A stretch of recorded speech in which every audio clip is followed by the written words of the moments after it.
Get Zulu down by your own bugger man, tell a man. Don't get a bugger around, if it crows, give life, will he see never land? If he does, did he really ever stand a chance? Don't believe, see, ask AD, roll out on the orangutan. Can't have a disco, but I love a that.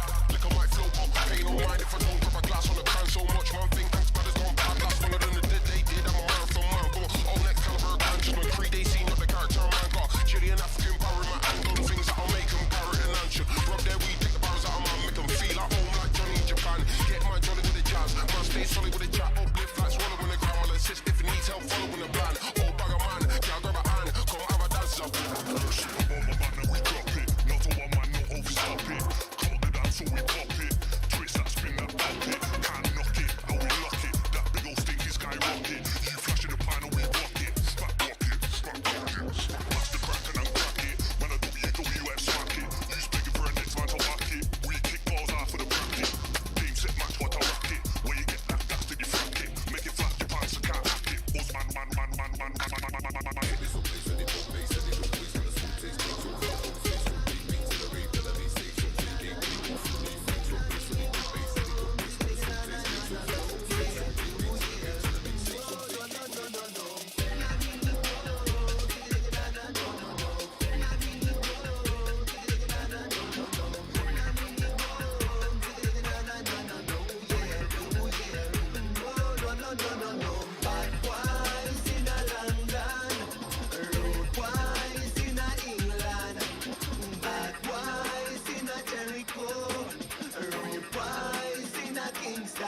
Watch out, you never know the gangster said him big in a jungle.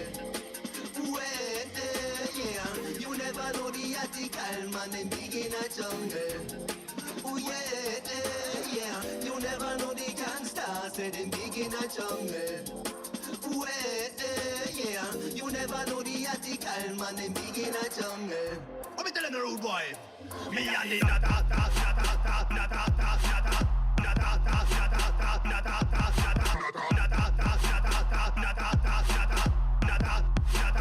original Mark. Original Mark.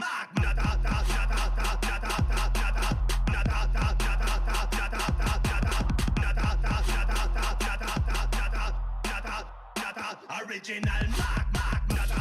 Original man. Original Mark. Original man. Me better than the bad boy that feared.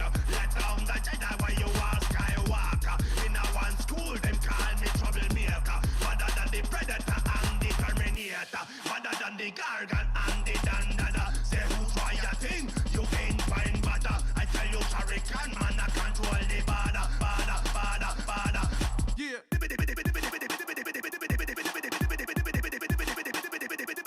Watch out.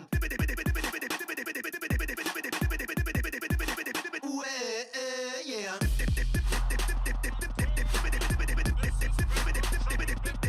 Watch out.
Kill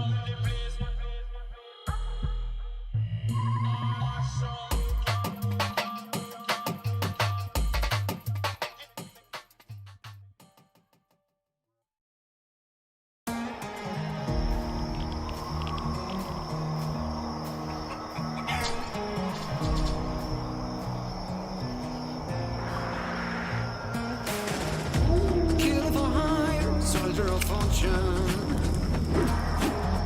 Gotta walk through fire for what's important. And the warrior's blood through your veins is coursing. Kill for hire, soldier of fortune. The whole world's watching every move. Take your shot, don't act a fool. All you got and all you ever need is one bullet in the chamber.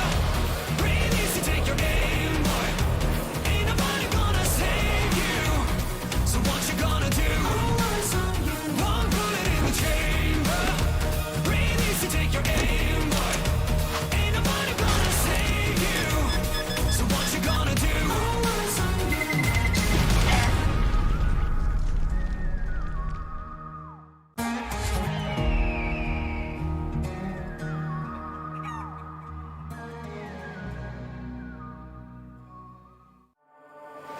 It's time for the Flashpoint 2 playoffs. Get to the point. Our little pre-show here at Flashpoint. And we can get to the point quickly today because there's no Thorin on the desk. It's Alan and Potter instead. You guys are capable of getting to the point, correct? I hope so. I'm a bit nervous today, Monty. These predictions were a nightmare on these two games. They kept me up all night, pretty much, trying to sort these ones out. So hopefully I got them right and I'm not doing the forfeit. Yeah, we'll see if you stayed up all night for no reason. So who are your predictions? I took Mad Lions and OG because I've lost faith in MIBR and Big. I appreciate that. That was the same reason I picked both of those same teams. How about you, Potter? I went with Big and I went with Lions, but Alan is right. I was up all night thinking even the map vetoes are kind of all over the place for MIBR. A lot of decision making they have to go through for this series. So a lot of stuff still up in the air for me. Yeah, I think this is probably the most difficult day of predictions we've had yet. Yeah. And two of these teams will be going home. We will be down to our final four as of today. So with that said, let's take a look at our delightful Flashpoint format here at Flashpoint 2. We are in the bottom part. From November 30th through December 6th, that will be the double elimination playoffs. Every match is best of 3. Very exciting. We started with 12 teams in 3 groups. They did play a GSL best of 3 double elimination bracket. And then 2 teams that are no longer with us, named Envy and Dignitas Vi, did end up with the last 2 playoff seeds through our last chance qualifier. So exciting, the format. Everybody, so exciting. Let's take a look at our upper bracket here in the playoffs. As you can see, our winners final, a bit of a surprise with Virtus Pro sneaking in there. Not so much of a surprise that we saw Fnatic there, but maybe a little bit intriguing how they got there through MIBR, as OG was upset by MIBR in the first round of the quarterfinals. Now, as we look at our losers bracket, full of losers, there we are. Envy, Dignitas Vi, they were eliminated as the ultimate losers of our playoffs. And the second round of losers will be eliminated today. We are playing those matches you see on your screen, MIBR versus Mad Lions and Big versus OG. Obviously, Big versus OG, maybe we would have thought that was a losers final. Probably weren't thinking it was going to be this early on in the lower bracket. I think actually the craziest part is that one of these teams in this first game of MIBR and Mad Lions will outplace one of OG and Big. And coming into the tournament, I don't think anybody would have predicted that. So it's been a pretty wild ride in the playoffs so far. Yeah, especially how Big kind of got into that position yesterday in that series versus VP. I thought this is so bizarre. It's like the battle of the supports. You got Sanji carrying over for VP. You got Tizian just top fragging for the Big side. The superstars, they were quiet. They didn't show up for Searson, for Xantares, even Tabson. Quiet on that side. Today, I am expecting a different looking Big coming out the gate, though. I hope you're right for the sake of your predictions, Potter, because I don't, when I see Tizian popping off, I think OG is winning this match. That's what I think personally. That's my take on the whole current Big situation. They should have lost to Envy. Yep. They did lose their next match. They will lose today. And even if you add in the group final against MIBR, that was so close in that game. So if you add those series together, 3 series in a row of pretty shaky form. And the thing for me that's put me against Big going into that OG matchup is that I do think they have issues playing under pressure now that I've seen them multiple times. Because in my head, I think this team has such good fundamentals. They're so complete. Map pool's great. I mean, we just see them in these series falling apart, losing scenarios where they should be winning. So that's why I took OG.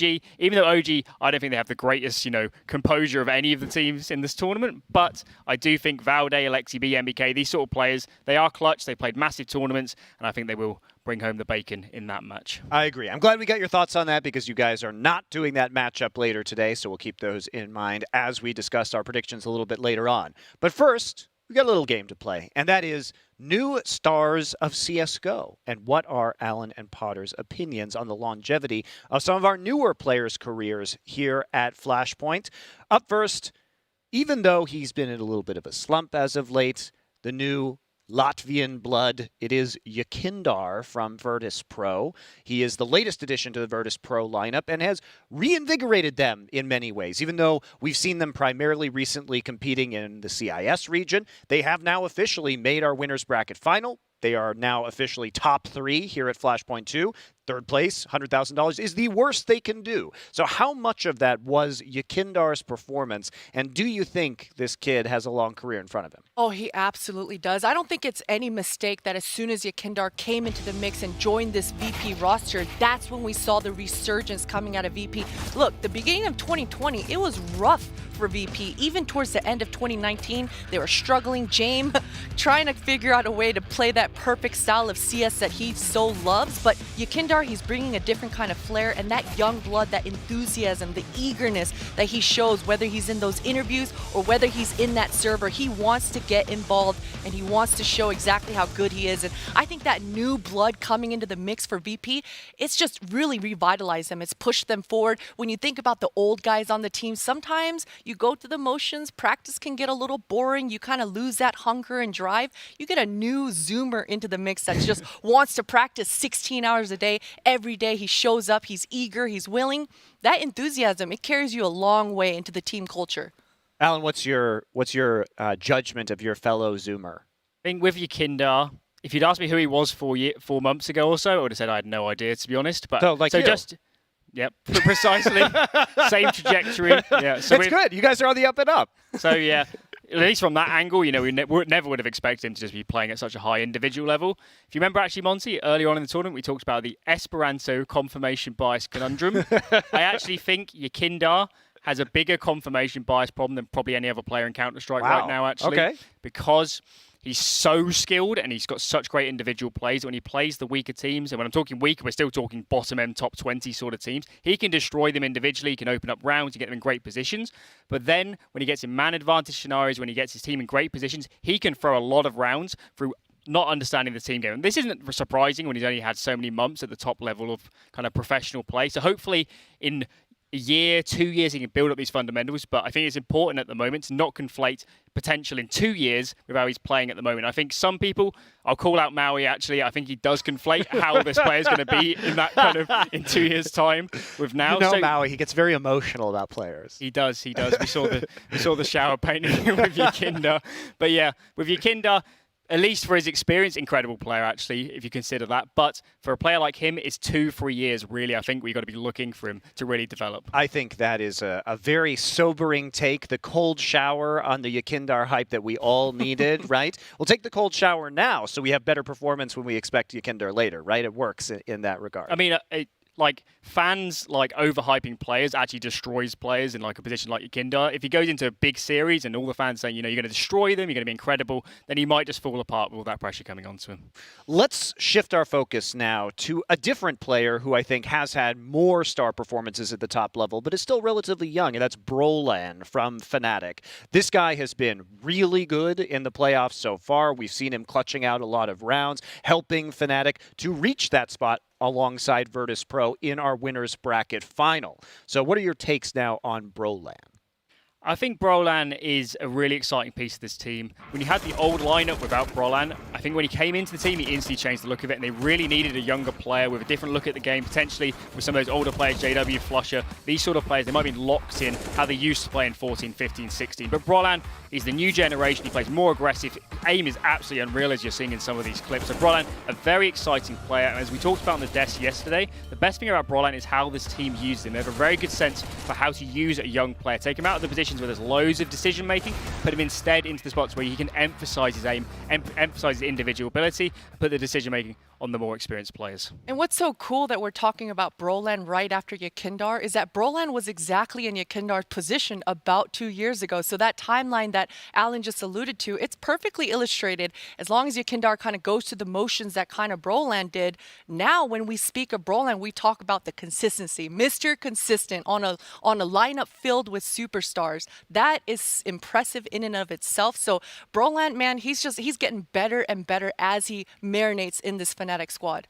And finally, we have one player who is the most controversial of this list, and it is a new player that we really only had the chance to see here at Flashpoint, and that is going to be Heap from Dignitas Vi, scouted directly out of the ladder and with no previous professional experience. Were you guys impressed? Do you think this has a glimmer of potential maybe, or does he need to quietly drop out of the professional scene? Well, potential is really hard to describe and talk about, right? It's such a broad thing, but he's booming with it. He's got the potential. You can see that Dignitas are trying to figure out the best way to utilize his skill, but he absolutely has that mechanical skill. Now, his reactions, his responses in those high pressure moments, depending on what his opponent throws at him, he doesn't react in the most optimal decision making every time. We've seen him at Nuke, at Ramp, taking those land angles, taking really punishing headshot angles, and he's not good for it every time. So as long as he works on that consistent factor and figures out more comfortable ways that he can be of value round by round to his squad, then he can start working on how to be more deadly in that server. So right now it's still those small glimpses of potential, but I think it's looking good for the Dig squad. I mean, it's also that when we look at these other two players, not only have the other two had significantly more time to develop, but they also haven't had an IGL that is transitioning back into that role like Freiburg is. I mean, Jame and Golden have been in there for a longer period of time, so they know how to better utilize their players, are more comfortable making those calls, right, Alan? I mean, just in terms of just outside of Golden, the amount of experience on that Fnatic lineup and in the organization as a whole, people like Khan behind them, coaching staff, all of these things added together will make that transition of coming from lower tiered plays and more kind of pugging competition into the top level of the professional level, make that transition much easier. With Heap, if you frame it in the context of very limited competitive experience at all, like really hasn't played in many teams, and total unknown factor, if you frame it in that way, very impressive actually at this tournament. It's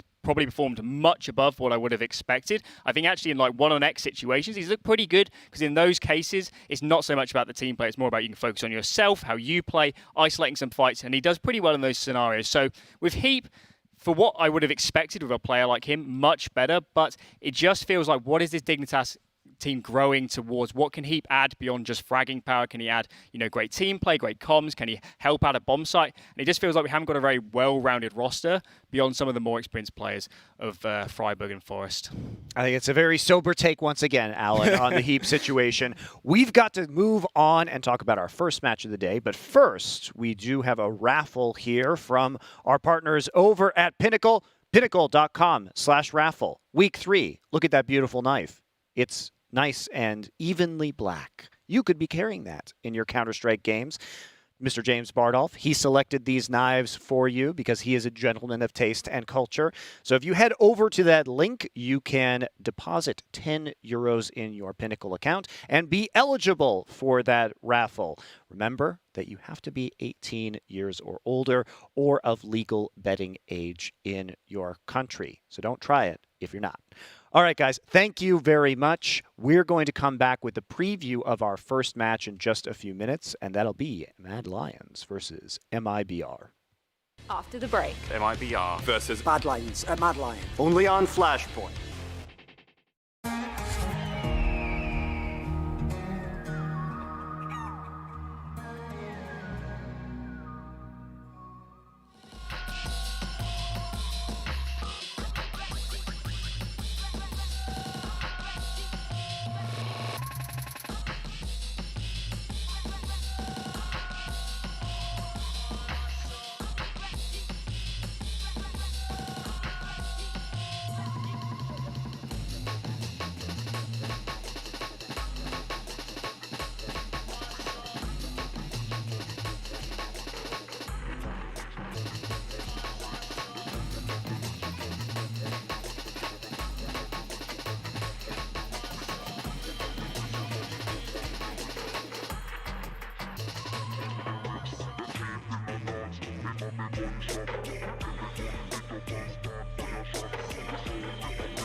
Now we dive into our first match of the day here at the Flashpoint 2 playoffs. Reminder, 2 teams will be going home today in 5th/6th place, and their road at the Flashpoint 2 playoffs will be over. 2 teams will advance into the next losers bracket match. Very exciting stuff here, and our first match of the day is going to be MIBR versus Mad Lions, and to break it all down for you will be Potter and Allen here on the desk with me. So let's start off with some discussion about Mad Lions. They are defending champions here at Flashpoint. They did make some roster moves at the start of this season, ditching their championship IGL, Asilian, and bringing in Hooksy to replace him in that position. Refresh also a touted mechanical player who hasn't delivered on all the rosters he has been on previously. Is he delivering for you two now? I think he is, and actually the surprising part about a player like Refresh is his actual role changes coming into this team from his previous team. So in this team he's moved much more to playing the edges of the map, being a CT anchor, so he's playing much more kind of late round, slower positions, versus a player like him who traditionally, if we're thinking back to kind of Fragster sort of time in 2018, much more aggressive, always in the rotated spots. Pop Dog on Train is one that always stands out for me with Refresh. So it's been really surprising seeing this transition. I thought he'd have more issues actually, but so far, he's looked pretty good, hasn't he, Christine? Yeah, he definitely has, and it is a little bit of a different style, right? Because when we think of him slotting into Bubsky's roles, Bubsky was so aggressive, just in your face, relentless. But Refresh, he's putting a little bit of a finesse into it. And for the Lions side, man, I am thoroughly impressed with Hoochie and Peacemaker's synergy. You know, we talked about it in Flashpoint 1 as well. As soon as Asilion slotted into that in-game leader role, him and Peacemaker, they just hit it off right off the bat. You saw the game prep, a really thorough game design going into each series to have those set pieces in motion to be able to just counter straight up whatever opponent that they're facing off against. So I like the prep that Mad Lions come into every series with. Yeah, they seem like they are really ready for those opponents. But besides those players that are new to the roster, an old player on this roster from earlier this year has actually really stepped up in this Flashpoint series, just as he did in Flashpoint 1, surprisingly enough, and that's Shush. Now, we don't talk about Shush very much. He's not really the man of the hour, but if you look, he's actually the 6th highest rated player in terms of HLTV rating at this tournament, which you would not expect. So what is it about Shush's gameplay that's being activated by the new Mad Lions look? So I think a really interesting comparison with Shush is comparing him with Brawlan, actually. And yesterday on the desk going into that Fnatic series, we talked a lot about how Fnatic are so good at putting Brawlan in the right roles for his skill set. And I think Mad Lions do exactly the same. Shush, CT side, almost exclusively passive, kind of static anchor spots, where he doesn't have to make so many decisions. He can abuse his mechanical ability. And that's really where Shush, I mean, look at these rounds here, where he looks so phenomenal just in an individual sense. On the T side, he's going early, front of the pack. He goes in with a util, let players like Hooksy, maybe someone more experienced like Refresh, so they'll do the calling and let Shush go in first and then abuse his mechanical ability. So although Shush has been great, I actually think kind of the real kind of surprising thing about him being so up on the stats is that their team must be using him so well. The strats must be running really great. So I would, even though Shush I don't want to take credit away from him, to be honest, but I think it's actually the team kind of coming through him, and we're seeing kind of a really great structure, actually. I think, Monty, to your point earlier about him quietly just being up there top 6 in the stats leaderboard, in Flashpoint 1, he was also top 5, just right below Bubsky as well. So Shush, he's just casual, man. Like, when you look at him in the server, he doesn't look like he's going to sweat at all. And anytime he's anchoring down, being a rock in those positions, he's good for 3. He's good for those multi-kill scenarios. And he doesn't look like he's flustered. He doesn't look like he's sweating at all in those moments. So that's such a strong strength for Lions to have as an anchor in Shush. Well, he's quiet. That's why his name is Shush, He's right? quiet, He's yeah. just quietly performing Even look there. at his HLTV profile picture, right? Like he's got low-key the best HLTV profile picture you can have on a player, just kind of casually standing there like, yeah, you got owned. I love it. I love it. All right, let's move on to MIBR. Now, this is a very different team than we've seen from Mad Lions. Mad Lions, we think, structured Counter-Strike, tactics, maybe not the highest individual ability. Well, MIBR, they have shown a surprising amount of tactics for a team this new. We've seen them do well on a large map pool, which is something that many people wouldn't think possible. But at the end of the day, they're living and dying by their mechanical ability, aren't they? I don't think they are, actually. Fair I enough. think that this team has a very good self-awareness of actually their win conditions with this roster, considering how long they've been together. I think the way they're playing CS, they're not trying to play slow, super structured, great comms. They're instead trying to get more aggressive. The 4-1s, the contact plays. I think their T-sides have looked so much better throughout this event as they're building around those more aggressive plays. So even though the individuals have been popping off, especially in that first game of that Fnatic series, Leo, phenomenal map from him. KNG's always been great. So even though the individuals are showing up, I think I would give the credit to Kogu and KNG for setting up this team and making really great decisions for how they're playing overall. Yeah, I have to agree with you, Monty. What I appreciate the most about this MIBR lineup is the fact that when KNG gets into the server, he plays the game like he is the best player in that server, hands down, no matter who he's facing. You know that KNG is going to challenge you with that AWP time and time again. And the one thing, the biggest thing yesterday versus Fnatic in that tight-knit, overtime-filled game on Overpass, every time I thought MIBR was going to get outplayed strategically on that map, MIBR just came right back, clapped back, aggression. KNG didn't care. He was going to contest that connector every single time. So although MIBR have that nice little touch, the thoughtfulness that they have in those 4-1 scenarios, they also just have the sheer aggression to them that they will not back down no matter what. And I respect that out of this MIBR lineup. Yeah, certainly we do have to think about the AWP matchup today because Acor has been underperforming and KNG has been an absolute monster, so that'll be something we'll take a look at later on. One thing that did happen yesterday, though, for MIBR was that Leo was really on a tear. And in spite of their loss, if we take a look at some of Leo's stats, especially in opening kills, you'll see versus Fnatic, he had a 68% success rate, 11 and 5 in opening kills. Now, over the course of Flashpoint, including that game, he only has a 39%. So this is a guy who stepped up in a major, major way for the team yesterday. It wasn't enough to push them even to a map win, but it did keep them very much in the game against Fnatic. Well, that first map was absolutely crazy. That seemed like it went on forever as well. We were on the desk trying to remember the first half and we couldn't even think back that far. I think actually a kind of explanation for these stats is that on Overpass, a map that MIBR doesn't play very much, Leo defaults to the A side of the map, and on the CT side he's the A rifle, I like to call him. So even though this is technically an anchor spot and technically the edge of the map, you have a lot of space on both sides here to get aggressive, go for frags, and that's what we saw in that map. He was so aggressive, getting so many entry kills. Every single round it felt like he was outplaying Fnatic players who love Overpass, and they're so good at fundamentals. They don't give away entry frags like other teams. So Leo on that map at least, phenomenal. Yeah, and especially just considering he's a newcomer on the squad, and not only is he a newcomer, but he's probably the biggest no-namer out of all the new pieces on MIBR. Leo, DRK, you got VSM, KNG, TRK. These are well-established top Brazilian players. Now for Leo, the most impressive thing is you talk about the aggression, that whole W religion he was finding opening after opening.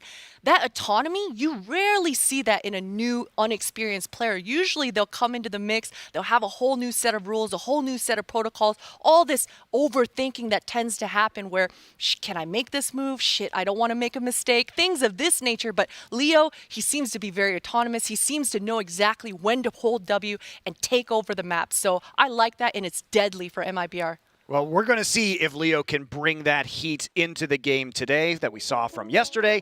First up, though, let's go into our map vetoes and picks. Very exciting. This is tough to figure out what these teams are going to do, I would say. Now, me and Christine have actually talked about this veto quite a lot already in the green room, and this is going to be crazy, this veto. So the only certainty here is the Dust 2 ban from Mad Lions. Total perma ban. MIBR looked great on it against OG in that opening round of the playoffs, so that's definitely going to be vetoed here. The question is the MIBR ban. Now, I think they're going to ban Overpass. I think they've been banned quite a lot in the past, but in this matchup, I don't think they have a chance on Overpass. Mad Lions have looked incredible, especially that VP game. So I'll go for the Overpass ban, and there it is. Did you think that was going to come in, Christine? I did not see that coming, because Overpass, MIBR were clapping back so hard versus Fnatic yesterday. I thought that they wouldn't do this. Now, Lions, they're just going to pick this Mirage right off the bat to punish them because Mirage should been, and it was MIBR's auto veto every single time. I expect Lions to punish MIBR here and pick out that Mirage, and there it is. So in this scenario, although it might look a bit stupid that now they've left Mirage open, coming into this veto, I was pretty sure that Mad Lions would not have the balls here to actually pick into Mirage. I think they would have thought it might have been permabanned from the MIBR side. They might not have even practiced it, but clearly Mad Lions, great confidence here. They've gone straight into it, the full punish pick. So hopefully they come good on that one. Now going into the pick of MIBR. We know they like Nuke. We know they like Vertigo. It's going to be one of those two, and I'm leaning towards Nuke, I think. Yeah, it's probably going to be Nuke once again, and it's so crazy that MIBR have, and there it is, the Nuke pick coming out. It's so crazy that MIBR have had so much success on this map. Just thinking of how many missed smokes that MIBR have had. Every single round, these guys are going outside yard, and they're missing their smokes, and not a single team has really capitalized and punished MIBR for those missed smokes. I expect Lions to do just that in this series. I mean, they must have expected the Nuke pick, given MIBR. Yes. It's been their most played map in their recent iteration of the lineup, so surely we should expect them to have some counter strats prepared. Yeah, and especially just thinking of Roy. Okay, we got to go through the rest of this veto, but I'll touch on Roy and his outside shenanigans afterwards. But for this next round, I mean, I'm expecting the train to be the third map left over. I'm not sure, actually. I think in this scenario, I think Mad Lions are the favorites, and I would take out Train here because I do think they're better on Vertigo and Inferno, especially that Vertigo game yesterday of MIBR Fnatic. That was really poor, actually, from the MIBR side. Although they've had good results in the past on Vertigo, that might scare me off a lot if I'm on the MIBR squad. So wait for these bans to come in. And then from the MIBR perspective, it's coming down to Inferno or Train. I don't think they'd like particularly either of these maps in this matchup, so this is going to be a really tricky ban for them. And I think I'd lean towards Train being the third here. And there it is. It's going to be the Train. So this is going to be an opportunity for Mad Lions and Refresh in particular to kind of have a redemption period in that third map and actually close it out. But to be honest, with the way that this veto went, I don't even know if we're going to get to a third. Yes, I agree. I actually think on all three of these maps, Mad Lions are better. Yeah. And the thing about Nuke is they don't get to play it because it gets banned off them so much because early on in this lineup, they look so good on Nuke. So even though it's been a strong map for MIBR, I think Mad Lions have chances to win all three of these maps. Well, we will see. First up, though, we do have a little analysis for you of Mad Lions on Mirage, courtesy of Yumi. Take it away. So one of the things I want to look at for Mad Lions, especially because they've picked it into this series, is how they do on their CT side. They started poorly against Envy, and you can see that they've come into this round with a pretty poor buy. Acor is going to be the one that has a scout for the side, Hooksy just a 5-7, and Mad Lions get aggressive, but Envy are in a great position to try and punish. Shush actually goes and ends up clearing that position, being the first casualty of the round, and this is one of the things that Mad Lions are going to be great at doing in the mid-round. After losing that pick, after losing Shush and being 4 versus 5, they actually move in to stack this B-bomb site that does make it so that Envy have a choice to make. They can try and probe for information, but given that they have the stronger buy, it's a very difficult decision to make. So if we accelerate this a little bit, we should see Mad Lions begin to stack this site and Envy walk straight into the trap. And that's partly due to because Roe has so much space over towards A. They can confidently make this decision and Envy are just going to fall straight into it. It's a decision that Mad Lions were consistently finding on that CT side. They did a great job of stacking the right sites and I expect we'll see more of that on their CT side to come. Back to the desk. Thanks, Yumi. Good example of how Mad Lions reacts to that information and how they can set those traps. You guys expecting similar plays today? Yeah, I am. And I'm so glad that Yumi chose that clip in particular. You see Roy on the extremity, as you mentioned, that map control, Monty, that free information that Mad Lions always tend to have when Roy is playing like that. Nuke, that's why it's going to be such a clutchy moment for MIBR, especially if they're missing those smokes. Roy likes to be aggressive. He likes to be by that T-Red or the secret stairs, and he's going to make MIBR work for whatever real estate they want, and that's going to be free information for Lions.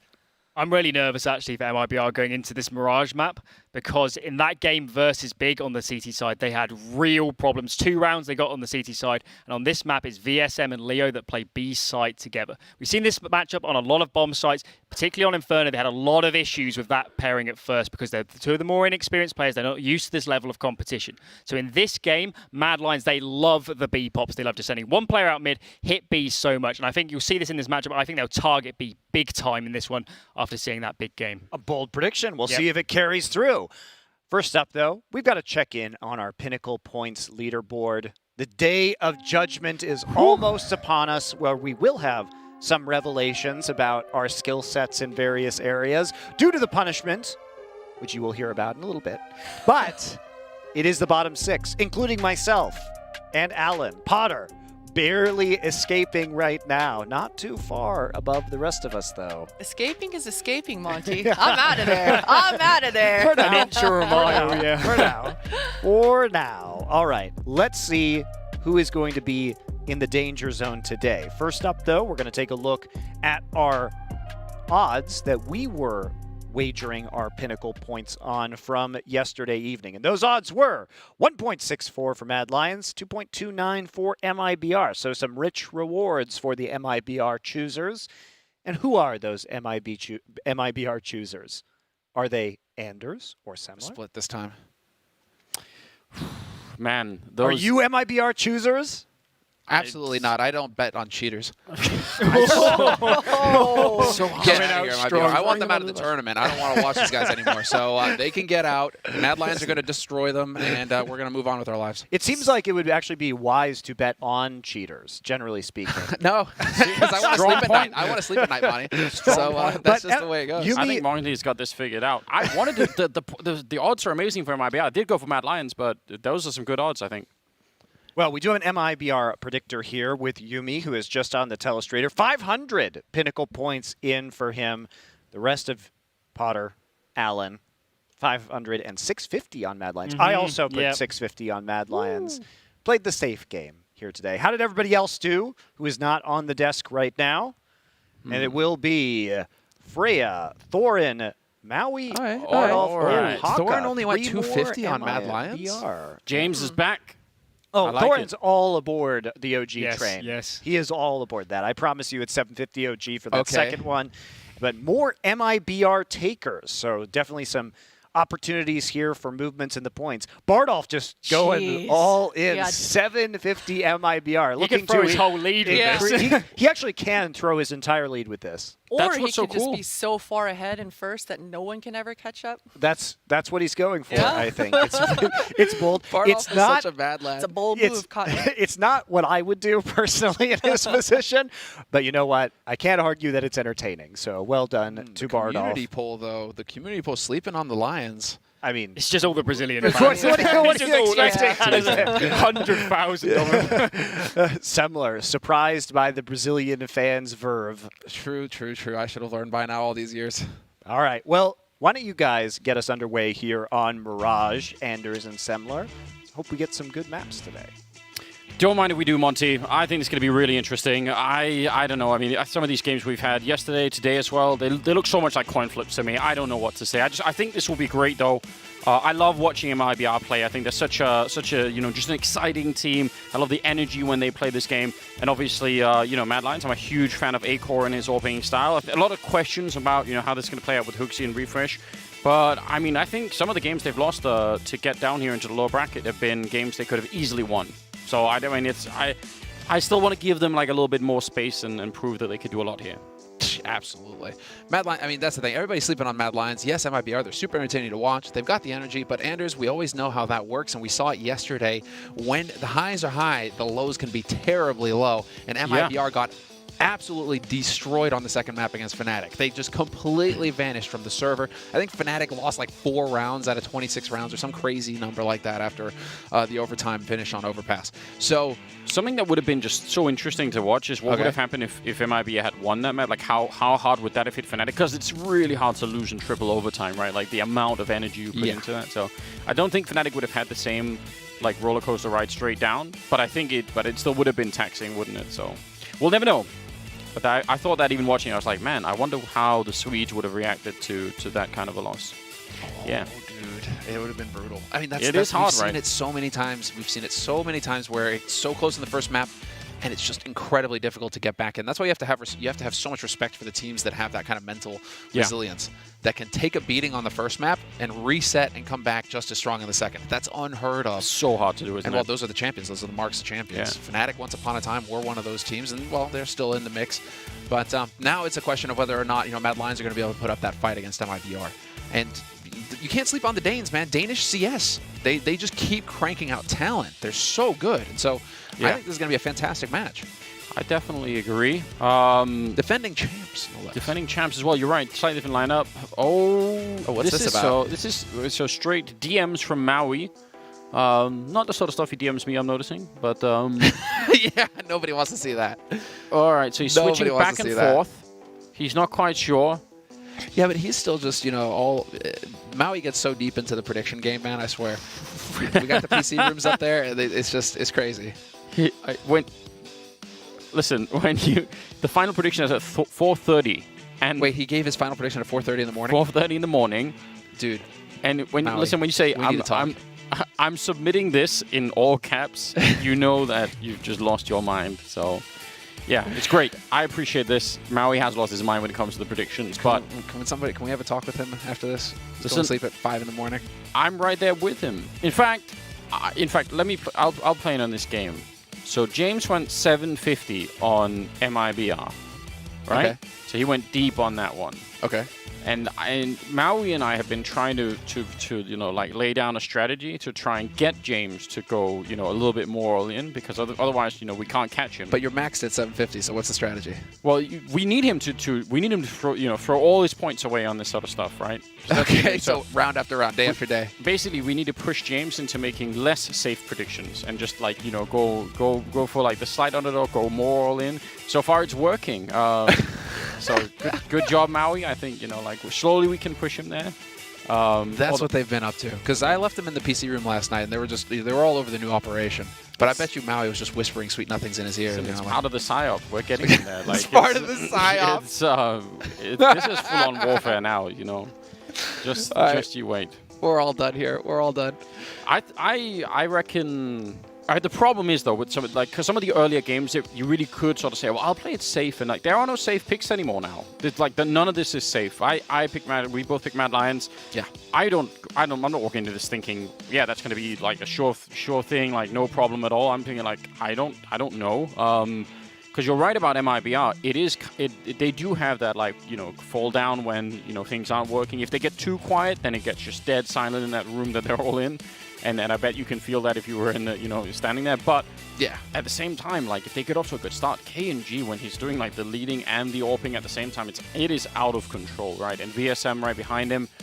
If those two get off to a slightly good start, Mad Lions have got a massive fight on their hands. Well, I'm glad that you point out KNG and VSM, right? Because they are the linchpin for MIBR. They're the ones who are performing statistically the highest for MIBR. They're the only two in the green right now with above a 1.0 rating on HLTV, right? So if these guys aren't performing, we're not going to see MIBR show up at all. MIBR will get rolled. Yeah, so we need to see VSM, we need to see KNG, or at least those are the two guys that we're going to be expecting to do a lot of the heavy lifting. And then, of course, you're going to get, your TRK, your Lucas. These guys are going to chime in with their moments. But the driving force behind this team is definitely, and I think KNG, and it's a good point that you bring up KNG as well, because he's the spirit animal of the team as well. He's the leadership. Yeah. He's the leadership, the head of the team right now. So you need him to be up there. It's actually so impressive that he's managed to come into this role. I mean, generally we always try and praise fragging in-game leaders to the extent that, you know, that they even exist and have some control. But sometimes, like, KNG is not just doing that, but he's just actually taking over games while also doing some cool calling. So I think it's really fun to see, right? On the other side, I don't know. I mean, I feel like, again, Mad Lions have lost some games throughout the Flashpoint so far that they really shouldn't have lost. I know we keep talking about the refresh 5-on-3 or whatever like that. It definitely was dreadful. But some of their other players, I mean, Roy and Shush, I think, have way more to show than they've shown in many of these games. There have been a couple of games, you know, where Acor sort of goes missing when they really need him for some of the clutching, and that's it. That's important. So I don't know. There are so many X factors going into this, and I'm glad that we're going to get the game on the way right now. Mad Lions versus MIBR. It's a best of 3 here at Flashpoint, and this is in the lower bracket, so you're in trouble. If you lose this one, you're going to be eliminated from the tournament. Mad Lions on the T side, MIBR on the CT side. And there is so much money on the line. Don't forget, $1 million in the prize pool here at Flashpoint 2. Oh, nicely done here by Lucas. Catches him jumping up. Roy is already out of the picture here, but Mad Lions are ready to pounce on this B site. There's a stack, but it's not seeming to help MIBR for now. At least Refresh applying maximum pressure. Not going to hit the headshot, though. Leo takes him out, but he gets traded. It's a 3-on-3. Yeah, they actually, I'm struck that it's even a 3-on-3 at this point in time here. In the window, Acor going to blow open that for a little bit of noise. Goes back to check and see if anyone's actually run past. He must have heard that TRK coming right back into it. Oh, but it's just as Acor falls off the ledge. The timing is ridiculous. Shush, he's got the bomb and he's going to go straight for it. So tries to go for that bomb plant and he's going to fake it once here. P250 in hand. TRK is right there. 50 seconds still left. He needs to find someone and eliminate him. Oh, the flashbang coming in. It wasn't that effective. Actually might have done more to TRK than it did to Shush. But regardless, it's MIBR to pick up the pistol. So, MIBR with a strong start, MIBR with the economy, and no bomb plant means it's unlikely that we're going to see, well, we shouldn't see the rifles coming in here from Mad Lions. I almost want to just see them go for the hard eco, don't invest a dime, and just try to waterfall onto the A side or something like that and get the bomb plant. You know, this round is going to be a wrap, and it is pretty much that. A single flash, a P250 picked up on Acor is all the money that's going to be spent here by Mad Lions. I like it. Just get this round over with quick. Preferably don't die to the MP9s. And then, well, one death to the MP9. Lucas. Second one. That's the bomb getting spotted too. Worst case scenario. Yeah, not getting too much out of this, are they? Some good shots coming in with the Glocks, but they are just Glocks. So what can you do? Hooksy here making noise, so he's dead already. He just doesn't really know it yet. Yeah, good start here for I like the fact that they pick up the AUG already on VSM. I think that gun is just going to see more and more use and be more and more interesting as we go later and later into this new current patch. Yeah, the new patch. Lots of a discussion around that. Loads of fun. You and I were having a fun talk just about pings and how the pinging can work in a pro perspective over lunch. Yeah, it's really interesting. I mean, I need to actually sit down and play it at some point before I know what I really want to say about it. But yes, I mean, there's a lot to go into right there. See if we get any kind of attack time. Right, maybe we can bring it up. Ooh, push into Palace. I love this, but they're so ready for it. Even the follow-up swing, Lucas. It's shocking that he even got that kill on Acor. That's a very good 2-for-1 trade, and it happens so early on that Mad Lions can use this time to sort of relocate and find out where the rest are. Because now it's just a math question, right? If you see any one of these players, you know where a third of the team is. That's amazing. Like that's so much info. Impeccable, exactly, Anders. This is impeccable stuff from Mad Lions. They could have tried to accelerate, and that would have been viable as well. But here they're trying to play the long game. They're going to just force MIBR to spread out, and with 4 players, they should just have superior firepower wherever they do end up taking a fight. So Mad Lions, this is an excellent first buy round coming in for them. Everything worked out wonderfully. MIBR are going to be feeling just a little bit frustrated that aggressive push didn't quite work out. They were expecting one person to be up in Palace, obviously. You're expecting the Lurker to be up there. You know, in the context of what Yumi was showing us before we got into the game, I almost wish MIBR would stack a bomb site here instead of having this, you know, 1A, 1 mid, 1B. You're going to be having a 4-on-1 fight basically wherever they show up. Oh, they nearly lined up. That was so scary. I almost wish we could have a replay of that just to see how close that would have been, because if he takes both those kills, I don't know how they recover from that on Mad Lion's side. Bomb is going to be planted here. KNG is sneaking in, but it's going to be real tough. He does have a Molotov, so it's a bit interesting to get one more kill, although Leo is actually all the way across the map, so I guess he's just already out of it, and KNG should probably be as well. Just a little bit of a lone mission. Would probably love the AUG back. He has a... Oh, no, Leo has the grenade, sorry. So if he had the HE, maybe he could blow it back towards him. But I think all of this is just all theoretical at this point in time. Good round for Mad Lions, winning that fight. And then just slowly making sure they didn't lose it after that. Yeah, and KNG, he should be close enough. See if he survives his bomb blast. Should be just far enough to be able to get through that. You can see him in the corner now. He's just crossing his fingers and hoping at this point. Where did they plant it? Yes, okay, they didn't plant it close enough. And is he going to be able to get that AUG? He will save the AUG. That was the goal. Good job. Well done on KNG's side. But it's a round on the board now. 4 Mad Lions on the C side of Mirage. And only losing 2 players. Exactly. Means they will have a full buy going into this next one. What do we have in store for us here from MIBR? They should be able to juggle enough around here to get a pretty solid buy of their own. Would they even get the AWP for KNG? So you gotta think that is critical. And they do it at a point in the game where A-Core doesn't have his. Fun fight to be watching as well, and something that we're going to be looking forward to. A-Core versus KNG. I think that could get really... I don't think neither of those 2 players will want to back off from any kind of a battle, right? They're both of the sort of mindset to just go for it. I think KNG wins that, though, right now. As it stands, I think KNG is outperforming A-Core on an individual level. And we've seen kind of A-Core, disappoint. He hasn't been doing the hard carrying consistently for Mad Lions that we kind of expect from him. Yeah, I kind of agree. But I mean, all it takes is one good day, right? And that could all go away. Love this push up into the B hallways from Leo and VSM. So smoke is going to fade. Mad Lions using a little bit of a boost to look over, but they're going to have so much information already. They're going to call back VSM and say, come over to the A-bomb site. Mad Lions, they need to go right now. There's 3 seconds away from being everyone on this bomb site. Lucas gets Molotov'd out and he goes down to Hooksy. It's a pretty good entry, but again, there are a lot of people here. The rest of MIBR basically already set up for it. They're trying to see if they get boosted over the box, and Shush is not seeing it. He's got no idea, and KNG, it took a long time, but he's going to find it. Bomb is down, though. Oh, that was so awkward, but his focus was clear on something else. It's now a 4-on-4. He's just not expecting to be able to get seen from there. Clearly, there's the shot, though. Nicely done here. TRK setting it up. All he had to do was survive and draw attention to himself. 2-on-2 retake now. Refresh and A-Core alive, and he's been spotted. They know where A-Core is. He's going to get run down, and now it's all on Refresh. Has to pull this off. VSM has got the angle, though. Impeccable play from MIBR with the retake. Keeping 2 alive, AK, AWP, and that's a fantastic play coming in from MIBR. You got to give it to him. That is a round that's worth going back and looking at, because from this point on, when they get this kill, bomb down, it's a 4-on-4, and Mad Lions go attack the jungle. But they don't go back and play like an afterplant. They decide, 2 of us are going to go aggressive, and it actually looked like they were standing on top of each other in sandwich. It looked really awkward, like they were bumping into each other. I wonder if there was some communication issue there. Not that you can't, plant the bomb and sort of, keep trying to be aggressive behind it. But it didn't look like it was really well coordinated. It just looked like it was sort of like, hey, wait, we're standing in a weird position. What should we do? Should we fall back? I think maybe what they were worried about is if 3 of them fall back to the ramp and 1 is in Palace, then if MIBR have a couple of smokes for the retake and it's a 4-on-4, then who knows? Like, they could just all get blocked off. So maybe that was like the breakdown in the moment. But that actually, I think, cost them a fair bit there. Because that was a close round. I think they got a bit confused, maybe.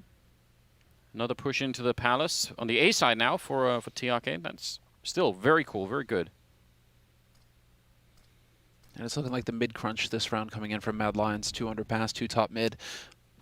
Very, very slow approach to it.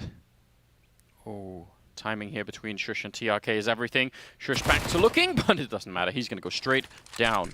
Only had a deagle. And now think of the pressure that puts on the middle part of this. They know now that he won't have seen anyone else out there, TRK. Suddenly they just sort of have to try and go for it. Does get the dink. I mean, they've done some good damage, but 3 versus 5, even with the damage here, they're in some trouble, Mad Lions. And 30 seconds. Yeah, 30 seconds. That's the main issue here. The clock is starting to work against the Danes. They are going to have to get in, and unfortunately, VSM has got the drop on Refresh, who was predicting a deeper angle in the jungle. So now, yeah, VSM is going to be caught in a crossfire. Hooksy finds him. 18 seconds left on the clock now, and just not going to be able to make that cross. Can we get a bomb plant out of this? Highly unlikely. Needed to get the spray transfer, but a nice peek together from MIBR meant that one of those guys was going to get that kill. So 4 rounds On the CT side now for MIBR, Mad Lions calling their first time out here. Peacemaker deciding enough is enough. We need to stop the bleeding early here. Yeah, and I mean... He's not looking happy. Wow, Peacemaker looking very concerned. Yeah, I can understand why. Right now, this is the kind of start that really Mad Lions don't want to see for a number of different reasons, right? KNG is 5-1. He's got the AWP. He's not losing it all the time. They're not building a giant amount of money, but enough that, you know, they're not right at the brink of an eco. So I think, you know, in terms of MIBR's momentum and how they get sort of, you know, hyped up into the game, it's leaning in that direction, and that's great news for MIBR, not so much for Mad Lions. So, Anders, you know, as a Dane, seeing a bunch of Danes wearing Swedish colors, how does that make you feel? I know, it's a bit unnerving, isn't it? Unnerving. Yeah, you know. Makes you wonder, right? Makes you wonder, whose side are they really on? In the centuries-long conflict. So it means if they do let me down here, I have a slight reason, you know, to just throw them out, throw them under the bus immediately. Get rid of them. Traitors. You can go to Malmö. Well, that is Denmark. Anyways. It's slowly becoming. Eventually, it'll be its own region where. Nobody wants it. All right, Lucas. Easy stuff. Some upgraded pistols here, and Lucas is going to want to take this fight, which is a bit too much, and that's unfortunate. But I don't think it matters in the round so much. They're sort of boxed in. Deep nade. Oh, nice. Just catches Josh. Nice shot. Well then, Refresh looking for our last Deagle headshot, if he could be allowed. But yeah, it's about to be 5-1. They're not doing quite the damage, Mad Lions, that you'd want to do to sort of keep it exciting. So this is just, I mean, yeah, the Brazilians have come to play, and we've seen this many times before. So it'll be interesting who, if any, on the Mad Lions side will start to step it up and be the person to sort of try and change this. Hooksy's 5 kills, Akor's 3 kills, everyone else is at 1. Yeah, so that doesn't bode well.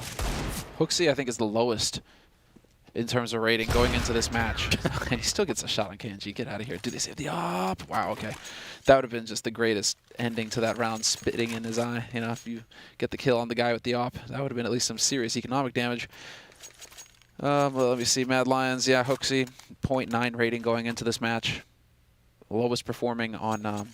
in terms of KD, minus 43 KD, yeah. So he has definitely got some work ahead of him here, Hooksy. And if he is hard carrying for you right now, that's going to pose a problem for Mad Lions in the long run. Yeah, I mean, it should at least be a sort of thing where, you know, like maybe he helps you in some of the early rounds, but yeah, you shouldn't be reliant on him to do most of this work. They have enough firepower, Mad Lions, so they should have anyway. Oh, no! How could that be a double? And KNG in the middle. I can't even understand. It looked like they weren't even really shooting back at Lucas for the longest time. I'm very confused about what just happened. That was the weirdest thing. Was he just stuck there standing and his teammate was trying to push in behind him? Was he trying to back off? Was it that nightmare where you're trying to back off and somebody's behind you so you can't move away? Well, and I'm not even sure. I think if anything, the second guy in line there is expecting for there to be a second player. So instead of just swinging to also fight Lucas, he's expecting that there will be another push coming in. Oh, Leo, this is... Wait what? No! No way does Hooksy hit that shot. Oh, man. And Leo, he's going to be shaking his head, surely. I think they're still doing pretty good in this round because, I mean, the health and everything. So it's not a round losing, mistake there for Leo, but that's definitely some confusion. He is definitely, yeah, that's, how? It's not even like a black bars kind of thing. He was just focused on the guy in the middle, wasn't he? He's just saying, all right, full tunnel vision. Bit too tunnel vision. All right, well, it still doesn't change the fact that the bomb is dropped up in Palace, and with 30 seconds left, highly unlikely that either of these guys are going to be able to get up there. Oh, they're not even going to try, are they? Well, shoot, I don't know. I was about to say that, but now Roy is working his way over here. Wow, they are going to just go and die. So I was with you there where I thought perhaps they were just going to try and save the AK and the AWP for the next round. Yeah, that's what I would have guessed. But they just chose to fall on their swords there, Anders.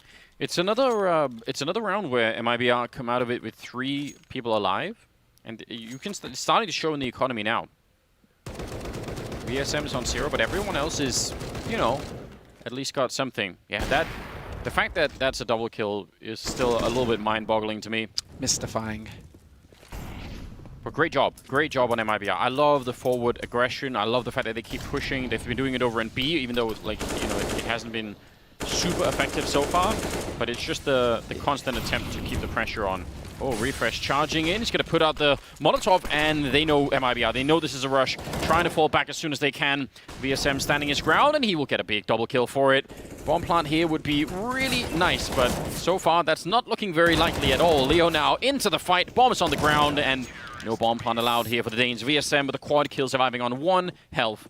That's a cool attempt from Mad Lions, but look at how quickly MIBR reacted. And I love the fact that instead of standing their ground and trying to shoot them coming out of the B hallways, they just say, all right, let's just draw it back. Don't lose any rifles to them straight up, for a little bit further back, and then pick them off as they try and get into the site. Great stuff. Yeah. Well, VSM 9 kills, 9-3. KNG 8 kills. Lucas 9 kills. These guys are all popping off. Essentially, everybody we predicted or essentially put the focus on going into this match as the heavy hitters for MIBR have shown up.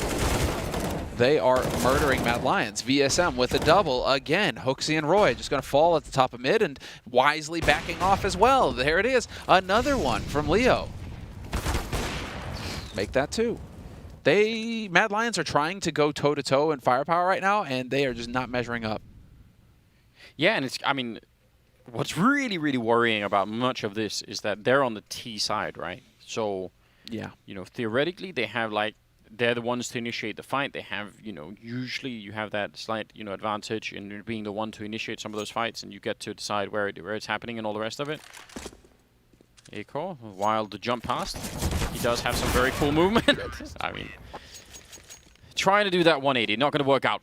Wow, 8-1 in favor of MIBR. They are playing just a very, very cool game, and you can tell Mad Lions are not really managing to get themselves quite into it yet. Sort of, What's frustrating here is that these timeouts keep going into eco rounds for Mad Lions. So I almost want to see them just get the eco round done with and then call for the timeouts so that you're getting a timeout going into the big buy round. Yeah, people do that all the time, don't they? Where it's like, I think they're doing it just so all you're really doing is just save. You're just slowing down a bit. Yeah, you're just calling not this round, but the next one, basically. Just saying all right, after we've done this round, here's what we're going to do. They do have Tech 9s and Mac 10s. Mm-hmm. Yeah, it's a half buy coming in. The Mac 10s, we'll see. 8-1 on the CT side for MIBR, though. This is looking absolutely dominant. Very good. Really impressed with MIBR's level right now, and Mad Lions have just not shown up at all yet on this map. No, they have not. Well, we'll see if they can find a way. Still early on in the best of 3, but you would expect them to be able to do that. Right now would be an amazing time to execute onto this bomb site, assuming that you could make it past Leo. He does not have a Molotov, just a smoke here. Oh, he's going to be buying time. He's just going to smoke himself off and say, all right, I need help, and I need it right now. He's inside of it. How is he still hidden? Finally, Refresh is going to find him. So now it's a 4-on-5. A very unlikely round. This is just, the perfect round for Mad Lions to do this delayed push, and they're going to smoke off again. They have another Molotov, and yeah, right now, MIBR, no.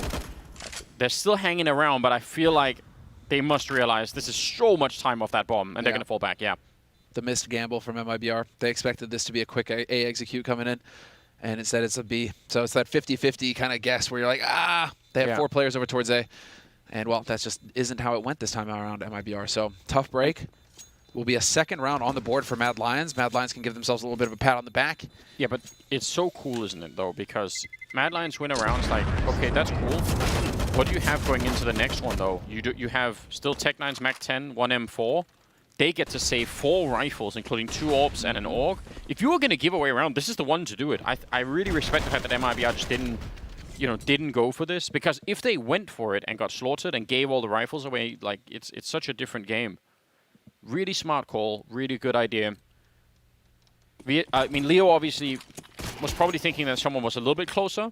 I thought it's a kind of a cool idea to put up the smoke and just try and buy time, but you're not going to buy 20 seconds worth of time. Here we go. Ooh. Dude, Lucas is just popping off. He's winning all these duels. 11-6 right now for Lucas. Another kill for him. Key And the flash opening double. Leo's going to get it. Nearly a triple. Got his teammate to back him up, though. Between him and Lucas, they are definitely going to get A-Core. There's no way this guy survives. Yeah, there's nothing you do in this position. They are getting absolutely murdered. Roy, who was the first victim in this over at the B hallways, he even knew. He knew that there was someone there. He was sort of, you know, psyching himself up to go for the fight. And they're just getting absolutely wrecked. Shush is 1 and 9. 2 is 2. Roy's 2 and 9. It's horrible. Yeah, and Shush, yeah, that's, man. That's still going to be the issue here for Mad Lions. They're struggling to be consistent, to bring the same level of play day in, day out. So today, I mean, we're seeing Shush, who was supposed to be the main driver behind this team right now, just not even show up.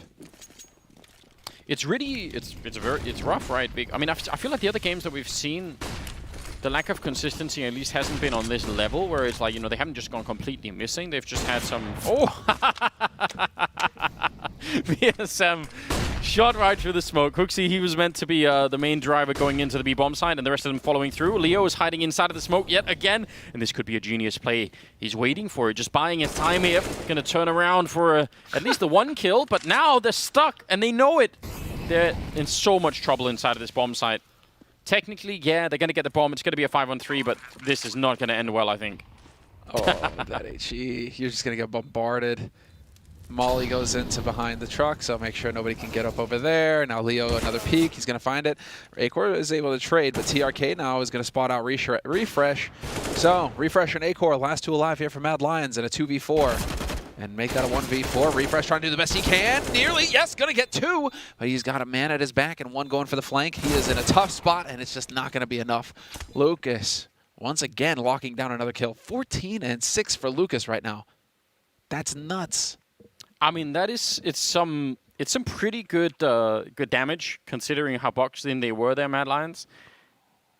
But it's sort of, we're getting to the point now where it's doing damage to the MIBR economy. It's too late. You're not going to get what you want out of it, so it kind of doesn't matter. I take it back. It's irrelevant now. 10-2 going into the 13th round. Mad Lions desperately, badly need to win the next 3 rounds here. And I don't actually know how they're going to do it. The B site hit is getting figured out.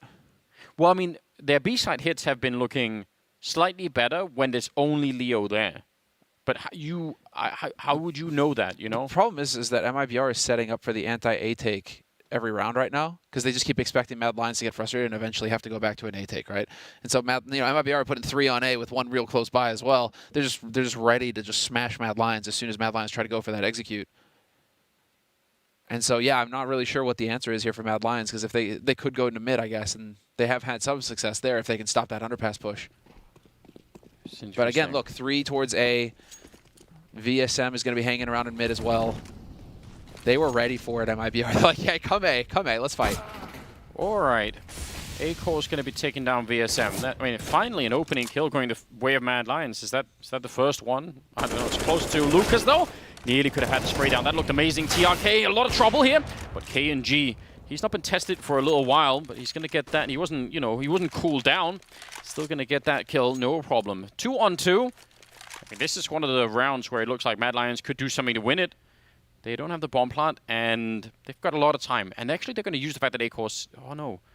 Who's he? He's going to just flash. I thought maybe he would actually want to rotate all the way back.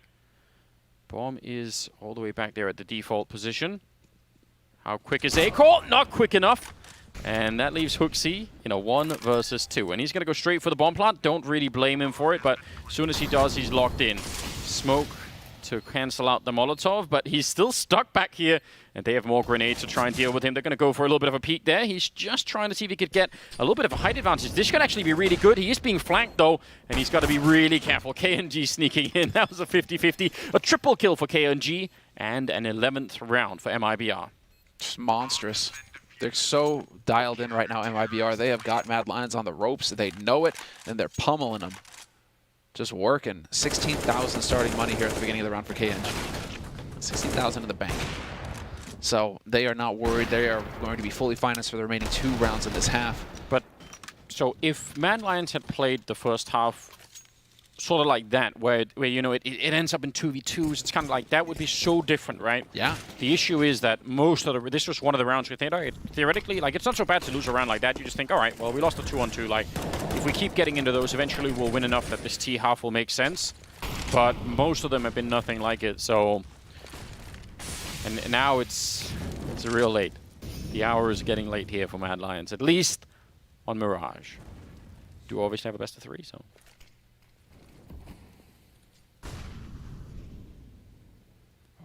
Thought for a second. Still, it is going to be A. Once again, we have 3 players here ready for MIBR. Lucas, again, he just cannot seem to miss right now. So crazy. Every opening shot he takes, he is connecting with, and they are through down to the lower balcony. Line them up. I think KNG gets robbed the double there. Yeah. It looked like they were right on top of each other. Refresh is one of the only players here on Mad Lions that's really doing anything outside of Hooksy, so good to see him still get some kills. Oh, but the grenade... Take it from a 2-on-2 into a 1-on-2, and Roy, he has been struggling along with the rest of the Lions, and he's backing up right into the crosshair. Even I could have got that kill somewhere. Yep, and you op primary. I'm just trying to, well, I mean, 12-2. This is, they just got outplayed completely on every level. It's just like every level, though. That's the frustrating thing. You're trying to think like, okay, strategically, no, MIBR is still ahead of them strategically. They keep stacking the right spots, and firepower, okay, even when they aren't in the right spots, MIBR are still winning all the duels, so they're retaking everything. I mean, I would opening duels. I would just say it's not the first time that we've seen this out of, you know, a bunch of different teams. It happens, right? You show up to a match and you're just, for whatever reason, there's some sort of mismatch between how fired up the enemy team is and how much you are. And that is, I think that's at least part of what we're seeing here. Is just like the energy for MIBR is out of control. VSM defending well, getting a double kill. Leo still over here. Actually could just chill out for a minute, and yeah, he's playing this so smartly. He's playing around these smokes. It's awesome to see. Oh, should have been rewarded for a kill. That's a bit awkward. That is definitely a bit awkward, and that's the best chance that they've got now. Refresh narrowly damaging max damage on that nade. Dodging, rather. And now it's on KNG and TRK. No smokes to try and cross to get the bomb plant, you know, that's what they would really love here. TRK going to be leading the charge, and Shush will take him down. So KNG low on health. Unless they give him a bunch of 1v1 fights here, there should be almost no shot at it. There's the smoke they picked up, and KNG going down. So a 3rd round on the board for Mad Lions. I mean, better late than never in all of that. But this is going to be a real struggle in the second half. There's no doubt about it. What a great performance from MIBR in the first half. That was cool to see. Second half is going to be coming up after the break.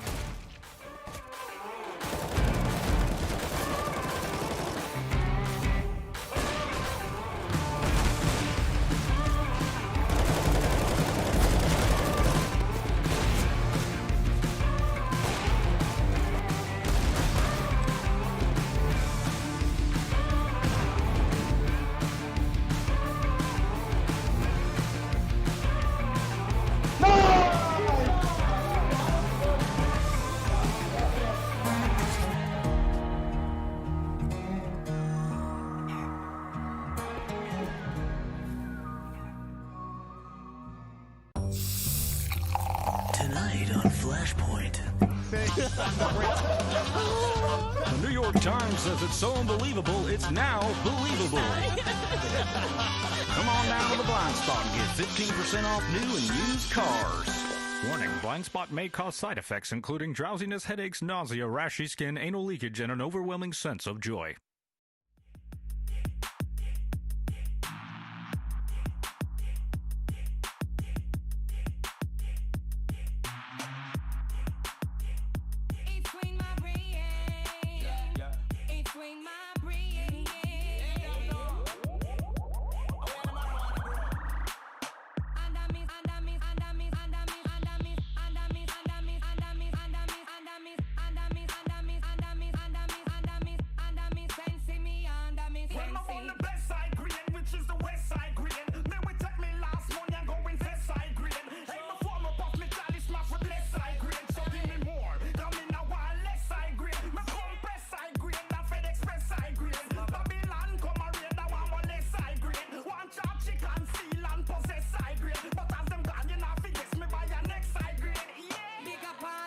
Jamaican posse.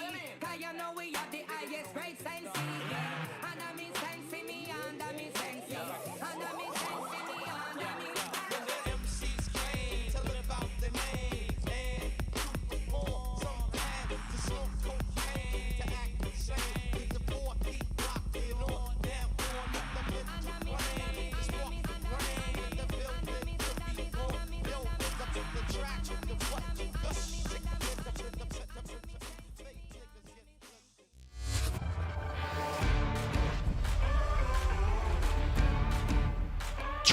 And 3 in the first half in favor of MIBR. That's going to be some sweet, sweet music in Bartol's ears.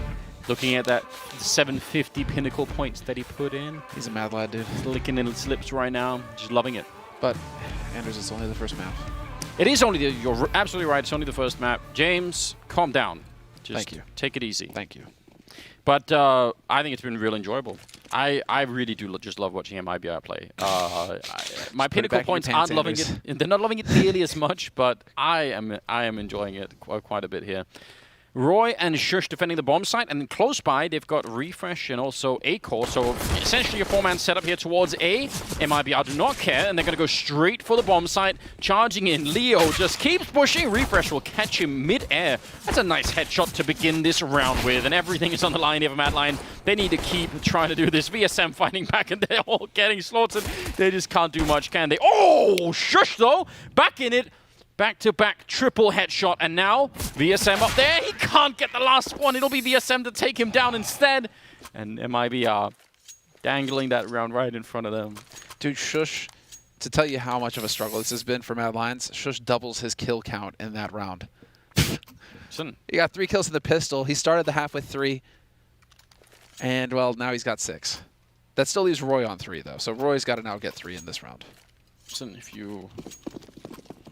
if he keeps doubling it every round, Sam, though, they'll definitely win this game. Oh, yeah. That's how this goes. Okay, got it. He needs 5 kills and a team kill in this round to do that, but whatever. I want to see it. And then that'll bring it back down again, so it'll keep it manageable. All right. Just keep going. Find more kills. Deagles and a scout and Hooksy inside of the smoke. And he doesn't know. If he gets out of the smoke, he can tell his teammates that everybody's here. Yeah. But I don't even think he gets out of the smoke, so he has no way to know. I doubt that he knows as well. It's like, there's definitely one guy there. Mad Lions have still put 3 players on the B site, though, so even if he saw it, if he didn't see it, I mean, they are gambling on B right now, Mad Lions, pretty hard. Yeah, I mean, this is sort of a little bit what Yumi was talking about, right? Maybe not quite, I mean, in that example that Yumi gave, which I think was a good one, you know, they did have one guy pushing the A ramp to be aggressive, right? So that's like, but it's hard to do when you only have a scout. Like, why would you do that? Pretty sure this is why MIBR are rotating over towards A. They're like, you're not pushing B apartments if there isn't a bunch of people waiting around over here on this site. So you know what? We're going to go ahead and work our way back around over to the other side real quick and take a look. Does feel like a trap, doesn't it? When you especially when it's that early on and you're like, well, even if they weren't stacked, they could be now, you know? Yeah, the bait. That's a trap, you know? Oh, nice headshot. Swoosh. Takes down Lucas. If Shush starts waking up, Anders, things can get interesting here. It's time, isn't it, though? It is time for him to wake up. Royals are getting a kill. Also time for him to wake up. They've got a lot of waking up to do. He actually gets another scout headshot. Fair play. I still think it'd be very, very hard to retake this. Again, they do not have a kit or any smokes or anything, so I don't mind if they try because they're so far behind that, you know, it's going to take something of a miracle to do anything on this map anyway. So why not start now? But they need to run and fight. They need someone to almost get on the bomb right now while the rest of them are fighting because it's going to be tough otherwise. Refresh getting killed, but that bomb is almost already so far down that they're in trouble. So yeah, go defuse it and just trust in Roy. Tapping it once I don't think will be quite successful. And yeah, so they did need to be a little bit earlier. Leo is going to die to the bomb, but still, I think this is, you know, I think MIBR care that much. No, they're up on 14 rounds. 14-3, 2 rounds into the second half here.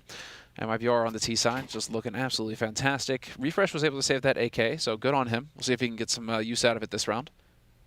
Yeah, I mean, I agree with you. They just had to go for it. I mean, they're going to have to go for every round, Mad Lions, at this point. There's no backing off and saving anymore. You really don't have any more, you know, ground to give. It's good to see them hit some shots at the very least, right? Like that's encouraging. So Peace is just looking so. I mean, yeah, they're not looking very happy at the moment. He's not looking very pleased right now. But I mean, yeah, you know, for what it is, right? At least you know, get Shush and Roy and some of these people into the game a little bit, right? Refresh has been doing all right.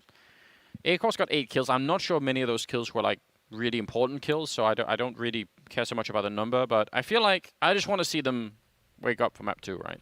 Try and do that. Do the best that you can. If you had won that round and it was like 4-13, you know, then I think, you know, if you start to do something, you'd have like that energy of like we got the Deagle Scout round. That's it. Like maybe we could do something here. Looks like a pretty quick attempt at the B bomb site, leading with 2 MAC-10s, or at least one of them here. And it's great because they know Mad Lions are going to have almost no grenades to try and stop them with. A-Core's on the other side. The flashbang is absolutely delicious and will take down A-Core, and the follow-up is there. So, yeah, this is a well-calculated round for MIBR to do exactly this kind of push-in. They know they were not going to run into, you know, 2 Molotovs and 2 HEs and a lot of smokes and everything else. So, really good bet. What a shame for Hooksy. Tried to get clever there. Tried to just use that molly, take a little bit of damage, but hope to get a kill. Didn't happen. Shush instead now is pinned. He's got nowhere to go but up or down, depending. Yeah, well, if he's led a good life. It's always the question, isn't it? 15-3. Outrageous, isn't it? Dude, this is in no way what I expected to see here out of this series. Look at the numbers on MIBR. VSM is 20-8, 16-6 on KNG, 18-11 on Lucas. It's just everyone. They're just supremely confident right now. They're just telling Mad Lions, yeah, you're no Fnatic. Yeah, definitely not. And well, you know, the Mad Lions are not major champions, so yes, in fact, they would not be Fnatic. Whoa! Through the smoke. Everything is going their way. VSM will find another one, make it a triple. At least 23 kills in 19 rounds. And A-Core, you know, 1 versus 3, man. This is some of the most dominant Counter-Strike I've seen in a long time. Yes, indeed, Anders. Yes, indeed. This is a one-sided affair. MIBR are absolutely obliterating Mad Lions on the first map of this series. And what's worse is that this is Mad Lions' pick. And so we're going to go into Nuke, which is going to be MIBR's map pick. And MIBR are going to be supremely confident. Quad kill to end it with VSM 24-8 and an overall scoreline of 16-3. Mad Lions not even showing up for the map at all. What a cool performance though from the Brazilians, and it'll be interesting to see how this will play out when we get into Nuke, of course. Second map. Hopefully the Danes can wake up, you know, from their slumber. They're going to have to, or they're going to get knocked out of the tournament. It's the elimination game, this one. So stay tuned, and we will be right back.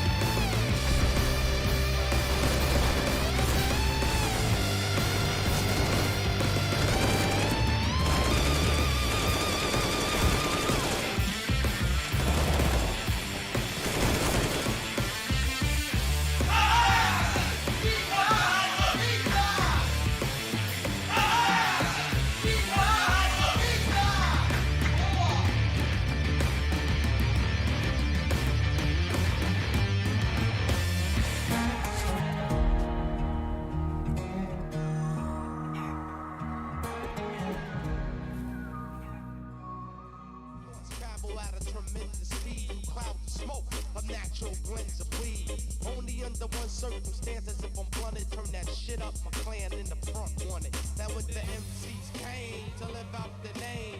And took a 2 before something had to snort cocaine to the act the same. Or be rocked with the mental plane, just to spark the brain. With the building to be born, yo, the RZA with the track, with the what? I'm on a mission that niggas say is impossible. But when I swing my swords, they all choppable. I beat the body dropper, the heartbeat stopper. Child educator plus head infiltrator. Cause niggas styles are old like Mark 5 sneakers. Lyrics are weak like clock radio speakers. Don't even stop at my station and attack while you're playing bell with the rep like Amtrak. What the fuck for? Damn, my law make law. I be justice. I sentence that ass to the floor, ram the clock. That stay 10 times, check it. But the pins I'll be sticking with, you can't state the crime. Came through with the woo, slid off on his DL. I'm low key like seashells, I rock these bells. Now come aboard, it's Medina bound into the chamber. And it's a whole different sound, it's a wide entrance. Small exit like a funnel. So deep it's picked up on radios and tunnels. Niggas are fascinated how the shit begin. Get vaccinated, my logo is branded in your skin with the MC's cane. Live out the names you can add to perform. Some add the snort cocaine with the act the same. Before me rock it on, now on step into the plane. Spark the brain in the building to be born. Yo, it's a track, the fucking is the void.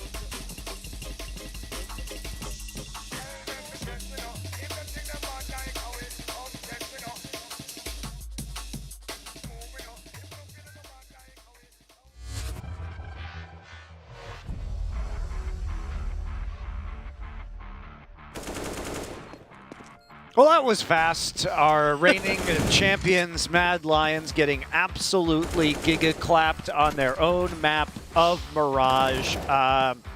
You know, MIBR, they've been vetoing this one, and it looked like Mad Lions might have a read on a punish pick here, didn't it? But reality showed us something quite different. Reality is scary, isn't it, Monty? I think Kenji is punishing me for picking against him. I still think he probably is the best player in this tournament. So he saw why I put my points on Mad Lions, and he brought out a great show here on CT Mirage. Yeah, man, it did seem like the Lions, whatever their game plan was, they need to scrap it, go take a cold shower, take a note out of Sanji and Yakindar's book, and come back for round 2 on Nuke, because you could see from the get-go, Lions' game plan just was not working. Whether it was Hoochie doing the 1-4 that usually produces some results, Hoochie was just getting shut down, man. MIBR knew it, they aggressed on him, and it just seemed like nothing Lions was doing was working out.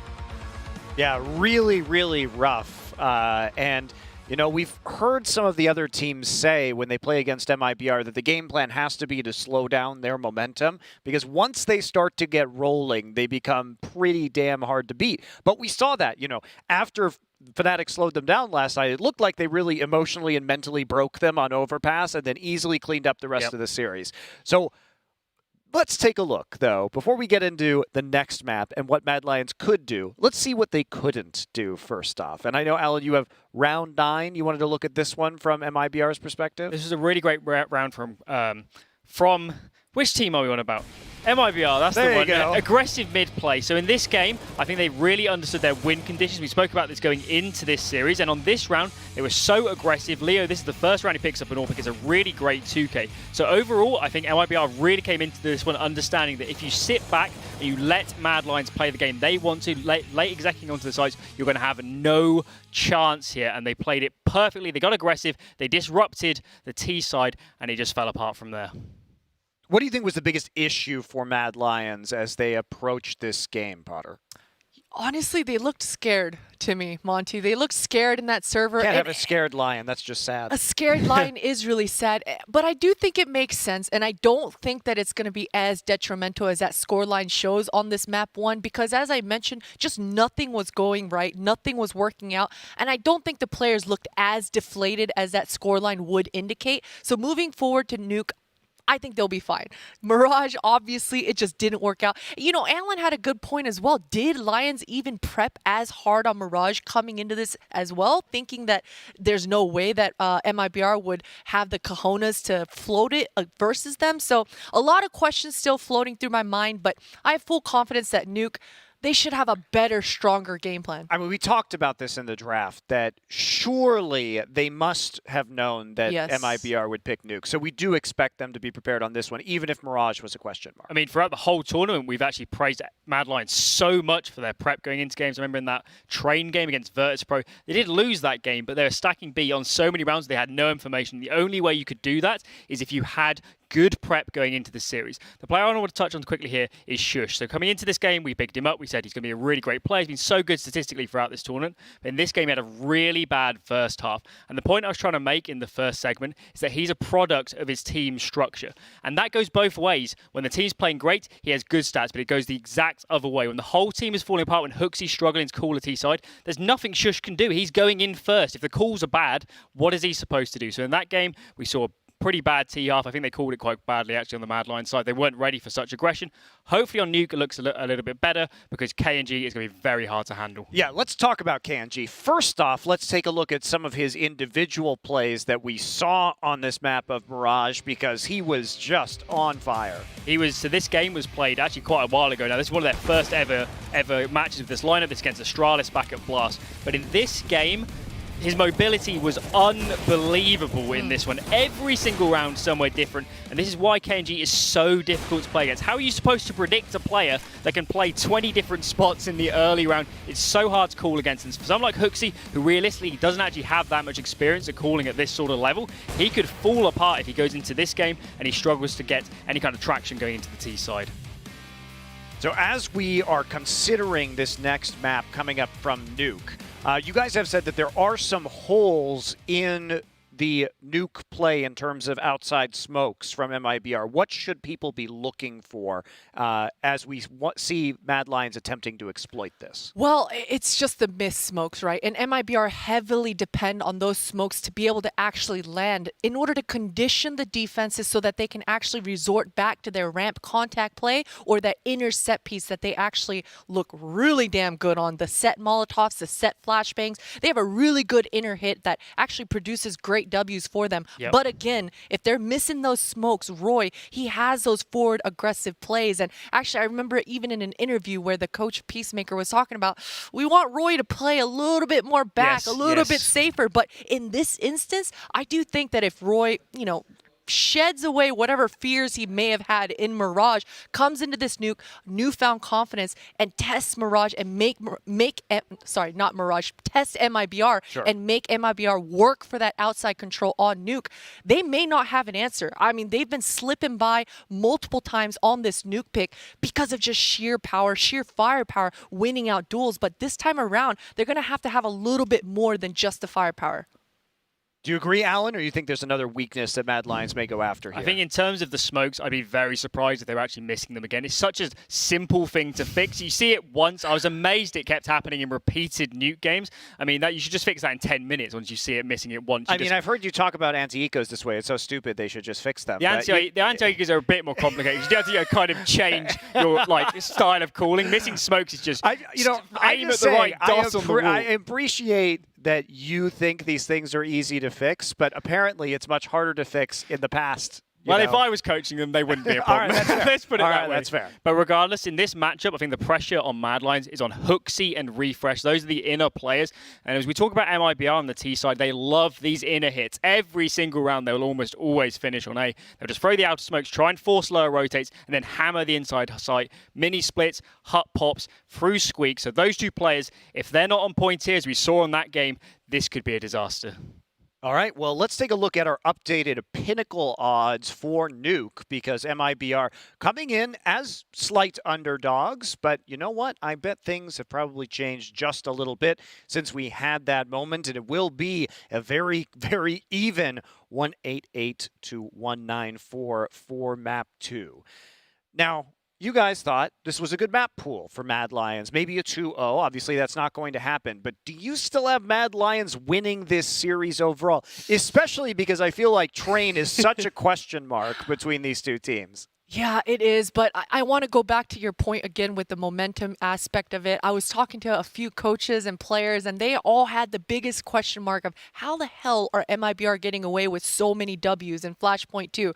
They seem like they're saying that you just shut down MIBR 3 rounds in a row, and their mental, the breakdown, it's going to happen. So I hope that Peacemaker and Mad Lions have some insane set plays for 3 rounds in a row and just shut MIBR down so that they can actually get to that third map. But to answer your question, yes, I have faith. I think Mad Lions have every tool that they need at their disposal to be able to close this one out. I think although we talk about MIBR in this kind of emotional state and potentially not being able to come back from being like down in rounds, I don't think I've seen Mad Lions in a position like this where they lose their map pick badly and they're going into the opponent's map pick. I don't know if they have the mental kind of game to stay in this. It's a new roster. Hooksy, again, never really calling in this position this late in a tournament. So I'm a bit nervous for them. I mean, Peacemaker is very experienced as a coach, so I'm imagining between these maps he's calming them down, saying, okay, we can play Nuke really well. We're still in this. We can get this to train, which is kind of going to be a coin flip, I think.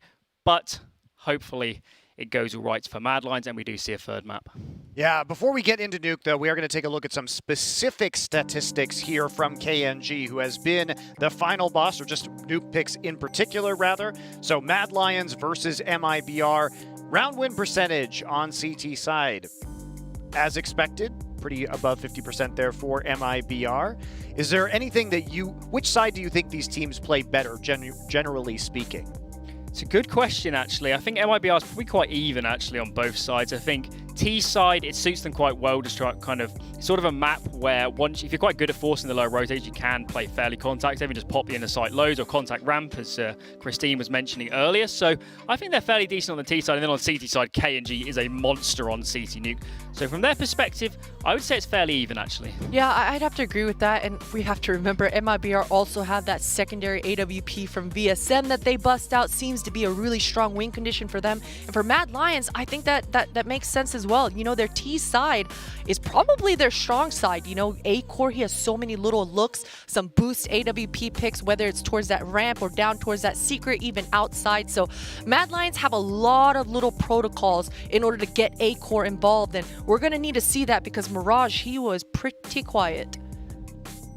Yeah, looking at these stats, actually, this 5-on-4 percentage from Mad Lions on T-side, that's really impressive, actually, for a new team. If you're converting that many 5-on-4s, you must have very, very good fundamentals. So credit to Peacemaker and Hooksy for that one. And that 4v5 percentage, almost 50% in 4-on-5s. How on earth are they bringing those rounds back? I'm actually surprised because we are going to see Mad Lions starting on the CT side when their T side seems so much stronger and you can play into the second half with the lead. Why do you think Mad Lions would have picked the CT side first under these conditions? I think in general, actually, it's like muscle memory for players to just pick CT side on map sure. when they have the opportunity. Yeah. So even if it might have been a case where they might even be stronger on the T side, I bet they just instantly pick CT. Maybe your perspective, Christine, I bet you've picked CT in a lot of games on Nuke when you had the option. Usually it's always the case that when you're going into a map, you want to be the one to control that second half, right? Control the pace and dictate whatever you want to do and make the defenders react. So that's generally why teams tend to go CT, but also Nuke. It's inherently always been a very CT-sided map. Yeah. So I think it definitely makes sense in this instance, but I do agree with you, Monty. Sometimes I do wish that sometimes teams would just throw all those rules out the window, just come out strong and say, I'm going to start out the match on my terms and whatever I want to do. So I think that is a good, interesting angle to think about. Yeah, just looking at those statistics, you would think that you might be kind of digging yourself into a bit of a hole, which might limit you tactically in the second half, considering that, you know, you're kind of giving MIBR their strongest side first, even, you know, on a CT-sided map like Nuke tends to be. All right, well, enough from us. Let's actually get into Nuke right now. MIBR versus Mad Lions. Loser heads out of the Flashpoint 2 playoffs, and that means Mad Lions, their lives are on the line. Indeed they are, Monty. This hopefully will be a much more interesting game on Nuke. We've got to all cross our fingers and hope that Mad Lions have woken up in the meantime, because that was brutal what was happening on Mirage. Yeah, that they are awakened from the slumber and actually learn how to hit headshots again. Yeah. They got completely run over on Mirage. It's the kind of map where I'm sure Peacemaker is just telling them, listen, that never happened. This is a fresh series. This is map 1 in the series. You know, Mirage? Who? Mirage what? That's a map in CSGO? I don't even know it. Just leave it, forget it, and move on to Nuke. And you're starting on CT side Nuke. This is where you should be able to just drop the hammer on MIBR. Well, we are about to find out. First round coming right up. Refresh up here. Just going to get some shots for free. Not looking. Oh, that's Shush helping out. So that's nice. They're going to get 1 kill. And they seem to be already, somewhat prepared for this eventual B push. There's 2 people down here. They can call in some more. Doors are being opened. The Glocks are making their way in. Roy, he's a little bit lonesome for backup here. A-Core, now he's alone, and he has to take the fight, and he'll go down. That's a nice conversion for MIBR. Now in a 4-on-3, and they're going to get the bomb plant as well. And everyone is retaking from the same position, so that in itself is a bit dangerous. Lucas, a grenade, and then a shot, but it doesn't matter. They're fighting back. Refresh is on his own. And they don't need to fight him. They should. I mean, maybe VSM is going to have a hard time getting away, but the rest should just try and play hide and seek here, because it will take forever for him to get into it. Oh, they actually didn't only plant the bomb now. Fair play. Yeah. That's they didn't wild. even bother planting the bomb, Anders. They just killed him outright, one after the other. That's real interesting, isn't it? Nice job. TRK with the triple, and I don't know. I mean, I thought Mad Lions were pretty well prepared, but they just lost some of those early fights down in the B. That's really what made the difference. That can happen. It can happen. And it did happen. And this is worst case scenario now for Mad Lions, because MIBR just ran right through them, won all the duels, and have gotten the pistol round on their side. T-side nuke. They're going to be looking so good now. Mad Lions going to try and pull out the shenanigans then. So it's going to be the boost at ramp. Or we'll see Roy boosted up on the boxes. Yeah. And 2 of them are pushing down towards secret, so they're sort of saying if it's a straight A hit, we're just gonna look for exits. But if they come over towards if they split B, through ramp and secret, then maybe we've got some work to do. Perhaps. Hooksy, he's got the right idea, but VSM not getting tagged. Just putting him on blast. VSM just letting Hooksy know that he's not going to get to pull any fast ones here. And so I sort of wish Hooksy would go back and go to ramp now, because he hasn't seen anyone outside for a while. And they still have 2 people downstairs, so I don't know. Oh, if they go and check this, it's game over, at least for this round. Yeah, this is good play. Oh, wait, they're going down secret. That's a bit awkward, down the vent. That's a little bit awkward. Maybe this could play out. We'll see. Sure, she's going to do a little bit of damage. They do have 2 people that are pretty close by. 30 seconds on the timer. And they're not going to be there in time to stop the bomb, but it wasn't that far away. They almost could have swung the corner. There we go. A-Core coming in with a bit of a headshot. Refresh helping out. It's a 4-on-3 now. And swinging wide, running into it is Refresh. He's going to put up a smoke, close the door as well, and they're straight on that bomb. TRK and VSM, what can they do now? Trying to see if they can get some spam through. 4 seconds still on that bomb, and they're still defusing. No one is going to be able to stop it, Mad Lions. A big win in the second round. And that was... I don't know, there was like 10 different ways that MIBR could have avoided it. I actually thought they were just going to go check A, but the fact that they went down the vent means, yeah, Refresh could have come in from behind with the A-Core, and that made a big difference. So much focus on ramp. MIBR, they just got sloppy. I think that's what it all comes down to, Anders.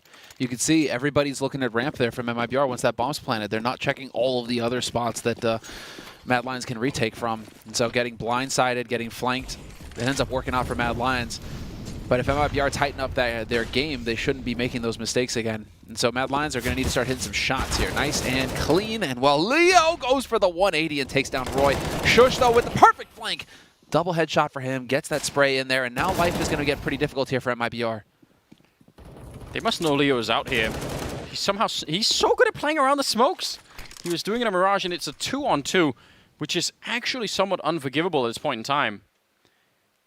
Shush must have been... I mean, they must have known that Leo was still out there. I guess he was looking for him, but...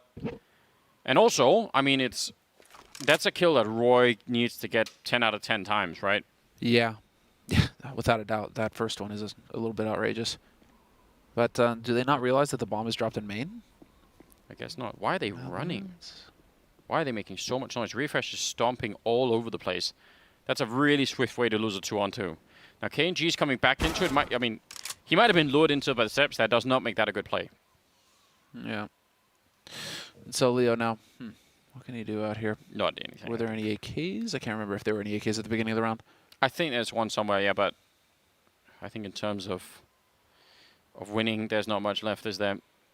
I mean, this probably could have been a round where Mad Lions could have built a fair bit more cash.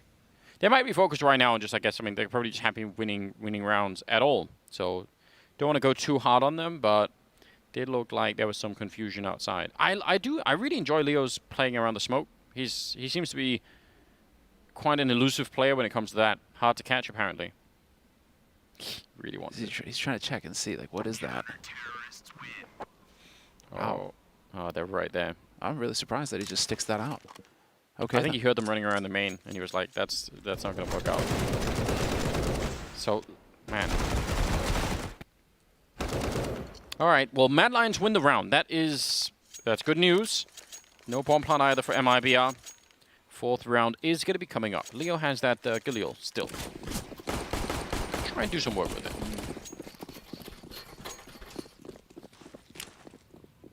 Oh, flash in. Leo, yeah, he's happy to try and take that, although the Molotov will force him to reconsider. The rest of MIB are not really buying much of anything. P250, but otherwise it's Glocks, so they're really relying on Leo to do something here. That sounded so much more dramatic than the 12 damage that it actually did. Yeah, when you get that wallbang headshot, it's still the same sound, isn't it? Oh, no. Lining up with the MP9, though. Hooks you with the triple. Gonna get the quad here in a moment.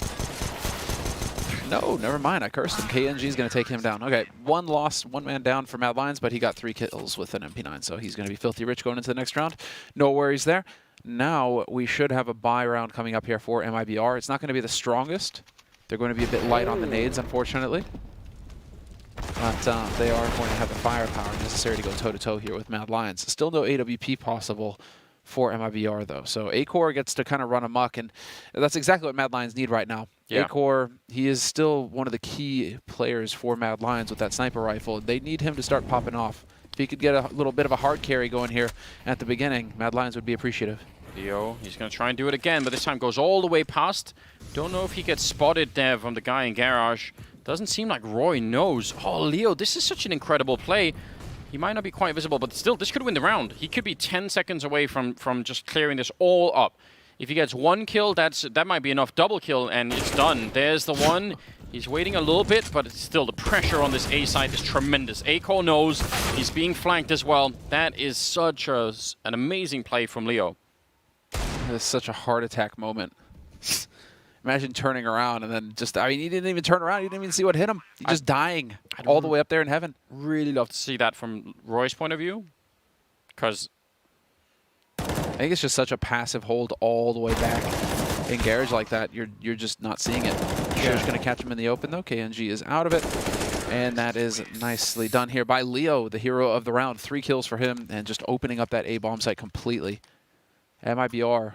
Now, I mean, that should be that 1 round you get. You shouldn't be able to pull that off again, though. Mad Lions should make adjustments to not allow that kind of flank to happen again. And so MIBR now, we'll see what they've got in store for us. Really, really interesting. Yeah, I mean, the timing was so good. 3-2. Early Molotovs onto the hut and everything else. And KNG expecting maybe some aggression out there. Not going to happen right now. Mad Lions still a little bit further back.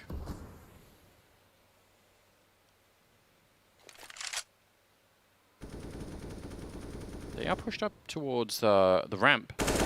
Got Shush and A-Core out there, so A-Core ready to take the first shot, and then, you know, if someone jumps past for the shot, then it'll just be the follow-up on the M4. That's a cool setup, but it is leaving them very vulnerable out in the yard right now, where absolutely nobody is holding. Oh, Shush pushing in. He's going to get that kill. Sees another one. Keeps pushing. So lobby crunch. And how do they respond? A minute left. They're all going outside. This might be very readable, especially with the footsteps here. Mad Lions should be rotating towards B, or at least have a couple of people, and they do. They will be in position for this. Getting a little light on the nades as well. Okay, interesting. Not possible to see over, though. But when the smoke clears, that might be the moment. VSM waiting. Yep, there's the scope. Spots him out. A little bit of info gained. Mad Lions maintaining the man advantage, though, is critical. Only 30 seconds left. Yeah, Leo again. So they've changed their minds. Still in around the hut or squeak door is Hooksy. So he's sort of keeping an eye on it. 20 seconds. Now they're bringing the bomb back down here, and Shush is going to be going down. That paves the path. They've just found a way to get the bomb down, and now it's going to be a 4-on-3, and I don't even know if Mad Lions can go for it. They don't have a kit. They don't have any money. If they lose these rifles, they might just be screwed. That one kill did everything. Wow, Acor, though, with the headshot. Doesn't manage to get out of the Molotov, though, and they are going to make the play here, Mad Lions. Sometimes you just got to go for it, Anders. It's not working out this time, but you got to admire the attempt from Mad Lions. Sometimes you just got to hope you can make it work. That is such a risky retake. If you don't have a kit and no smokes to block off everything, it's a 4-on-3 at the B bomb site. I'd say that's essentially flushing the money right down the toilet. That, oh man, I mean, they're in trouble already. 3-3, their economy is cracked, and MIBR, I mean, slightly slower start than on Mirage, but they seem just as energetic and just as determined to do this. I'm really excited for the way that Leo's been playing this map so far. Like he's such a playmaker right now, all over the map. A little bit of a tag there, but obviously it's still going to be going down one way or another. And yeah, just the pistols. Just the pistols, hard eco. Trying to maximize everything here, Mad Lions. It's the upper stack as well. Leo's going to find another one. KNG, if he just pulled the trigger there, that would have been it. And he will manage to get the flick on one. Not expecting a second man. They're just not expecting everybody in main, but this should really be MIBR locking it down. Spots another. And does he eventually find refresh here? Looks like he's just... Oh, man, refresh is done. Yeah. Oh! He decides to go for it. Listen, that's a nice attempt. Triple on KNG for the round. 4-3 in favor of MIBR. Roy is on 0 kills, and I mean, he was not doing well on Mirage either. So, I mean, there's clearly something that's not been working out today for Mad Lions at all. Bit of a timeout being called, though, so hopefully that's what they need to get them back in the game. Losers eliminated here in the lower bracket, so this is, I mean, I'd want to see this version of MIBR every time they play, which we don't always see. They do have their own inconsistencies at times, but when they show up like this, it's such a joy, isn't it? Well, I mean, this is when it works for MIBR. They really do rely heavily on firepower to get them through these situations. And so, I mean, when you've got Leo, this is what we were talking about coming into it, but you see, this is when you're going to get MIBR really shining. VSM, KNG, both fragging, which is exactly what we expected. They're the only two that were in the green coming into this in their ratings, you know, positive KD coming into this match. So they're the ones who are doing a lot of the fragging for MIBR. Mirage, they led the way. Here on Nuke, they're leading the way. And then you get the third guy chiming in. On Mirage, it was Lucas. In this map, it's Leo. Sure, that's very aggressive. Just, I don't even know what to say. Yeah, so on Mirage, it was Lucas that was hitting crazy shots. He seemed to not be able to lose any of his duels. And while here, it's Leo Dark who just keeps opening up this outside area for MIBR. Mad Lions can no longer trust a thing outside, which is why they probably went so aggressive this round, trying to just take control. Yeah, it's hard to, I mean, that play, swinging that far into it, even after you get the first kill, you just keep going. It's hard for me not to read that as some kind of desperation here. Refresh getting caught, he nearly made it around the corner, but Leo going to catch him. And Roy now with a FAMAS inside of the smoke. They don't know where Roy is. That's like the one advantage that he has, but FAMAS versus 2 AKs, that's never really that much fun. Let's see. If they catch him, they might just both peek him at the same time. They're going to go for it. He's going to get the one. Leo on the other side, and he'll win the clutch. And yeah, it's a bit expensive, but they don't really care. Mad Lions back to at the most sort of a half buy here. I can't not read that as not a good sign for Mad Lions. Yeah, what if it was not capitulation just yet, but Mad Lions, think about how demoralizing that's going to be when you finally decide to go for the aggressive play here, pushing all the way up aggro yard, really trying to take the fight to MIBR early, and then just losing out in a duel. It's going to be agonizing. That's an agonizing round loss for Mad Lions, and now, well, another round of eco for them. I'm with that play right up until the point where Shush gets the opening, and then I'd want that to be the instant fallback, you know? Yeah. So that's it. We're done. the pistols really paying off, though, this time.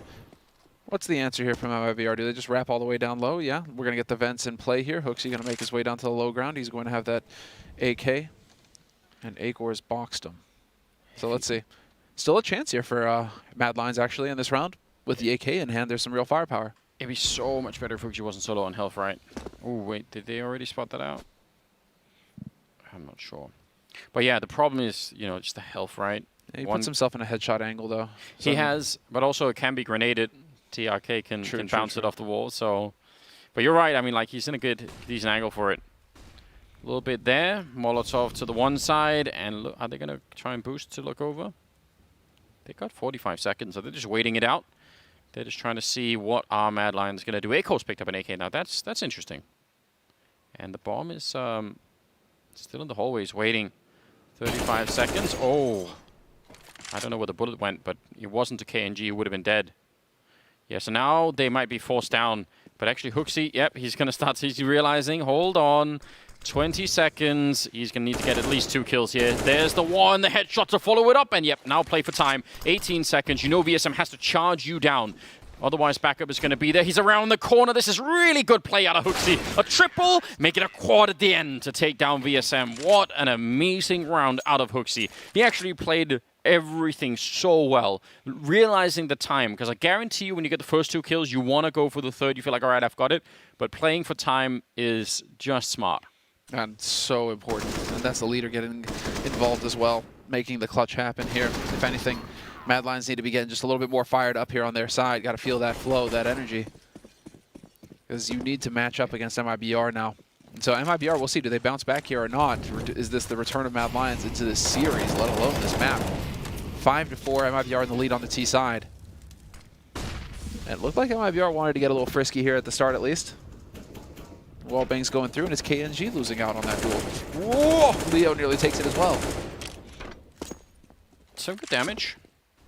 VSM looking for a fight and nearly catching him with a grenade in hand there. That was Roy about to be dead. Acor will be. VSM, just absolute powerhouse, taking both the players in yard right down. And again, how do you mount a defense if that's what you're up against, you know? And on any regular day, I would have said, you know, Acor and Roy perfectly capable of taking that fight and, you know, at the very least trading it, but probably sometimes even outright winning it. That is definitely not what we're seeing today. And that's actually a disaster. It's not good. It's not good. Especially after you've lost your first map, your map pick, 16-3. Yeah. Love this slowdown from MI. They've been doing this pretty consistently, right? Push aggressively, take some fights. When you're in the lead, they slow it down and they wait for Mad Lions to try and, you know, give them a mistake here. When they don't get one, yeah, eventually they're going to go for it, but it must be agonizing for Mad Lions just waiting around. Hooksy is no matter what going to get overrun, and Shush up here, just, I mean, there's no point. Just stay away, save the orb. It is a much, much better choice. And actually, even that might not be possible for VSM. It's already out looking for him. Oh, they're relentless, aren't they? Another triple for VSM, and a 6-4 scoreline in favor of MIBR.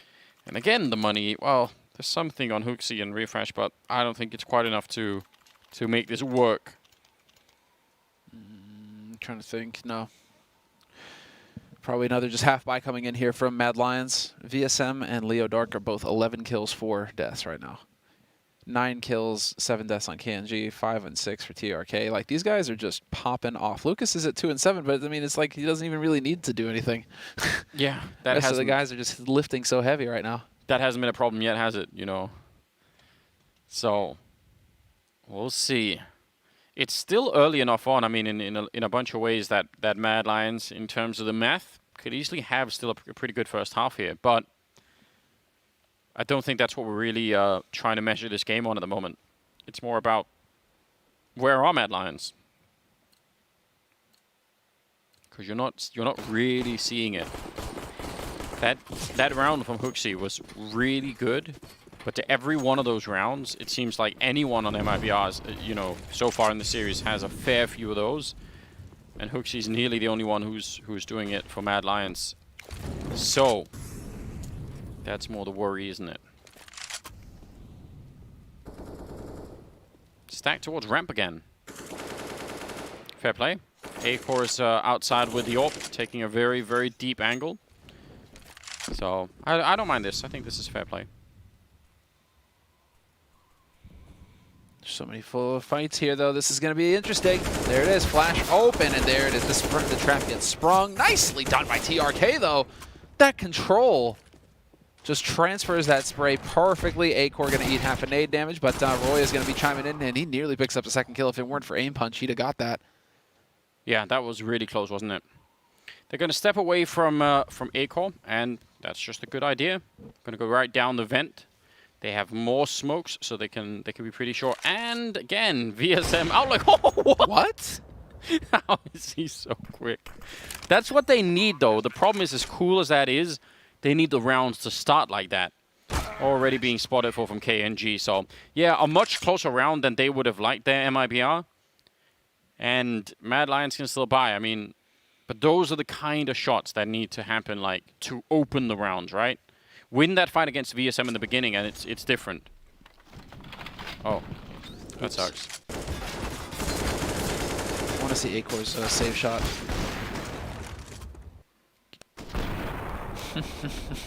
It's like he's actually faster than he realizes himself. Yeah, it's just muscle memory. Boop. All right, here we go. Some grenades going into secret. Roy being caught outside again. Just trying to make that transfer over. But if you're really good at making that jump onto the hut from the T side, if you get the forward spawn and you just run and you get all the right movements, you could be up there pretty quick. So this is amazing. MIBR, man, they're so confident right now. It's crazy the way that they bounced back after that loss against Fnatic last night. Yeah, ancient history to them. Yeah, it's as if it never happened. Mad Lions themselves, though, they just look to be struggling to get anything going. They have no confidence right now, it feels like. Yeah, and I mean, there's nothing in MIBR's style that's given them much sort of room to breathe here. Especially it's like the early round here where they're just so fast. Oh, well, they'll take it. Whatever. Kill on A-Core is just going to be fine there. And now going, they're just finding them everywhere. It doesn't really matter where they go at this point, even if they actually go into the stack bomb side. Looks like they're still going to be alright, although Shush will get a couple of kills. That's a little bit awkward. Will they realize both players are here? Maybe they will soon. Yes. KNG, he's going to be picking up Refresh, and now Shush will be found by Lucas. So, again, even a little bit of a hiccup there. It's working out fine. But I think it's actually like the worst of all worlds right now for Mad Lions, because they're getting that early round aggression where it's like there's no breathing space. Like you're never settling into your position. You're just like, oh, fights are here. And then there's that long time afterwards where you're just, you're stewing in the fact that you're basically playing a 5-on-3 almost every round, and they're not showing up for like the next minute, and you're just like, what's happening here, Yeah. I think you kind of just nailed it, though. MIBR can go wherever they want. Even if it's a stack, it doesn't matter. They just seem to get all the kills. None of the duels are going MIBR's way right now. So this is a bit of a one-sided affair. MIBR just continue to pummel Mad Lions. 8 rounds on the T side now for MIBR. Mad Lions struggling mightily. Nice headshot. There's the follow-up. A-Core is going to go down in a moment. I think now we're also in that territory where, the chances to sort of turn the half into something reasonable here, they're kind of running out, I think if they can make it 9-6 after this, if they can get, 6 rounds on the board and win a pistol, there's still some chances, but I'm wondering if they can just stop feeding VSM, please. I don't know, feed him more. He was top fragging on Mirage. Get him up there. Someone might as well have fun if Mad Lions aren't. Yeah, this was real rough. 9-4, moving into the 14th round. They do have all the money in the world on the MIBR side, so it's going to be tough here. But the next 2 rounds, I think for this to be even a topic of conversation, they must win them. They have to win them on the Mad Lions side. 9-6 is, I think, the minimum that you could get away with here. Oh, we are going to get a tack timeout, and this is the first tack timeout used by MIBR. I wonder what Leo's got to say here. They're just all over the place, aren't they? They're just making sure, listen, we have them right where we want them. Don't let this one go. And they shouldn't. I mean, if you're MIBR, you're thinking, yeah, 11-4. Let's never let them into the map. Let's never give them that opportunity. And I'm curious if they have any more tricks. I mean, some of the stuff they've been doing already has been so effective. Leo's way of navigating outside and sort of darting past defense has been really cool. But there are other things. I mean, vent dives, for instance, that are really interesting. If they know how to do that properly, then you can get right down there. See, that might actually be what Leo's doing right here. He's at least trying to. Not quite going to follow through, but I think that had all the hallmarks of a straight vent dive. I think that would have been very fun to see if he could have navigated that as well. Looks like it would have been perfect as well. Wasn't anybody there to really stop him. He could have got in and started putting some pressure to help out with this ramp take. Instead, it's going to be Acor. Allbaz lonesome here at ramp, but he's got the angle. KNG hunting for somebody outside, but Roy has gone back to his original position that he was holding at the beginning of the round, all the way in the back of Garage. Look at Acor. This is a classic Acor play. Pushing up with the AWP scoped alone. And I mean, normally that's how he plays, and sometimes he'll get caught, and other times he'll find a kill and fall back. So the fact that he's actually falling back at all kind of also makes me think that they're not playing within their comfort zone at all here. Molly on the hot. Some counter grenades are being forced out. 40 seconds left, so they need to kind of go for it soon here. A little bit tricky, waiting with the grenade. Good lineup. Hoaxy coming in with a big one there, and Shush will follow it up. The smoke is there to block them off, and something that finally works out here. And also finally around where MIBR don't just straight get the opening kills. TRK though, he's going to go for the vent dive, and he should be able to get the bomb plant here. So round is apparently not over yet. It's now 1-on-3, and he's planning out in the open node. That's a little bit tricky. Molotov now on top of him as well, and now everyone's going to be showing up. That sucks. That would have been cool if he could have got the bomb plant and also then went for the 1-on-3, but the fact that they're all here now just makes it, yeah, well, very tricky. He's trying to fight them. It'll be another round for Mad Lions, though. Oh, Listen, he was feeling it, wasn't he? He was feeling it, man. Sometimes it works, sometimes it doesn't. That time it didn't. It's that simple sometimes. All right. But that is a 5th round on the board now for Mad Lions. Absolutely critical that they managed to pick that up. And it's all about keeping MIBR of double digits now.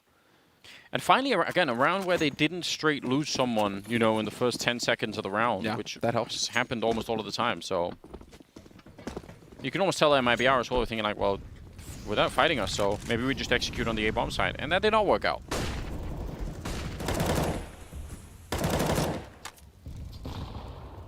Just in case that drop was coming, a little bit of spray going through the smoke. And in the meantime, 3 players moving out here in the yard. And this time, Roy will not be so safe. He may be able to get the drop on somebody, though. But he has gone back to this angle. And VSM, he's really keeping an eye on it. Seems like they really know that this guy wants to play this spot.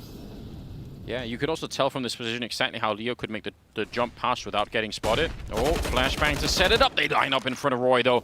2 kills, and it doesn't even matter. Shush will take down KNG. So 2-on-3, still Leo. Not going to win the fight against Hooksy. He's been playing consistently really well in this game here. Finally does go down. Oh, Lucas. That would have been a very spicy one-tap if he could have taken the kill up on Heaven. 50 seconds here, and the bomb is outside. So he's in a lot of trouble. Yeah. Oh, man, that is... With 45 seconds, though, I'm curious. But they're already ahead of it. Shush is going to be ready out here in the yard. He's going to be close enough to hear the footsteps, and yeah, Shush will find the last kill of this half. 9-6. Mad Lions showing some fight at the end of the half. A whole lot of yellow in the column, though, for MIBR. They did fantastic work this first half. 9-6, the score at the end of the first. I mean, it's MIBR continuing to impress, and we'll see if this continues throughout the second half after the break.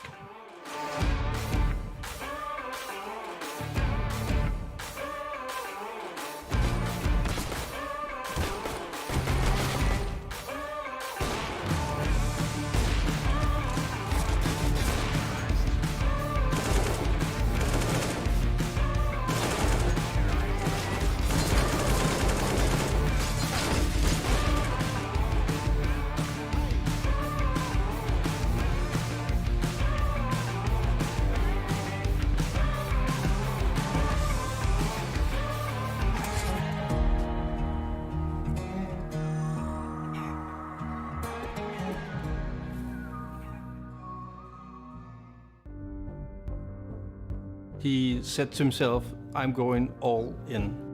I'm just putting school aside, every plans that I have. And that's the person he is.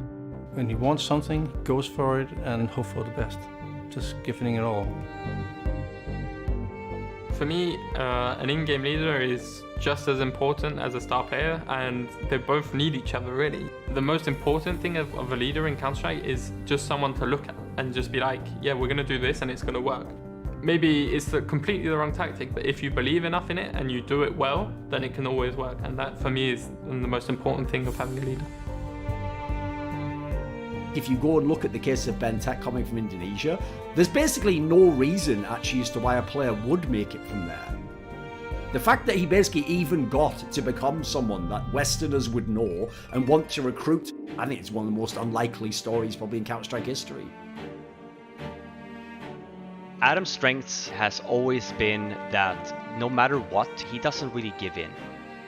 He is never the one to kind of admit that someone's better than him. The mindset for him is that he's better than everyone else, and he wants to go and prove it.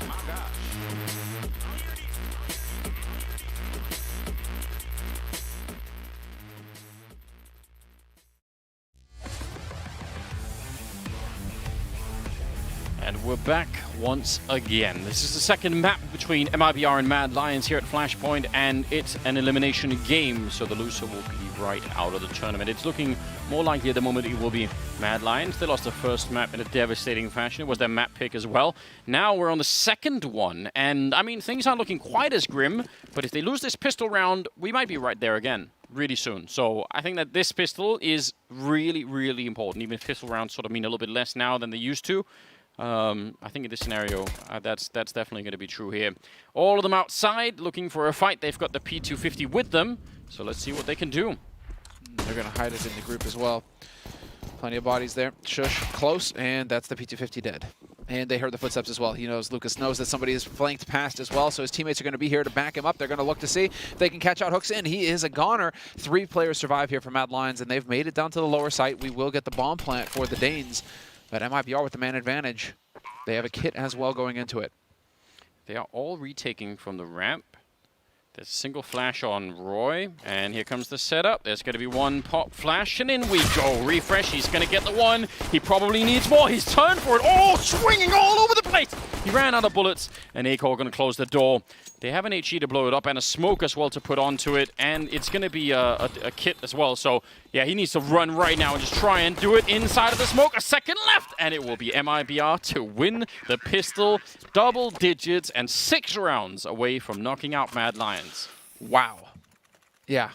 That is, what is Refresh made out of? Just rubber? The bullets are bouncing off of him or something? I know. How does that guy survive so long? Full flank as well. I mean, it was like an episode of Looney Tunes. The bullets were just getting traced all around him. This guy, unbelievable the time that he bought for his teammates. It's just such a shame that they weren't able to do more with it. Yeah. Look at the excitement. The hype, this is my always. favorite thing. This is my favorite thing about MIBR. The hype is real. It's just you just can't really be in a bad mood when you're watching them, you know, play like that. It's exciting. Like this, you can get in a bad mood watching them lose. That's definitely. Oopsie, and shush down. Oh, and a stab. Acor actually just stabbing Lucas, who's been doing worse on MIBR. So I guess that's just adding insult to injury. That's unfair. 11-6, and well, Mad Lions are going to be able to buy. Acor actually wanted to go for the double stab. That would be cool, wouldn't it? Well, just again, a reminder, as you guys can see written at the top there, it is, you know, the lower bracket final that's on the line right now. This is only the second round of the lower bracket. And we still have OG and Big. We're going to dance the dance later as well. So, guys, you definitely do not want to be missing that match. It's going to be just as good as this one. So much top tier CS. Make sure you follow the stream as well, wherever you happen to be watching, so you guys don't miss any of the actions. We have more days coming up. Leo going to be assassinating Mad Lions as they try and push out onto the upper side, and TRK chiming in. Just complete and utter devastation here for Mad Lions. Acor with the AWP going to try and do his best, and he is going to get 2 kills. Shoot him through the roof. Just straight up. Acor looking for it. TRK will find him. And at the end of it, I mean, it actually, I'd love to see the replay from the first guy in, because it looked like some of those flashbangs from Mad Lions were actually really good, which is like, that's a great start. But obviously, if you'll get, you know, clumped up and sprayed down, doesn't even matter if they're flashed while they're doing it, right? They're still going to win. So, 12-6. And Mad Lions, that first buy round, not at all working out in their favor. Now they're back to Tech-9s and Deagles. Woo.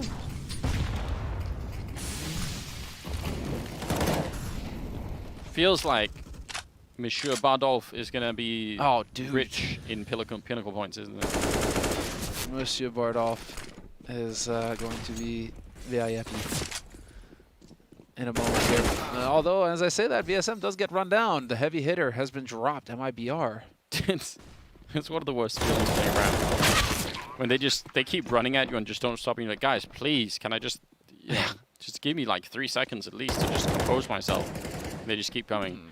Can they even retake this, though? I mean, the temptation surely will be there to try and do that.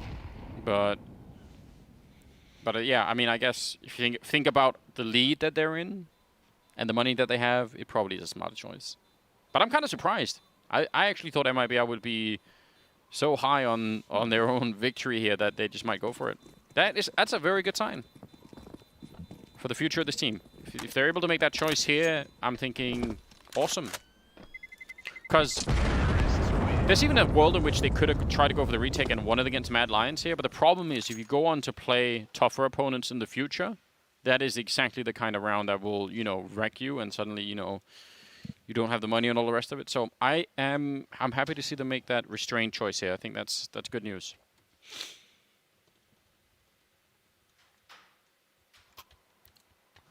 All right, well, let's see the future here as things pan out. It is going to be just enough of a buy here for MIBR. They will get 3 AUGs in play. Holy hell. The firepower here available for the Brazilians is going to be a bit outrageous. How they get spotted as well. Hooksy. Don't want to be peeking into this AUG, though. So much damage possible.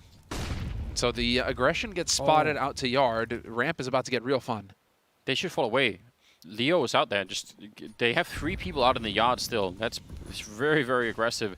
Actually, he's going to be flashed even further in, and she's just not even ready for it. Not thinking that they would double down on that aggression. TRK pushes up in the corner, and that will put an end to this. I can't even believe that Roy gets that kill. He probably should have been dead. 3 on 3. They're fairly tagged up, and maybe it's too soon to call it the end. There's still a slight chance here that this can work out. Lucas, though, good timing to take down Refresh. And now it's a minute. And technically a 2 on 3, but Acor is real low on health. 4 HP, but at least he has the op, right? KNG's going to be watching his angle, though. And... ooh. Very close. The suspense is building. Well, I mean, they just need Roy to get in and get the bomb down, and then Acor can actually... it's much smarter if he stays up there to just try and, you know, and snipe away at anyone retaking. So... I don't mind this. Roy, though, I mean, it's a bit of a tricky job, isn't it? Smoke on one side. He's got a Molotov, but where do you throw it? Oh, smoke on the other side, too. And, yeah, go straight for it. No time to wait. Bomb plant going to be going down. Now, let's see. Is it going to be enough? Acor, 4 health and an AWP. Of course, so low, but nobody's coming his way. Particularly, it's going to be KNG keeping an eye on things. Oh, nicely done there by Roy. Gets that peek. Yep, he sees that as well, but a little bit of hesitation. He's going to get the headshot. And Acor to bring them down. 2 on 3 being 1. I mean, that was so clear that without the smokes, they never get that bomb plant. But they had 1 for the double door and 1 for the toxic corner, and that's all they needed. That's actually pretty impressive. That might have been... I mean, if there is any way to get back into this best of 3 for Mad Lions, that round was it. That was, I think, their last chance at it. Back-to-back rounds is going to force MIBR into pistols. So yeah, a good chance here for MIBR to get a 9th round on the board. And well, Refresh is just going to be powering through. They are going to go all out aggression here, Mad Lions, and straight onto the upper site. Don't find anybody. MIBR were expecting the yard push instead. Yeah, gambling out there, which is, I mean, it's fine. We've seen Mad Lions do it towards ramp, right? And now, you might as well. You might as well. Might as well save the gear as well. I think that's going to be the name of the game. They're Although, flash in, let's go. Listen, do it for the viewers, for the fans. Here comes the flash. That's just flying right down. He flashed his teammates more than he flashed. It's fine. It's all counts. You ever play that ancient game called Lemmings? Lemmings? No, I've heard of it before though, but I've never played it. Just jumping in. Yeah, well, so it's something like that. It's hard to explain. It's a reference that only the most elder boomers will understand. No, you see, we need a new term though, because you're not a boomer. You're a goomer, maybe? I don't know. Like a gamer boomer, right? See, so like a goomer, maybe that could work. I feel like the term boomer is just like it's just expanded to include anyone who's like slightly older than you at this point in time. Like yeah, no, I know. Just but keep that's going. Not how it works. Listen, boomers are responsible for ruining the world and leaving us in this pile of crap. Listen, everybody else, we got to figure it out. But listen, we can, you know, we can make it whatever we want, can't we? 22nd round, 12-9, and again, I mean, this is the first time that you've seen MIBR so far in this best of 3 with like a slight pause of saying, oh, okay. VSM, KNG, TRK, and Leo all has 17 kills. Lucas is only one little bit behind, but that's some great consolidation there between the 4 of them. But yeah, if they win this round, Mad Lions, right, they get to 10, MIBR have to save again, and like suddenly MIBR will know something like what it's been like to be Mad Lions for this whole best of 3. You know, like a little taste of it, like, oh, okay, this is not that much fun. Ooh, looked like Acor could have had that kill. They're really close here to KNG, but they line up and it's so much damage. I don't think they're gonna have to save at all. 4-on-1, KNG outside, wrecking the entire lineup. One after another into it as well. Just worst case scenario there. That was a little greedy there from Lucas. Luckily for him, TRK is there to make up for it, and we will save another 8K. Can VSM get in on the party? No, he's not going to make it in time. So KNG continuing to just utterly dominate. 20 kills for KNG after that round. And the assist, the collat. Yeah, he got that. I'm really wondering if whether or not, like, what that looked like from Acor's point of view, because it looked like Acor had quite a bit of time where maybe he could have seen it. It's always hard to know when you're not watching it from his point of view, but still. 13-9, they can still buy from Mad Lions. That's maybe the one silver lining. They're going to try and go pretty quick. Out squeak. It's a bit of a trade. Leo does go down, and TRK, yeah, he's going to try and fall back and get some backup in here. Should be a chance now for a bomb plant. Oh, and they're going to be charging in very early on to the Molotov, and Shush is loving that all day. And now, get the bomb, play it safe. Don't fight KNG, especially not one at a time. Unfortunately for him, he has no way of knowing that Acor is here. Such an unlikely spot from Acor as well, and so Acor might actually peek into him, and KNG, KNG's just going to die if this happens. So tough break here for KNG. Tough break for MIBR, because, I mean, especially if they lose this rifle as well, like you said, there is a chance that he'll just move up. He's so close, we can see it, like, right to the right. So, nothing is saved. That kill is actually very, very important. All right. Tell us how you really feel. Celebrating. Too early to celebrate. This is, I mean, this is really interesting. 13-10. Now, this is, I would still consider this quite an outside chance. To me, it still looks like MIBR are winning this, this series right now. But if they go into this trading mode, right, where it's like a little bit back and forth, and Mad Lions just crawl their way back, and they just get the victory, or maybe they get the victory in overtime or something silly like that. We saw what it did to the mentality of MIBR yesterday. Here's Roy with a vent dive. But yeah, they need to Need to close this one out right here on the Brazilian side and not let the Danes back into it at all. Yeah, that's going to be the next round, but the Danes are starting to feel it. They're starting to get aggressive, and when you're calling these quick plays, that relies on confidence to get it done.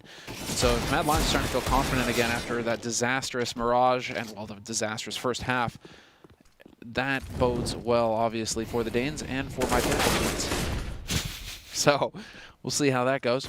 Mad Lions still with the man advantage here in this round, and they are going to be able to get that bomb planted on the lower site. MIB are going to be hard-pressed to do anything. Yeah, now. Maybe find a rifle. Maybe you have some sort of an impact if you can do that. A-Core, no worries. They both peek him at the same time, but he has got backup. Roy, though, will still go down. That's all fine. It's no problem. Losing a couple of players. That is not the worry for Mad Lions right now. It's just getting more. More kills, more everything. Speaking of which, now that we're at 13-11, look at the comeback on Shush. He's 19 and 17. Yeah. That's really impressive. A-Core started to get up there. Hooksey's been playing pretty well all along, although maybe he's cooled down a little bit, but I don't really mind that. Again, if Hooksey can just play well in the beginning and create space for the other two, that's good news. Even Roy is getting kills now.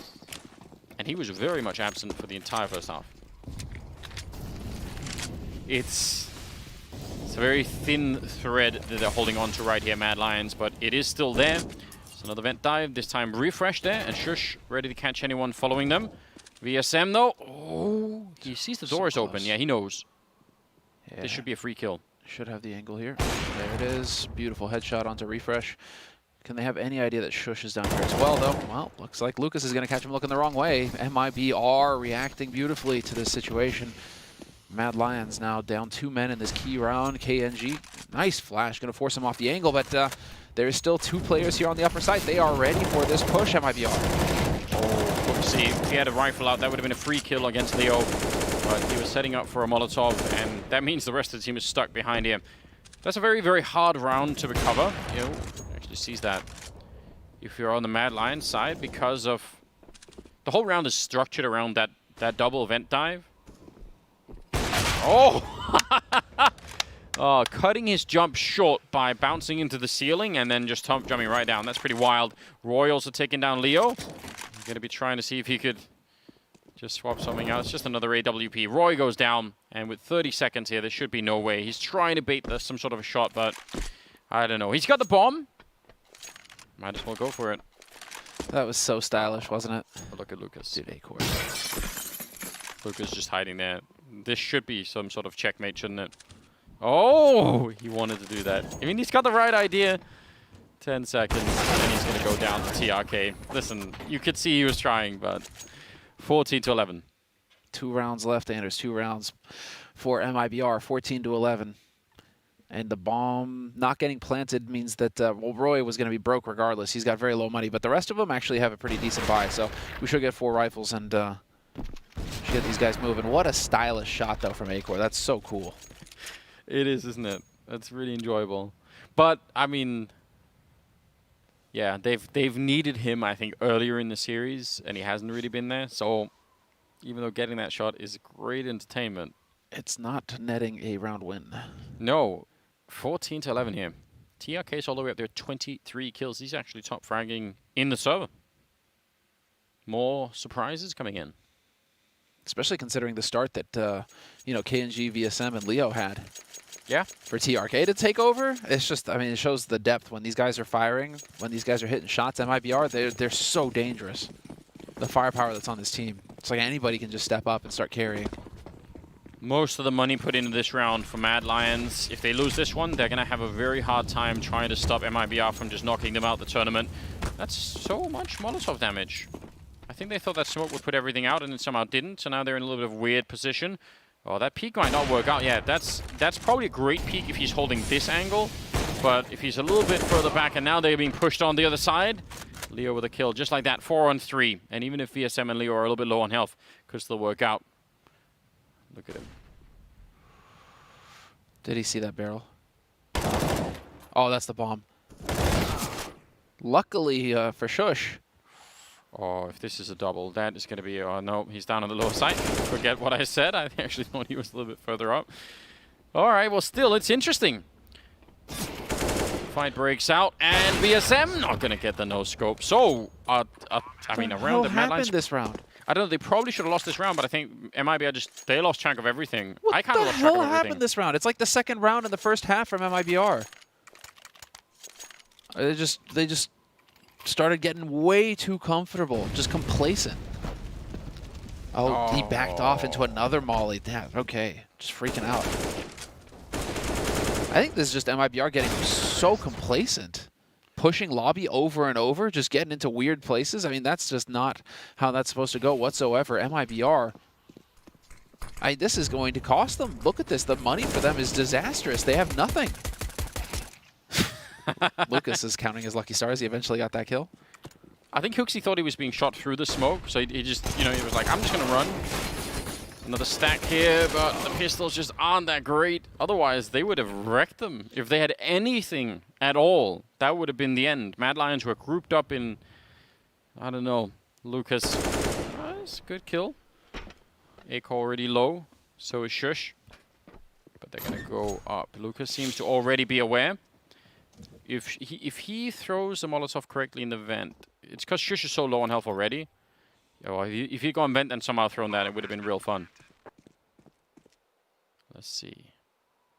Lucas sneaking in. Again, all he needs is the one kill. That Molotov will slow him down a bit, and he does not have a kit currently. He's got no armor either. A lot of things working against him, and the fact that, you know, he's a little bit late to the party, he's going to walk right into the shot. So, Mad Lions, again, barely winning that round.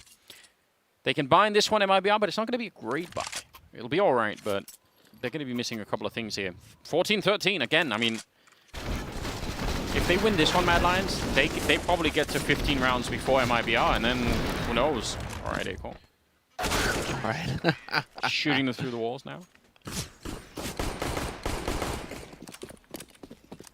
Let's see now, as it is going to be. That was such an expensive round, though. That's really going to tap into Mad Lions as far as their bank is concerned. And so MIBR still in this fight. KNG with the AWP. It's a glass cannon. Have to be a little bit careful about it, but he has got that angle over Big Red. Should be able to find one. Could even get a second. Oh, he gets the leg shot. Get out of here.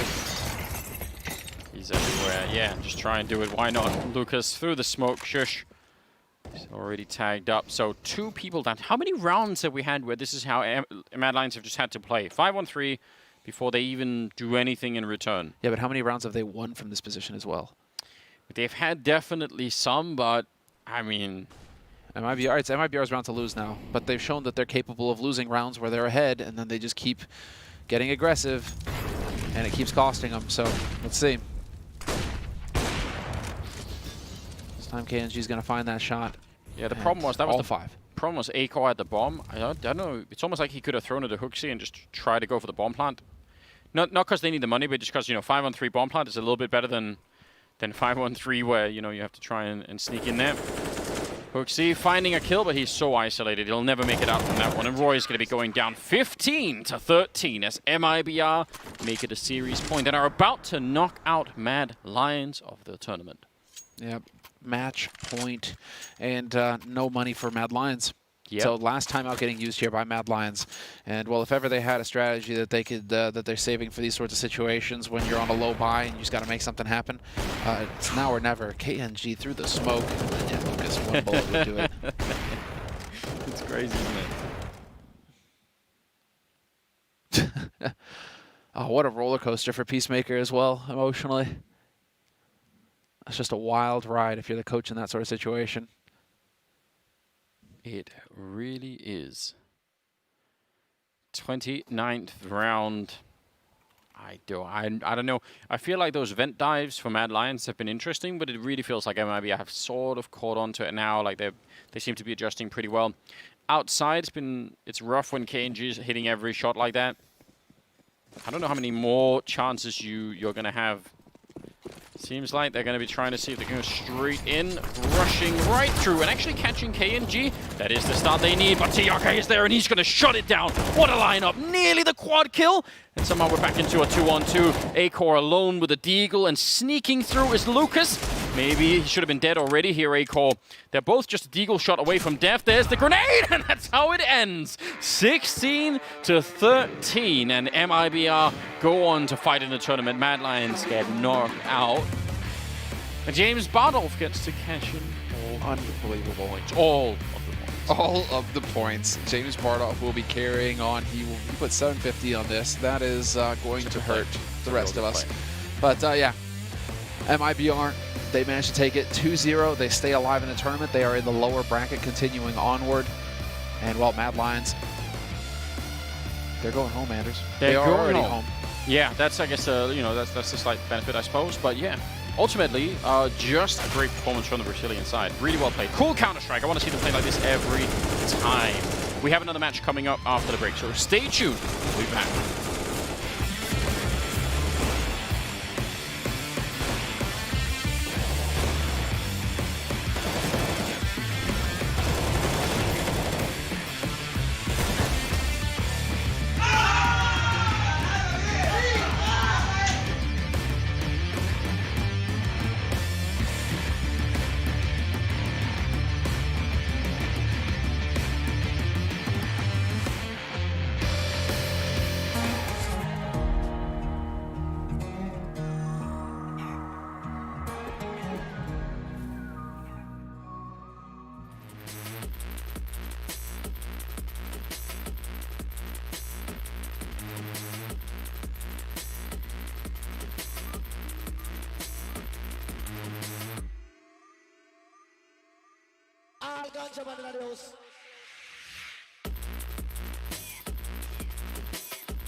The match is over. Mad Lions fall on Nuke to MIBR. MIBR secures the 2-0 victory, guarantees themselves top 4 here at Flashpoint 2. Mad Lions are heading out of the tournament in 5th and 6th place. Would you like to say some words in memory of Mad Lions there, Alan? The best. That's it. Shush was a good man. He hit some tried. shots. Did he? Yeah, he had one good round. He had that one after plant. The rest not so brilliant. He's actually hitting some really nice shots when the rounds were over. So maybe when the pressure was off, he was doing all right. But overall, I think, particularly on the CT side, I think Roy and Aiko had really tough games here in that first half. And then MIBR came into this one showing zero respect for the individual plays. Leo and VSM so aggressive towards outs, taking every single aim duel. And Mad Lions just couldn't handle them and left themselves too much to do going into that T side. Yeah, you could see the motions. Mad Lions, they tried everything they could. A-Core even taking that AWP behind Silo. Oh, KNG. That's a message. Spicy. Listen, message received, okay? MIBR, we get it. You guys are here to make a statement. that message is well received this time around. And man, you know, there was even instances where VSM was outside at this T-Red, no flashes, no utility, dry peeking and beating out A-Core while he had the AWP in his hand. So that was just a storyline. MIBR, their mid-game, mid-round is so strong, just slowing things down on the T side and always making Mad Lions guess on where they want to put their defenses. And man, MIBR just once again coming out on top. I like A-Core just rolling his eyes and then Just summarizes the tilting his match, head really, up. doesn't it? I mean, that's how it felt watching them play for me, who had all my Pinnacle points on them. So Yes, rest in peace, Pinnacle points.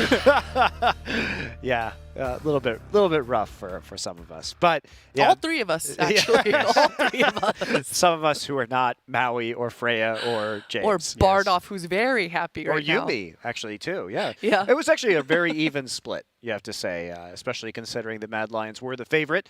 You would argue coming into that game, but any final takeaways here from this performance that you guys saw? Anything that is exciting about MIBR as they move forward? They played one competitive map against Fnatic last night. Were really dominant today. I mean, if you just look at it in terms of the map pool situation, having Mirage potentially as maybe I don't think they'd ever pick into it, but having it as a lower end map that they could still kind of punch on, that's definitely much better for MIBR, who you could criticize being very top heavy in the map pool. And then even though they picked into Nuke here, this is a very strong map actually for Mad Lions. So to take it so convincingly, I think it was good on MIBR's part. Yeah, and let's take a little bit of a deeper look there with Yumi, who's going to run us through one of MIBR's strats in round 6. Thank you very much. So this is actually a round from MIBR where they lose Lucas to start. A 4-on-5 on the T side for MIBR to try and find a way out of. And the way that they try and respond is by doubling up towards the lower side and doubling up towards upper. So they split up into pairs to see if they can capitalize on maybe a missed bit of spacing. You could see this pressure applied towards Secret. They actually go for the boost to try and push Refresh back to the site, and they're going to accomplish that very goal. Refresh losing that information, Mad Lions are going to start feeling in a bit of a lull and look for individual fights where they actually lose Roy in towards main, and then from here on out an equal numbers exchange where MIBR can start finding and fixating on one of the bomb sites, and they choose the lower bomb site because Shush gets a bit over antsy towards that lower site, so they can create this opportunity, they can try and get this bomb planted, and you can look at the time. There's 10 seconds left. It's really, really close, but because Mad Lions pushed for additional information, they'd spread out on that CT side. It wasn't ultimately a round in which MIBR were going to get punished for kind of spreading out and taking that additional time. It helps secure them the round. It helps secure my Pinnacle points, but you can head on over back to the desk for the people that have lost theirs instead. Rest in peace. Loser desk. So was that a unique feature of MIBR today? Because it feels like we haven't seen them play as patiently or hit the sites as slowly as we have in this nuke map.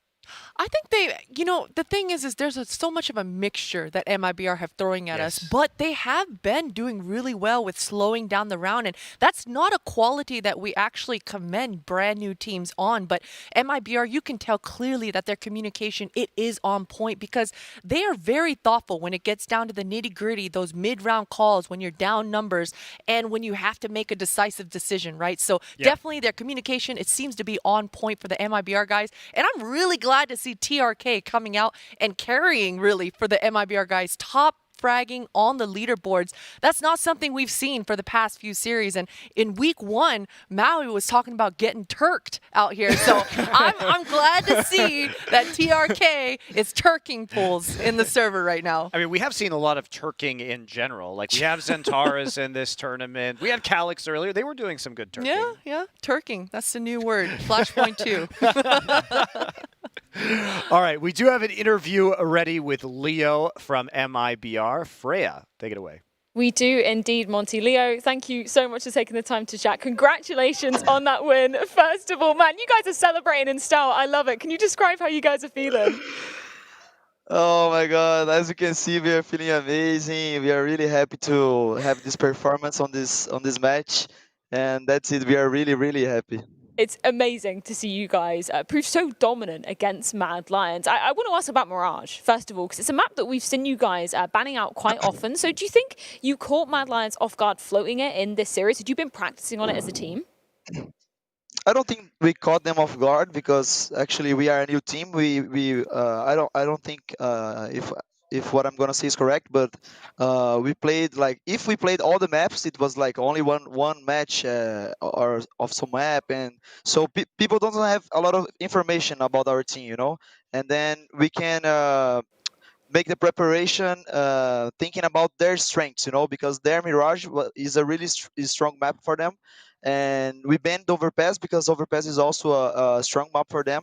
So we expected the Mirage pick of them, and I don't know if they expected us to be so good, but we just played our game. We knew one thing or another that they would maybe do against us, but it was basically our game, our communication, and our connection. It's interesting you bring up the overpass pick as well, because obviously yesterday we saw you against Fnatic on that map, pushing it really, really far. Yes. So was that the only reason you didn't pick overpass, just because Mad Lions were looking stronger on it? Yes, yes, it was. I think it's their best map, so it doesn't. We shouldn't play against them because we can veto it. Simply as that. I want to ask about Nuke as well, because it did get a lot closer than we saw on the first map of Mirage. So was there a Yeah. key kind of turning point for you guys on that map where you were just able to close it out? To be honest, during the match, I think us as a team we felt the match was controlled all the time. Even if the score wasn't like really far, it was close. I think we as a team we thought the game was really for us, you know, and I think we managed to close it out well. Yeah, you did look incredibly in control throughout that entire series, Leo. I want to go back and Thank you. ask about the strategical preparations for games. Who's mainly responsible for sort of building up the strat book for you guys? Does Kogu give you any input? Is it mainly KNG? Can you Everybody. kind of everybody? Everybody, but like before the matches, KNG prepares a game plan, you know, so we know how we can play around some tactics, around some smokes, for example. Then we like construct the mid round situations, communicating. But like the first idea, normally is KNG that gives us the direction, you know. And in terms of Kogu as well, because sometimes we see him walking behind you with his headset off, sometimes he has it on. How much sort of input is he giving you during the games as well, compared to what he's doing pre-match? Kogu during the game he has some reads, and then when he thinks it's a good time to like, it's important for him to talk and to say for us like do something, go stack somewhere, you know, something like that. He does this really well, and we trust him 100%. He's a legend alive in the CS. Everybody who's plays CS 1.6 know him, and you that play CS:GO only, you should know Kogu because he's a fucking legend, He is and a I'm legend glad he's indeed. with us. We absolutely love it. We absolutely love exactly what he brings to the team as well. I want to ask about your momentum, because we can see during the game on your webcams as well, the hype is so important to you. But looking at the game yesterday against Fnatic, do you feel like that can kind of negatively impact you after, going to those 3 OTs on Overpass? Does that mentality affect you all coming into a second map of the series? I don't think so. I think that the problem in the Fnatic match was like the amount of rounds that we should have won against them. Like we lost a 5v2 against a 5-7 in a CZ, you know, and it was a map point actually. So those kind of rounds, they don't like low our hype. They don't. But at the same time, I think it's really frustrating and really difficult to like get over it. You know, after the actually we did get over it to the next map, but it wasn't the same thing. Like maybe subconscious or something like that. I don't know. Yeah, speaking about Vertigo as well, did you feel like those frustrations sort of blended over, or was it Fnatic just having a better game plan coming into Maybe, that and one? and at the same time they gained momentum based on their comeback on Vertigo. So I think it was a constructor of everything, you know, that happened. I want some predictions from you, Leo. Of course, we're going to be seeing the next Okay. game will be Big versus OG. You'll be facing the winner of that one. So who are you predicting to be taking the win in the next game? I think OG will win, but if Big win, I want Big to win because I want to face them again. We You would know, love to see I you think I claiming think OG will revenge. win, but I want to face Big. Well, we'll see exactly what happens in our next series of the day. Leo, thank you so much for taking the time to have a chat Thank with you me. so much. Huge congratulations again. And with that, we'll throw it back over to the desk.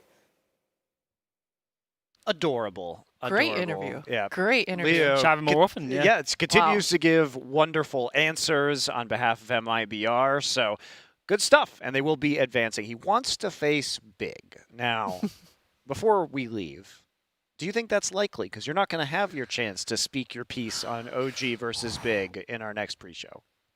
I think it's a real 50-50 actually the next game. So you'll see the odds later on when they go into that series. Because it was favoured towards Big, just a little bit too much for me. That's why I took OG in the predictions, because I think it's so close. So I'd probably edge it just to Big. But having seen them fall apart in other series, and OG, we saw it in the group stage. They lost that first game to Gen G and then ran it all the way back. That could happen in the playoffs as well, I do think. Today is all over the place for me today, Monty. I had so much confidence in the Lions coming in this morning. Me too. And I happened to put all my bets on Big. Well, not all. I only put 500. But with the way things are going, I'm pretty sure OG is going to win that one now.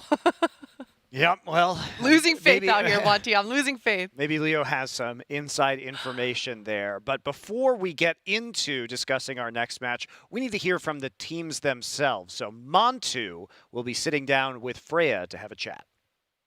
I've got Mantu joining me ahead of OG's next matchup against none other than Big. Thank you so much, Mantu, for taking the time to have a chat with me. I do want to quickly reflect back on some of your past matches here at Flashpoint 2. What were the key changes you guys saw in your game against Dignitas Vi that allowed you to bounce back after that loss against MIBR? I think we were just playing really sloppy, just individually. In the previous games where we played Nuke, we tilted a lot, I think, individually and as a team. But this time against Dignitas, we didn't let it get into our heads. We kept it cool. We were just listening to Alexi, and yeah, we won. We went on from there, and we made a comeback. Is that more tricky for you guys now that you don't have the coach sort of standing behind you? Do you feel like that puts more pressure on the team for sort of staying cool in those situations? Yeah, 100%. That's the one thing we noticed when we didn't have our coach, was that we didn't have that person to, like pause the games or make sure we are good mentally during the game. So we decided, like Caspar decided to make sure there are certain individuals in our team that focus on those aspects of, pausing the game, making sure we are calm mentally, and just, yeah. I want to ask about the communications as well, because that's something you've talked about in the past. It's been a little bit of an issue for the team. So how do you feel like that's going at the moment? Have there been any sort of marked improvements over the course of Flashpoint 2 for you guys? Yeah, of course there are improvements, but every time, like before the game, we have to emphasize that we need to be in the game, we need to communicate. We can't just be passive. Especially for myself, I'm a person that is really calm, and I could improve in the communication aspect. So I have to make sure it's in my head to really be in the game, communicate as much as I can. And speaking about your next matchup as well, of course, you will be facing Big. But did you expect to be facing them, considering that their matchup was against Virtus Pro in the upper bracket? No, I didn't expect to face him Big. I thought like we would meet somewhere, in the semifinals or finals against them. So yeah, one of us is going home after this match. So yeah, it'll be exciting. Yeah, it's pretty nuts that we're in this situation already here at Flashpoint 2. I'm wondering what your approach is towards Big as a team, because we know that they're a team that have previously relied a lot on that anti-stratting nature. So is there anything that you're going to be bringing to the table today that you think might throw Big off guard? I mean, we played Big a lot of times now. I don't know how many maps we have all together. I think that we played 18 maps against each other, so we are pretty experienced against them. It's pretty, like, the score is 50-50, I think, against them. So yeah, we'll just have to see. We'll prep, obviously, just like normally with Alexi and Casper and the team, and yeah, see what we can do coming up against Big. I'm wondering your thoughts on the AWPA on the other side of the server in Searson. Of course, you said you played them quite a lot this year as well. So how do you kind of compare your two different styles as AWPAs? Yeah, funny thing is, when I just joined OG, I started off like watching Searson demos, because I knew from the start that he's a really intelligent AWPA. He's always in the right position. So it is a person I learned a lot from, and I respect a lot. So yeah. So how confident are you feeling, Mantu, that you're going to be taking the win here today and progressing on potentially towards that grand final here at Flashpoint 2? Yeah, I think we are very confident. We need to bring in our A game, be strong mentally. yeah, just be confident all around, just individually and as a team. So yeah. Well, Mantu, always a pleasure to get to speak to you, and best of luck as you go up against Big. Thank you a lot. Coming up next, Big versus OG. You're watching Flashpoint.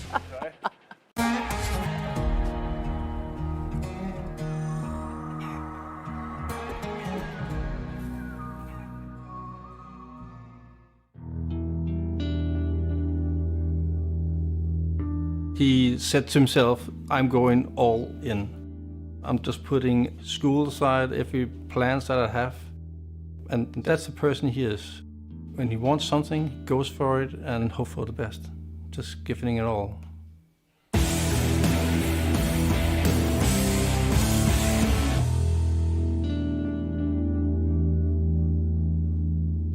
I'm from Ballerup here, close to Copenhagen, just outside Copenhagen. I've been living here my whole life with my mom and dad and brother and sister. What was he like? He was always playing, mostly outside. He was just like a normal little guy, I think. I'm not sure he was that quite fond of school. School's not right our thing, I would say. We are more like with our hands, like to use our hands. So he chose Counter-Strike. Counter-Strike was just like a casual game for me, like a hobby, and I've always been pretty good like at playing computer, PC, whatever game it is. I've always found a way to be good in it. Like I did play 1.6, but I played like a cracked version of it, like 2005, 6, somewhere like that. And then I actually liked playing Counter-Strike, like the 1.6, and then I got Counter-Strike Source at a birthday from my grandparents. So that's pretty much where it started. I think that they have a better opportunity at early age with computers and all that. We are there when they are playing it at first, explaining to them that this is just a game, and let them play early age. I would say that is the recipe.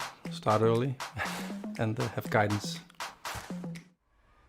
Early on, it was like 2 hours a day I could play, and then I started playing 3 hours because why not? And then it took on from there.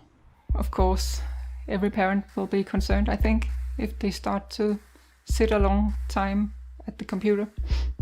I think that's normal to be concerned about. Like I did have a couple jobs like while playing Counter-Strike, like a labor job I had in like the winter season as well.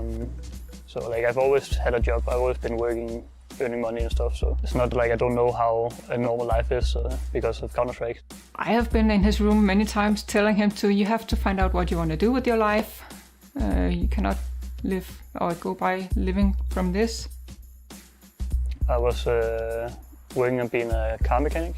In Denmark, you need like 6 months of school to start like the car mechanic, and I finished that whole like the school part, and then I needed like to be like apprentice at a shop somewhere, and nobody would hire me because I was too young. He didn't have a driver's license, and so he couldn't become that at that age. But if we had turned out to get to be an auto mechanic, he would not have been where he is now. My whole career started in FACEIT. I met a guy who asked if I wanted to join a team, and then it took on from there. I got better, and another team wanted me, and then everything kind of like started from there. I think when he came and said, I'm going to China with eFuture, he was 19. I was just like, what? To China? How long? Who's going to be with you? But he just said, that's what I'm going to do. And they did. And then he went on to North Academy after that. And then we started thinking, okay, so he might have a chance. So go for it.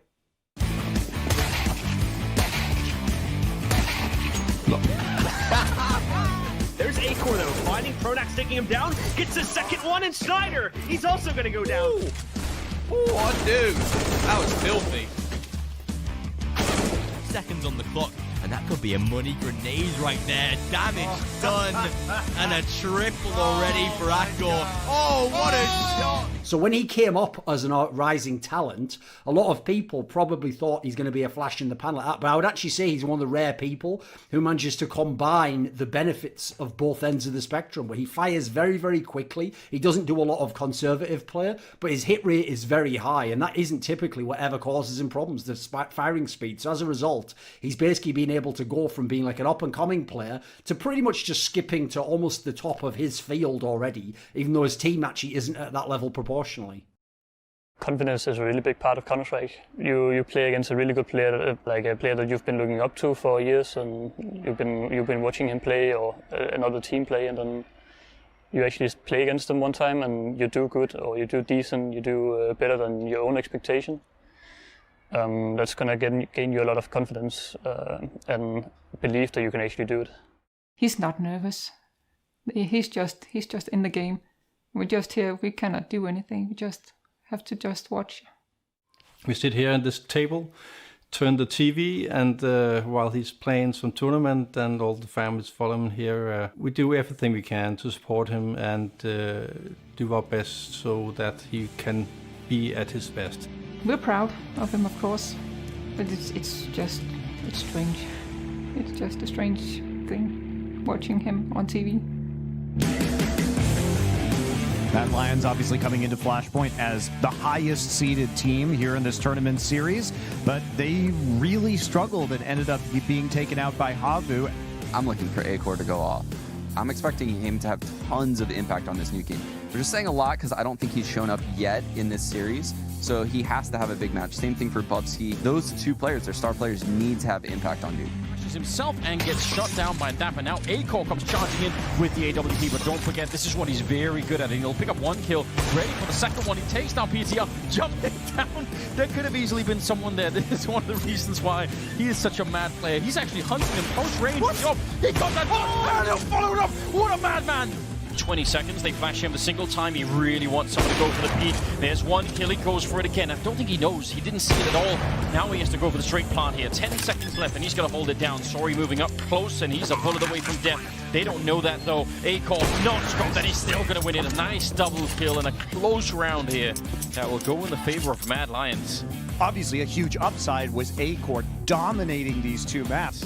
Just for a moment, it's going to slow things down. They'll go straight through the smoke here. Acor's on the other end of it. They can trade him maybe with the AWP, but they can't punish him. Is this result so far for Mad Lions? Is this going according? Did we expect them to make the grand finals at the beginning of this tournament?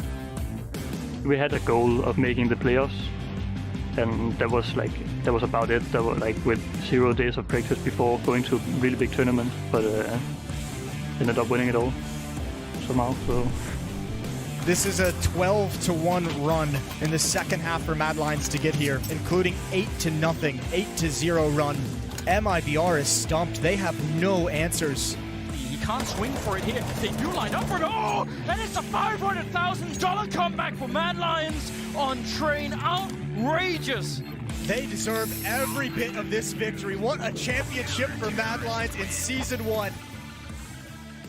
It's really just no surprise, actually, that Acor was a mechanic or potentially was going to be one if this esports career didn't work out, because he, more than any player, just seems to fit and recognize his role in the machine that is Mad Lions. The way that he fits in and just doesn't play outside of himself. He was more of a, I don't want to say a shy player, but he just did his job, and he did it well. I feel like it's like a team game. You need to look at it like for a team's perspective, not just your own. You never watch him and you think, this guy messed up because he wanted to make a highlight reel. No, it's usually just him playing his role to the utmost ability and fitting into that space exactly what you want. So he's not always going to be a fan favorite because he doesn't get those top 10 plays. He doesn't always get the top 5 plays. He's that kind of guy that gets 1-2 kills here and there, just always kind of getting the ones that he's supposed to get, not really always exceeding expectations, but just meeting them, and sometimes he'll surprise you with a highlight round here or there. Acor playing a retake with an op at the A-bomb site, but there's going to be so much utility and smoke. How does he expect to have any kind of an impact? Look at that smoke wall. He can see nothing.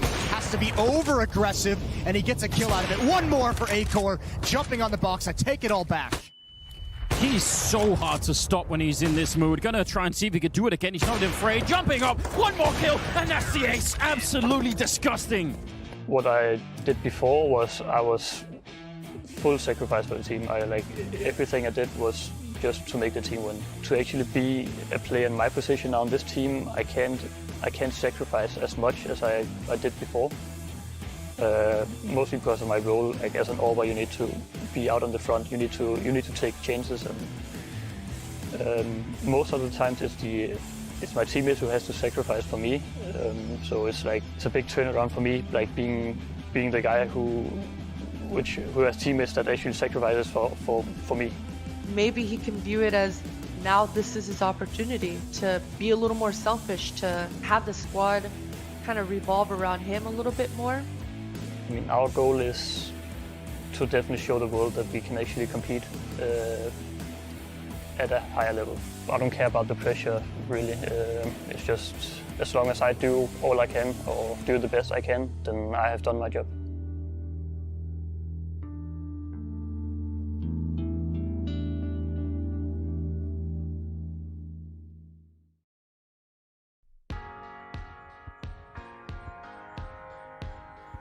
As we head into the Flashpoint 2 playoffs, we caught up with our teams to see how they are preparing for the week ahead.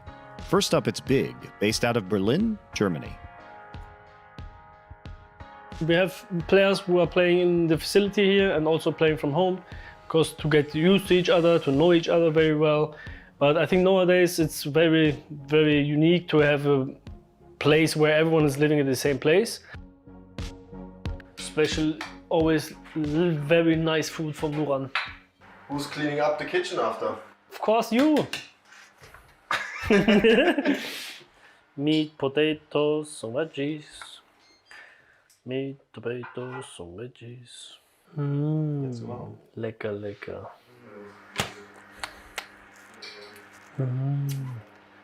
Hey, don't eat!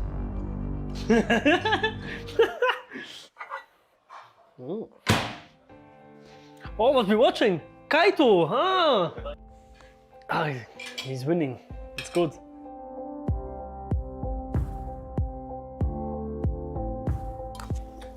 Do you want to hear me do this?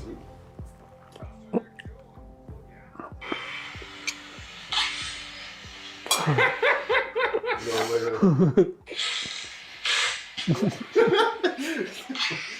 Fucking that one. Oh.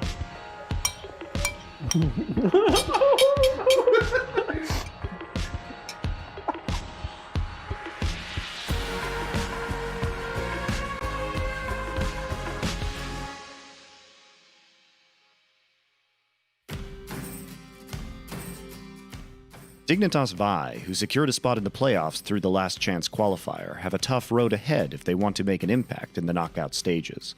We caught up with Forrest at his home in Stockholm, Sweden.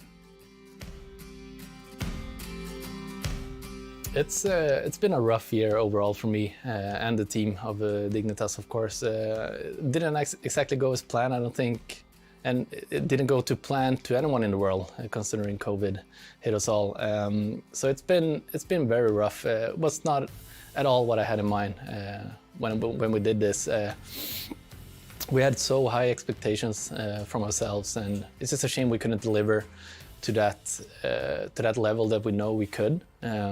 But now I'm starting to see some light at the end of the tunnel. I think we're reaching a point where we're getting more and more comfortable with the new squad, and always having new players with fresh ideas and a different individual play style. It's always going to help you redefine yourself as well. It's helping me a lot to see things in the way I play, to develop even further.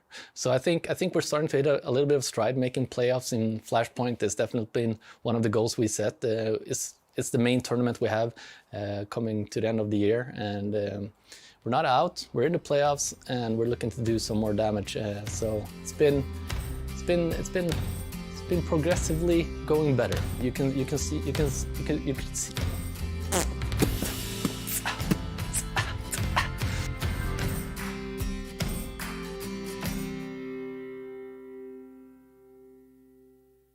Nice! Хорош! Sick! пацаны.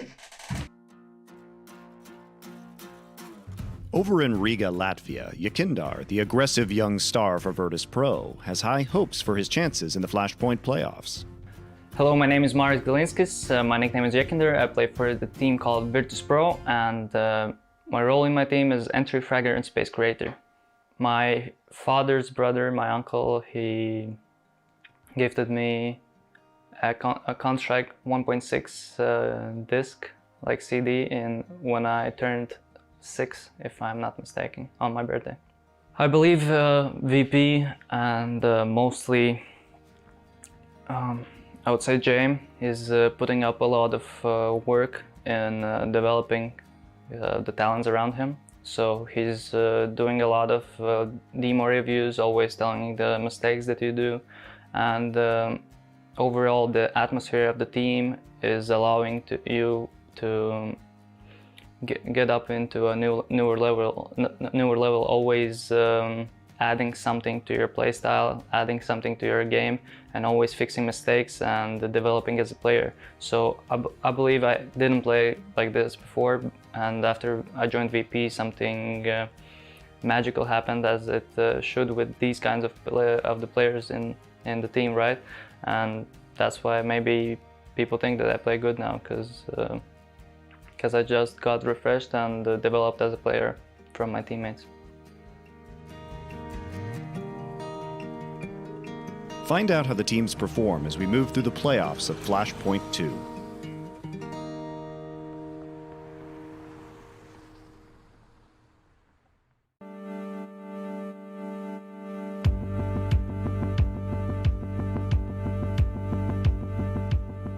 It's episode 2 of Connected, and the Flashpoint playoffs are underway. We took time to catch up with OG's Montu, who due to the pandemic has rejoined his family in Warsaw, Poland. So this is my gaming room. It's completely empty. As you can hear, there's an echo. Sounds like I'm in an opera house.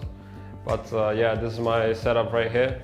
Just because of the online tournaments right now, I don't have to set up my equipment. Everything's there ready.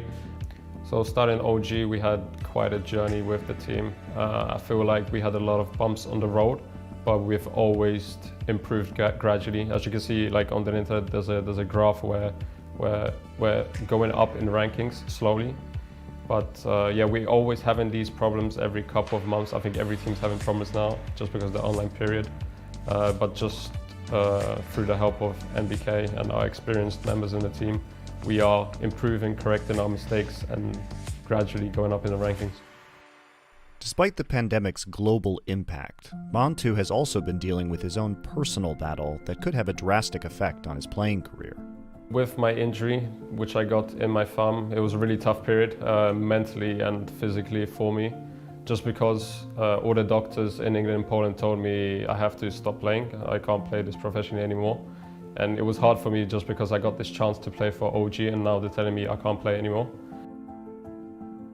I went to a lot of doctors. I obviously got help from a lot of people. I kind of developed a routine, just stretching every day, going to physiotherapy 2-3 times a week. And yeah, taking it patiently, and so far I've been improving with my condition. I think everyone looks at us as favorites coming to the tournament just because there's 2 other teams that's on our level and the rest is just below us. But I don't think it gives us a huge advantage, just because with our team we always had problems with facing lower tier teams. So I don't think it is that a huge advantage for us, just because the lower teams, I think they have nothing to lose.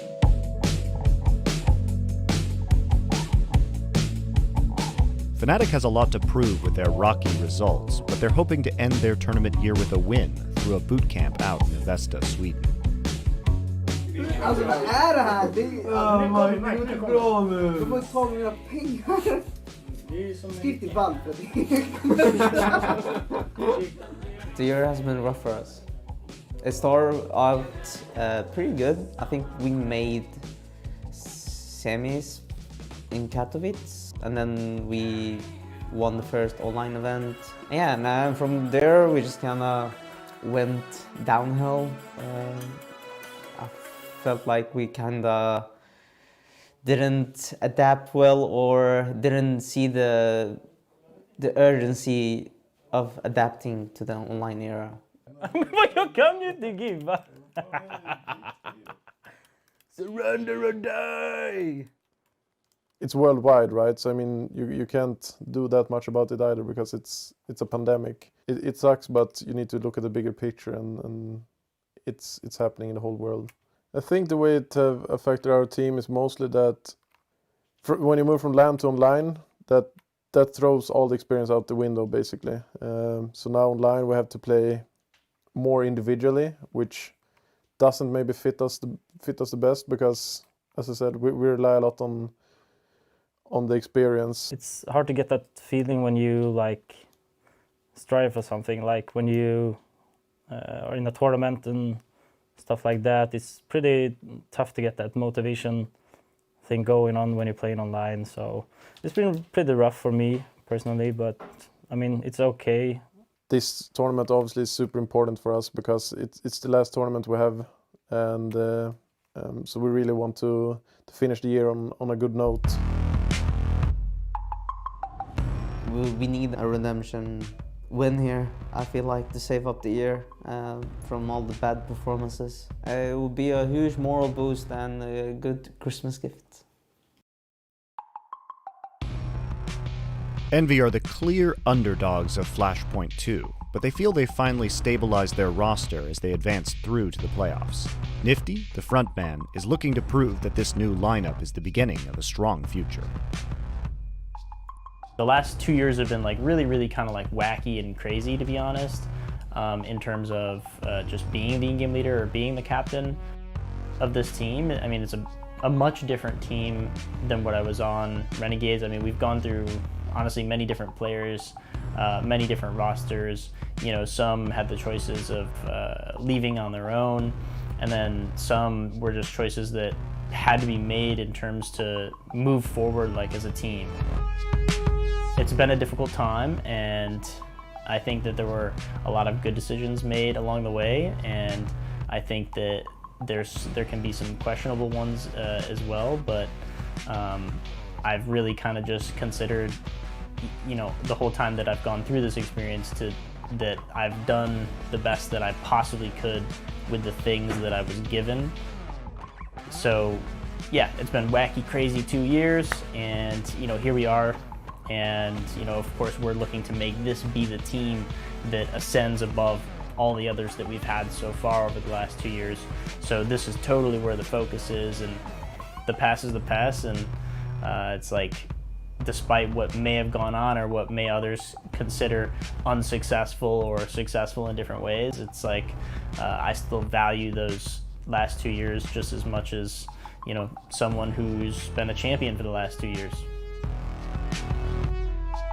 Find out how these teams perform and more as we progress through the playoffs of Flashpoint 2.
Gotta walk through fire for what's important. And the warrior's blood through your veins is coursing. Kill for hire, soldier of fortune. The whole world's watching every move. Take your shot, don't act a fool. All you got and all you ever need is one bullet in the chamber. Breathe easy, take your aim, boy. Ain't nobody gonna save you.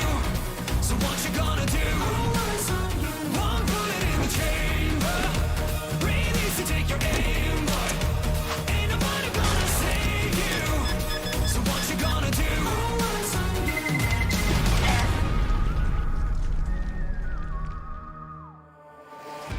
You know, guys, that intro really reminded me of that last match where Acor is just standing there with an op not hitting anybody. Right? Just the bullets whizzing right past, actually. Exactly. Certainly some of his misses raised my eyebrows, so I was pretty disappointed. Can't lie. You were in Forrest's shoes there. And as you just saw, our beautiful AK-47 trophy that will go to our Flashpoint champions. It will not be Mad Lions like it was last season as they fall at the hands of MIBR in our last match. And before we talk about a very exciting series, which is Big versus OG, I'd like to get my analyst's take here on that last match because they didn't have their say. And Maui, of course, he was praying to KN Jesus. His prayers were answered.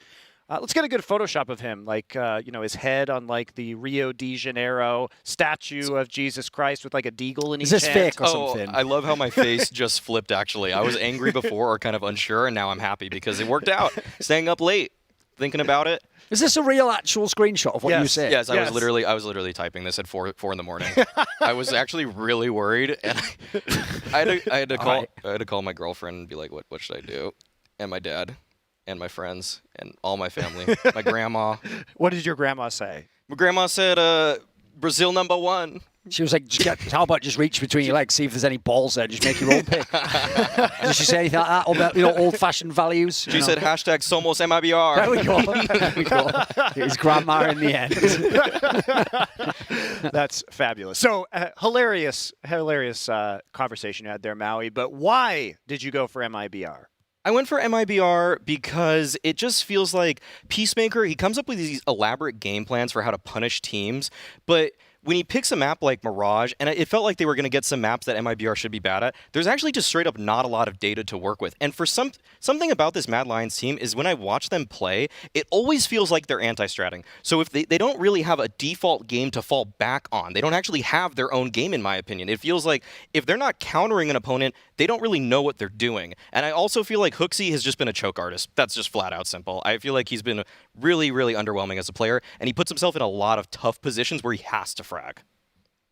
You have any takes on that last series? Because I know you and I were both expecting that Mad Lions win there. What fell apart for them? Well, the stupid thing is as well, Mad Lions somehow in the betting odds were the favourites. I assumed they were going to be an underdog, and that's why I couldn't wait for this day where I would get to pick Mad Lions and OG as underdogs. If I won out, I'd have all the points back again. Basically, first of all, the veto on paper, if Mad Lions are who they think they are, was perfect. They got literally the maps for a 2-0. They're picking Nuke into you. In that scenario, if you are who Mad Lions think they are, that's just an easy game right there. In fact, the third map's just insurance at that point in time. But as we've seen, though, even though they had moments in this tournament where they were very good early against Fnatic, obviously the series against Virtus.pro, who actually, Virtus.pro going further and further, if anything, only makes them look better in that regard. Certain elements never turned up. So the number one win condition for Mad Lions, it's the guy in the trailer, the guy we did a whole feature about. I called him out in my playoff hype intro. It's Acor. Where was the guy? Like, he had a number of series here where he wasn't even the best AWPer. Forget the best player. So if you get outplayed at your position by that much, and you're an integral part of this team. Remember, Refresh has only just come back to relevance. He's not supposed to carry an entire series on his back. So I know Acor said all the right things in that interview about, now it's like my time to sort of be a bit more selfish. So you didn't do it, mate. Like, you just chilled, and it's almost like you were looking around going, Bobski's surely going to take me over there. Because actually, I thought Shush played a great tournament. This guy's revitalized his game under the new Hooksy sort of hegemony, as it were. So there's some very positive things for the guys in Mad Lions. Acor's not one of them, and quite frankly, I don't know where the future goes at this point in time, because the hope was this whole tournament run would bring them back to relevance as a dark horse. I will say one more thing also about MIBR as a team, is that for the last 2 months, they've been sitting in Europe, scrimming European teams nonstop. They know how European teams play, and Mad Lions isn't some outlier team that has some really unique styles. So all these scrims that they've practiced with, it's basically practice for a team that's like Mad Lions. And I'm sure that their practice partners are actually better than Mad Lions for the most part. So, and also, on the Mad Lions side, they haven't really practiced against a Brazilian team ever. They didn't know what to expect. And it's very different coming into the game with a game plan saying, this is how we beat this team, this is how we exploit them, versus actually seeing Lucas and Palace spraying both of you down. Like, what do you do at that point? There's no game planning at that point. Yeah, really rough, too. I mean, watching that first map was just painful. But let's move on to a series that should be a little bit more hype, and one that we did not expect to be seeing this early in the losers bracket, because these are two tournament favorites. What are Big and OG doing down here, guys? This could have been the final. I mean, in terms of world ranking, it actually should be. And obviously, it is a match that over the last 3.5, 4 months has been a consistent matchup that has basically determined who goes to the finals of tournaments, who potentially wins tournaments, because Big were the dominant team of the summer, still a very good team, but not quite the tournament favourite. And then OG, they've been peaking the last, say, like month and a half or so. Yeah, I would say the same, that Big, they had a really good run in the summer, but they still have that number 5 ranking in the world, so you can't forget that. And the star power on this team is still incredibly high. For this team to win, they don't even need Tapson, who many people who probably have been following Counter-Strike for a couple of years would think is their star. He's actually usually their 3rd, if not 4th best player in the server. It's actually been Surson and Xantares who've been really capitalizing on this roster. And Surson in particular, he is one of the main reasons that this team thrives on the CT side. He gets to do whatever he wants at any given time. And Xantares, it always feels like he's set up in the right positions to make his aim work. And on top of that, Tizian is actually having one of the best tournaments he's had all year right now. The fact that he's coming up in the clutch so many times for them, it's a weapon that this team and their opponents didn't even know they had.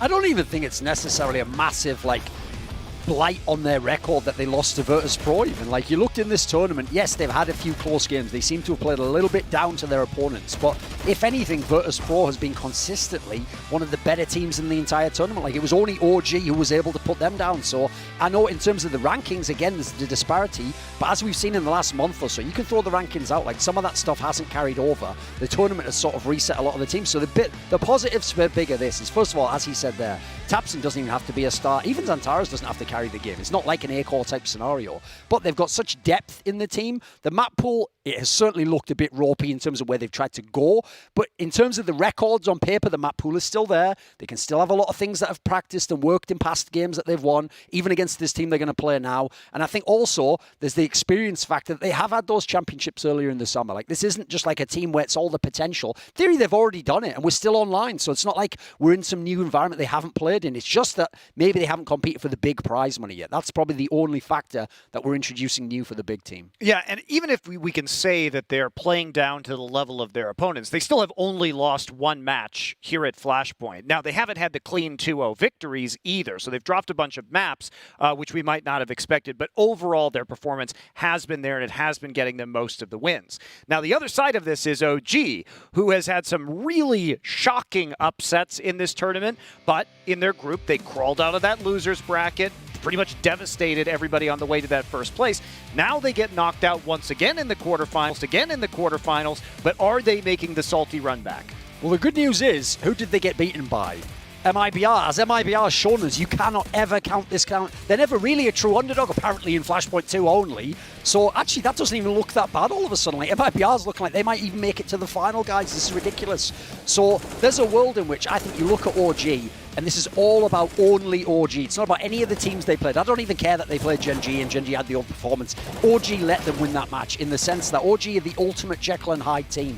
The Jekyll side of it, the side that's good, they could win the whole tournament. They have the pieces too. They even have a half-decent map pool. I think they have the best IGL, arguably, in the tournament at this point in time.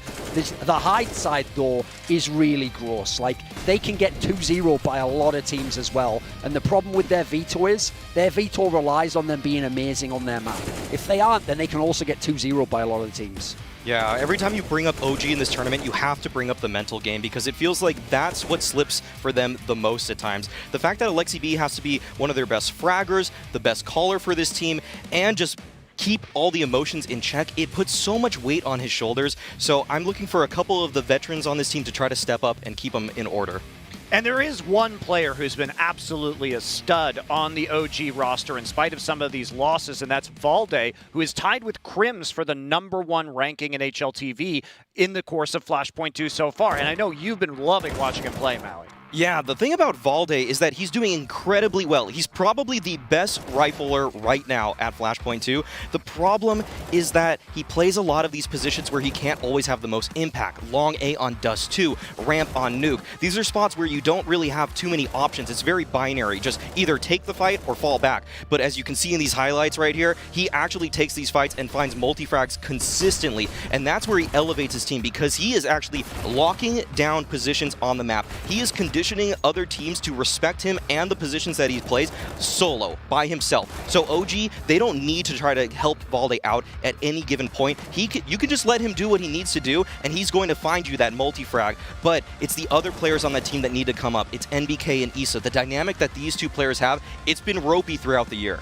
In case it wasn't clear, another thing Maui is smelling out there is, true, he also can't have as much impact. That's because he's supposed to be playing the positions that are almost the throwaway positions. Like, you know that guy's going to be one and done and just be over. Like, you're not going to put your best player in those positions. So it actually shows, look at Valde's career history. He came in, he was like coming up under people like Config when he was in North. Then he got his chance to shine. He was one of the best players in the whole world. Then he was an in-game leader. Now he's in this OG team where he's trying to fit in around a lot of disparate elements that have never played together. So I think he's doing an amazing job. In context of his role, I would agree, probably the best player maybe in the whole tournament. The issue is, it's not him who's going to be able to win big series against teams like Big. He can perform as well as he wants. It's going to have to be people like Issa, people like Mantu. They've got to be absolutely on the money.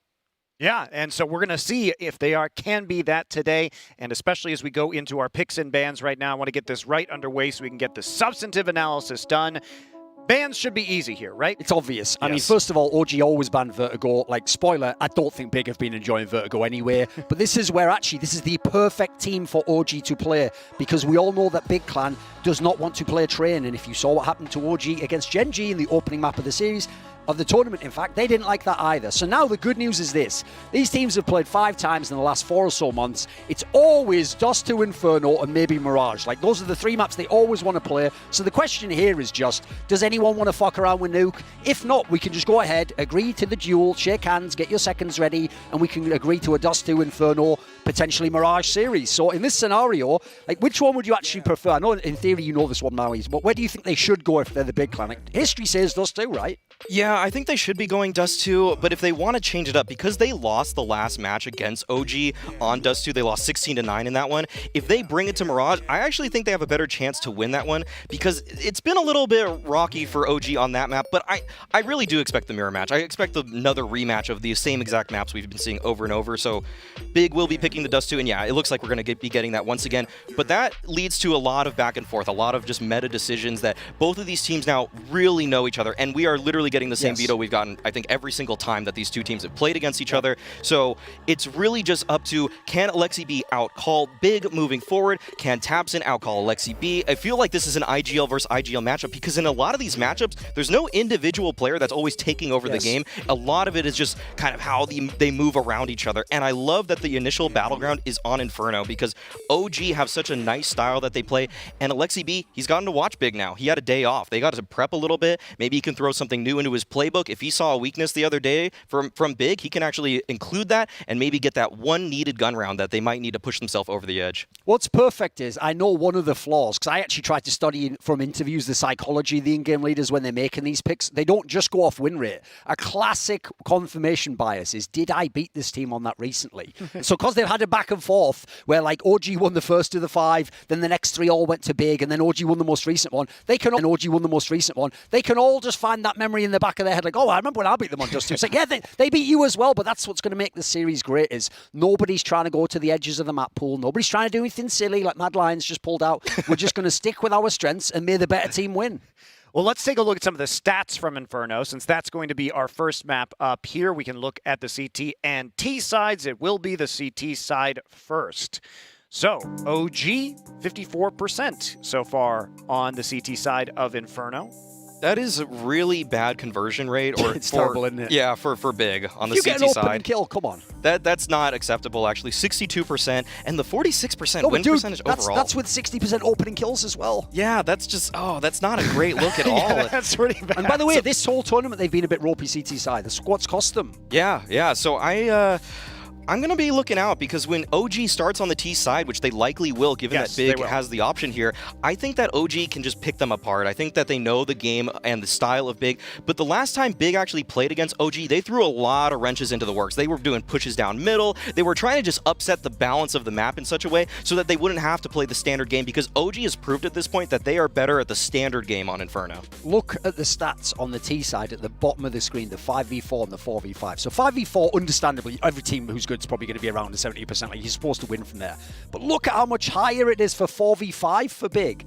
That's one of the problems I see for OG in this series, is they're a team who almost has to front run a lot of these scenarios. They can't be getting into like broken round 3v3 type situations, unless, by the way, it's Alexi B, Valde, Mantu. Like, unless it's like exactly the perfect players. But then on the other side of the equation, I mean, one of the things we've talked about a lot, I was amazed by that Toby on the Flashpoint Q&A described Xantares as a really good clutch round player, because I'd see it completely opposite. For me, his skills mean he should be the best clutch round player, but I thought he was actually misplaying a lot of those scenarios. So I'm actually really interested in this series just to see who ends up in the 2v2s and the 1v1s, because I saw also this team lose a lot of 1v1s earlier times in the tournament. Like, they've had some pretty ropey moments. So I think neither team's coming in with incredible confidence, feeling indestructible. So like I say, it's going to very much be like the mind war once we get into the maps for me. Yeah, what we're going to probably see a lot from the Big side on the T side is they like to initiate with these just early skirmishes, either at the top of Banana or at the top of Bracket, and then they peel off a lot, and they like to just wait it out, see if OG make a mistake, and then they try to just either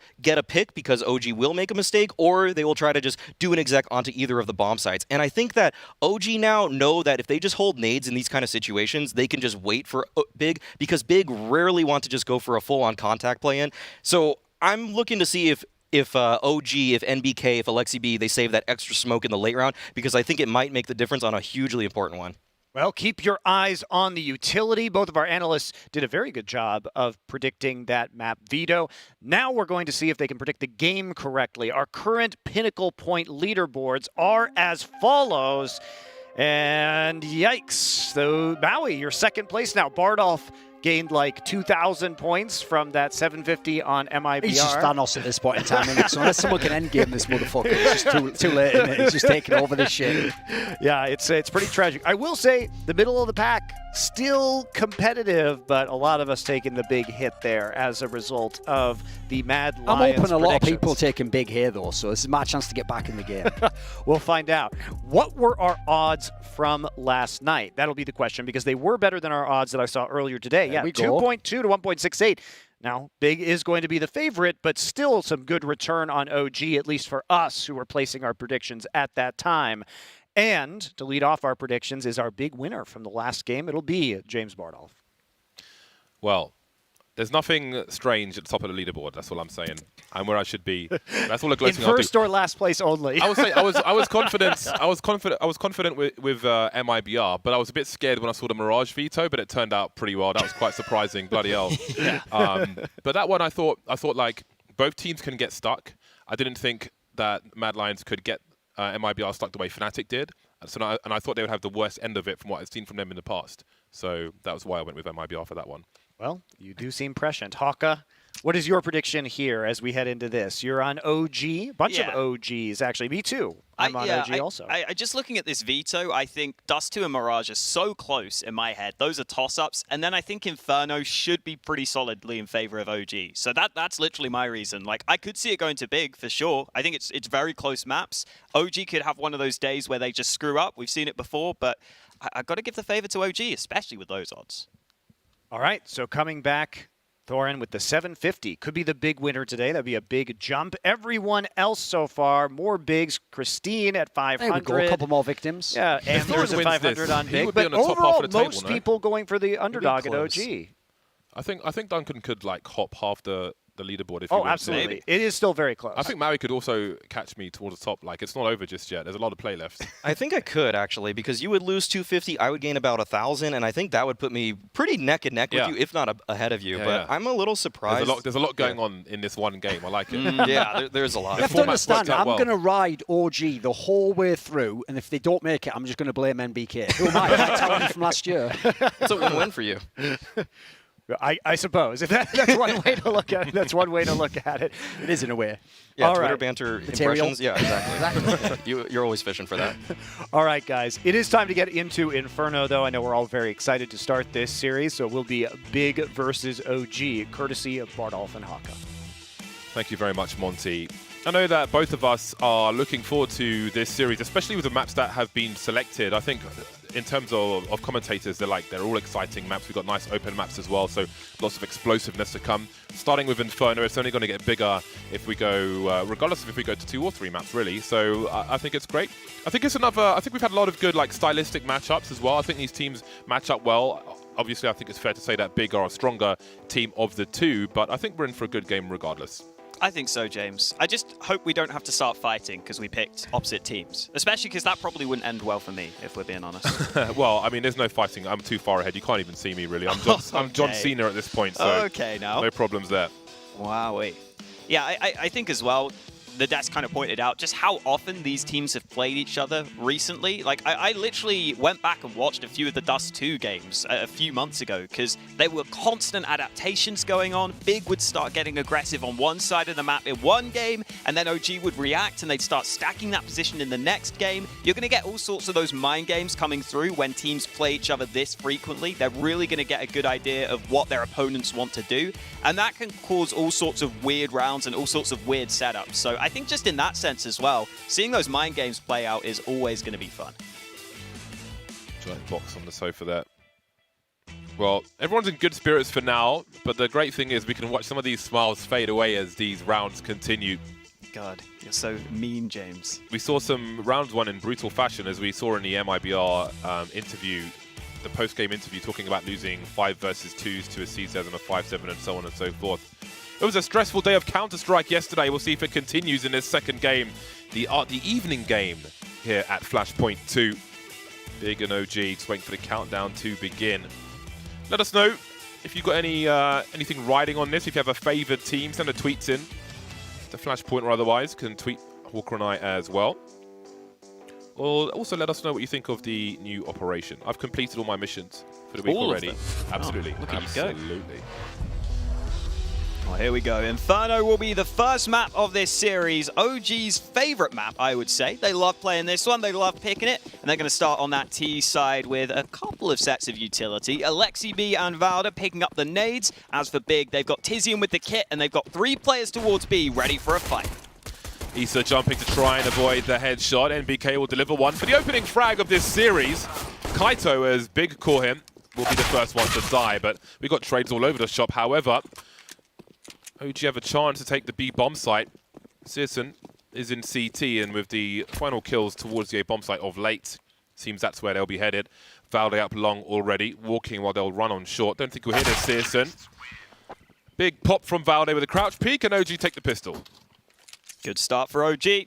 I always point out whenever we get OG playing the maps that the players play well on, because I think for them, they are one of the teams that have the most defined maps where certain players really play well. And Inferno is oftentimes the playground of Valda, and he's already got 2 kills there on the pistol round. Valda's going to be playing with Alexi B a lot on this map, and I'd watch how those two work together. Alexi B sets up Valda really nicely. I think Valda just has a good understanding for this map in general. It's a map where the fundamentals are really going to get you a long way, and I think that's one of Valda's biggest strengths. So I'm definitely watching him on this one. And in this round, we're watching Searson with the Scout, because we know how good he can be with this weapon. He's missed his first chance, though.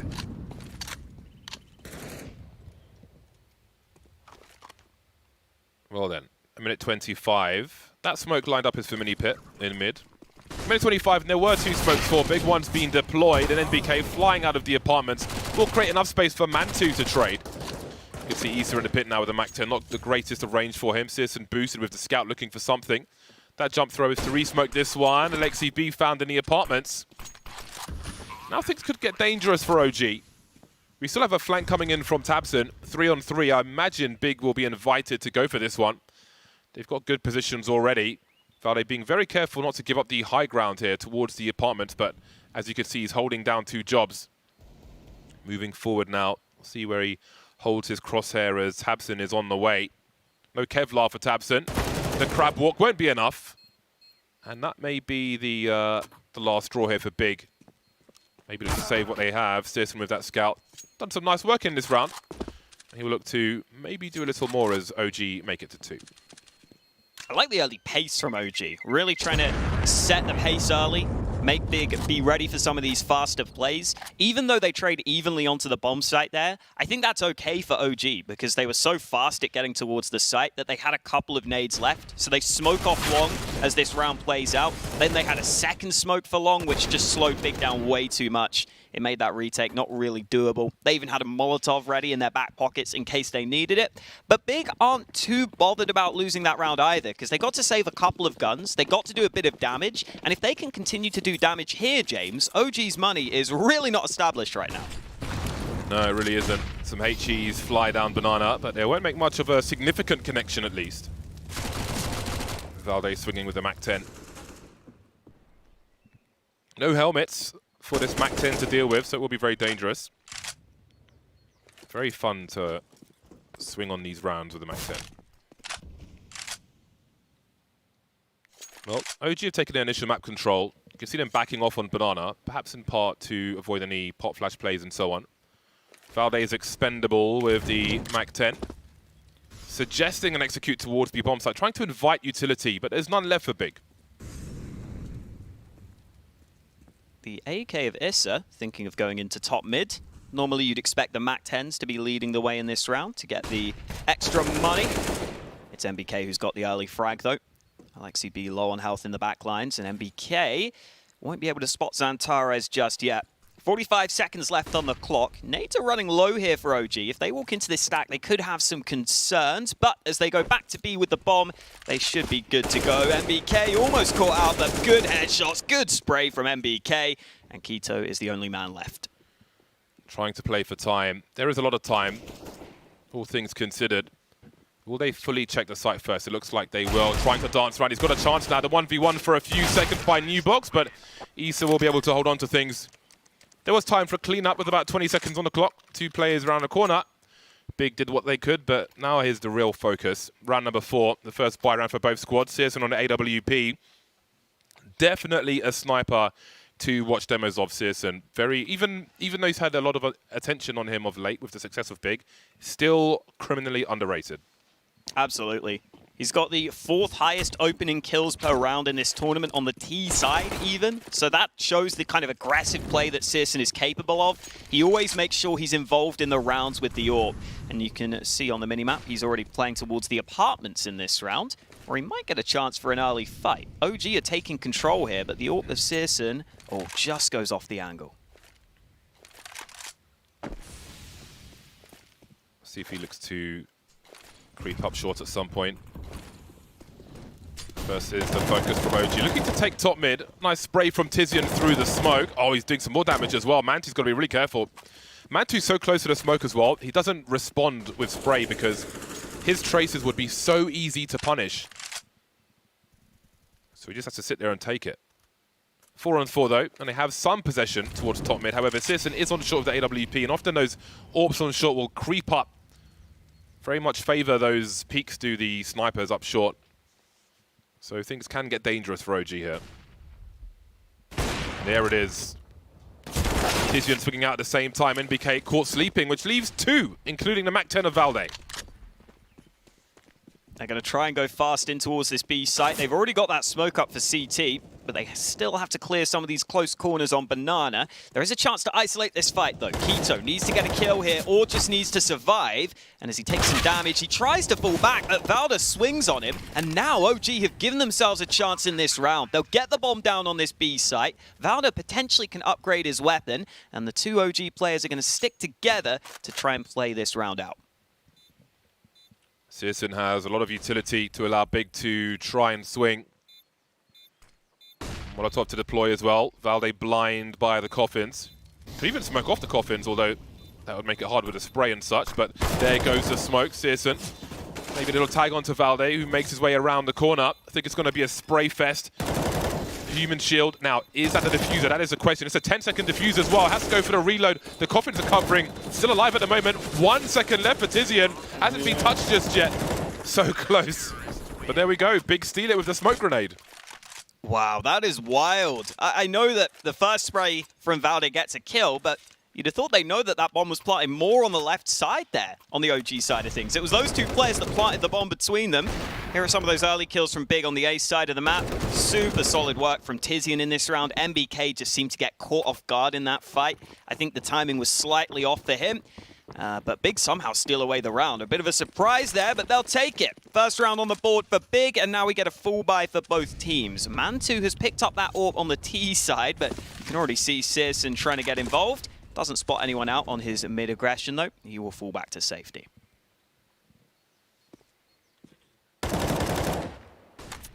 Pop Flash playing the swing for Big. Top Banana with the smoke up by the half wall.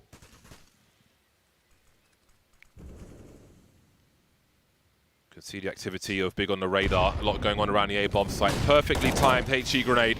There's a Pop Flash and a swing from Valde. Big have more to show from it in terms of damage, but OG have got the map control for now. Lots of information plays here from Big. And I think the advantage of Searson going for the apartments play early in the round prior was that he could make his way to short. Again, more difficult to make your way up long late round once you've conceded top mid, as you'll see as the game progresses, as far as the sniper is concerned. 4th man now for Big, making his way towards A, sorry. In Tabson, inside the arch. You can see Big playing very defensively for the most part, but Tizian's creeping around short to see what's going on. Another Pop Flash doesn't extend all the way to mid, however, but he should hear some footsteps. Oh, so many players at top mid. This is the man to get the kill. No nades left on the CT side on these players on the A side of the map. It's all down to the crossfires, and Searson and Zantares all chiming in with kills. Tizian gets one now. They're all trapped on short, and OG get nowhere near that bomb site. Really good work from those big players there, but OG will be a little bit frustrated they couldn't get closer to the site there. They were running low on nades as they hit the site itself, but I think it was mainly the fact that they only seemed to have one flashbang, I believe, as they went for this push. That was the real problem, because you can see, from Big's perspective, it's just holding angles that are pretty favorable for them. Yeah, I feel like Big chose where they were going to stage that fight. We saw the information plays, and again, even the short one, I think, was just a boiler peak, not really overextending to a potential double peak for the T's, depending on where they were. Pistol time for OG, and there will be an airstrike up Banana, and the trades as well. But have a look at that from Kaito. Deleting multiple players top Banana, limiting the damage, denying the bomb plant for OG. They can still buy anyway, but more money is always good. But yeah, Big chose where to have that fight. They were ready with the crossfires and so on, repositioning after the first kill, supporting each other, covering the angles and such. Very good work indeed. So again, always called him Keto, but in all the interviews, Tabson says Kaito, so I guess I'll go with Kaito from now on. Yeah, I feel like there's no way I'm going to get that into my head, but I'll try. I will try. You do you. Damn, Searson landing a leg shot early. MBK down to 16 health. Aggression from Tizian as well. The confidence Big are showing right now is brilliant, but Mantu's ready for that fight. Tizian caught by a couple of angles there, and now Big have to fight from a man down. The upside is they have full Banana control here on the Big side, so they can stack towards this A site, and they can be very ready. OG really have to think about who goes first now. Looking at the health on Mantu and NBK, this numbers advantage could turn around very quickly indeed. You can see Big are looking to stage a crossfire on the site once again. Kaito making his way in. A rare miss from Searson. May have a chance, though, to delay if he can. Stuck with the grenades. Oh, my God, the flurry of kills. A penetration frag and a HG at the same time. The combo from Searson leaves Mantu alone at 30 HP. Looking for the flanker, but Tabson just hiding for the most part. Entertaining. Mantu is still in control of the bomb. There's just under a minute on the clock. Tabson will expect this angle be deleted eventually. Mantu's just got to hope for the best and run all the way there. I think Kaito will probably take an angle first as he makes his way past the well in CT. Only 2 bullets required. 27 in 1 won't be enough. Unless he shoots them in the head, then maybe just 1 will be sufficient. Bomb plant denied. 3 survive for Big. 2 AKs in hand as well. That's their 4th round in a row. I wouldn't mind a pause here for OG. I think they are starting to get somewhat flustered. Tabson there, very expressive with his hand movements to his teammates. This was Searson with the nade kill, and wow, the no-scope through the box. He threw the Molotov just before that. They were pretty ready for that push towards the A side of the map. And we do see a pause called by OG ahead of this next round. I'm glad we see this, because sometimes it feels like OG can kind of lose control of the game if they lose a few rounds. And I think the problem for OG in a couple of these rounds now has been some of that map control, especially towards Banana in that last round. Tabson was able to push all the way down Banana without much resistance. It feels like Big are always one step ahead. They always know roughly the timing of the push and where the push is coming in. So for OG, maybe the response could be a faster play. We did see that get shut down on Banana previously, though. Or maybe they just need to force Big back a little bit more at the start of these rounds. Nice to see Mantu drinking water. Make sure you drink water at home.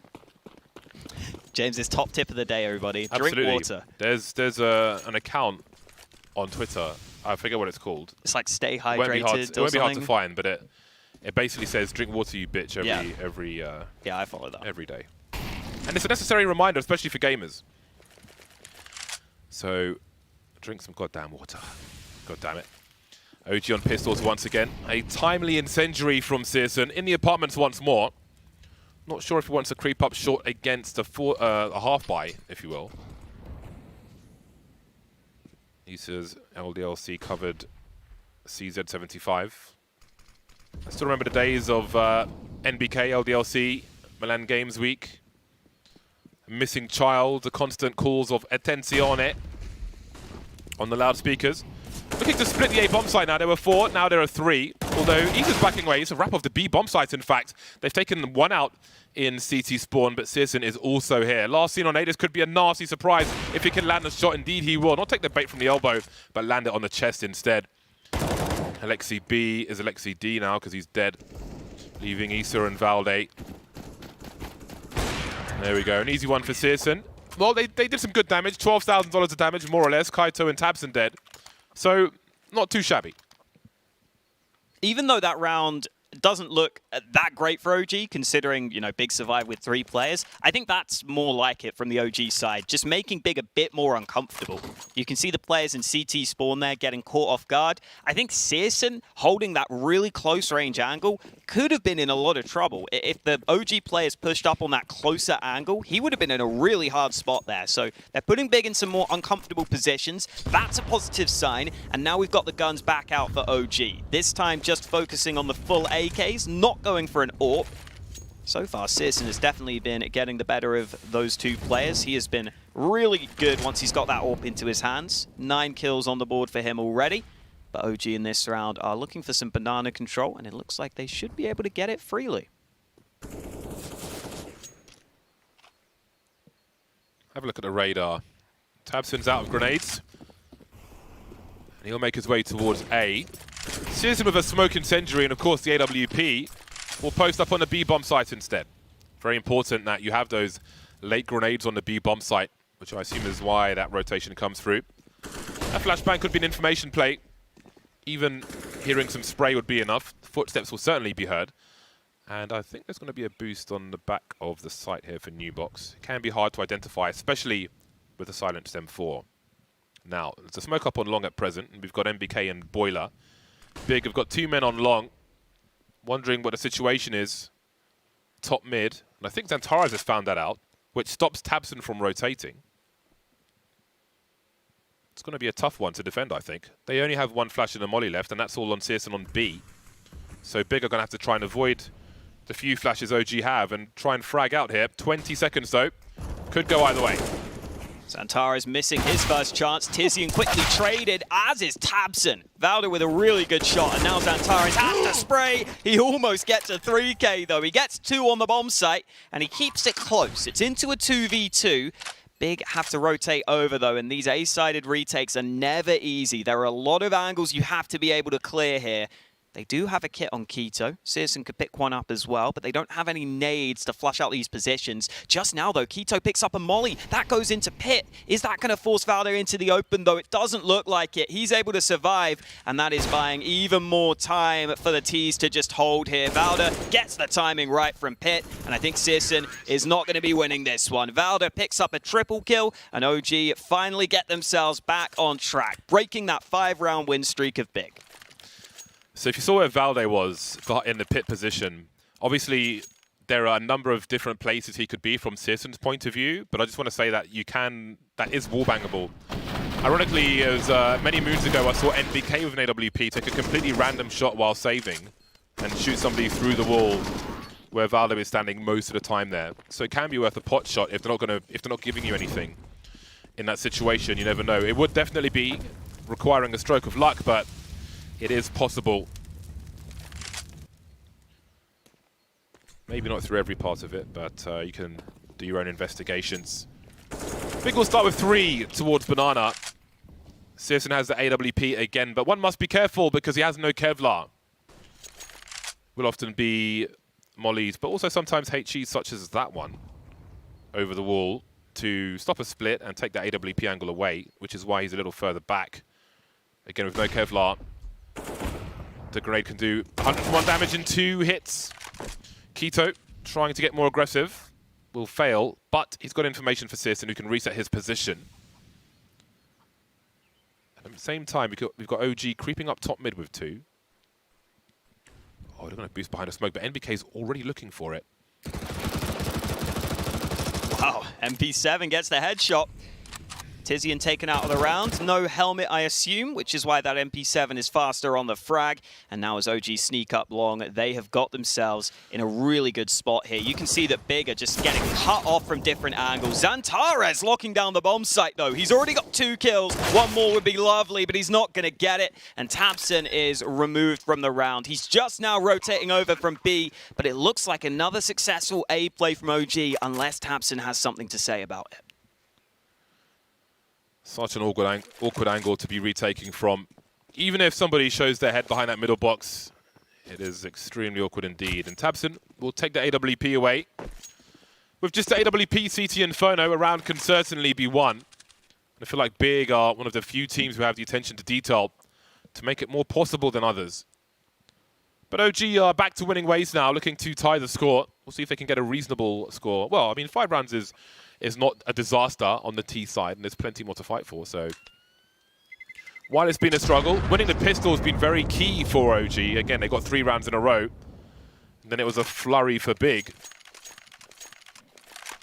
OG only just now tasting success again. Apart from that AWP, well, Xantares has got over $4,000, but apart from that, they're on eco Big. So OG have finally broken them, and they've given themselves a chance to pull away as we head into round 11. That's what OG needed. It's been a very slow style of play from OG.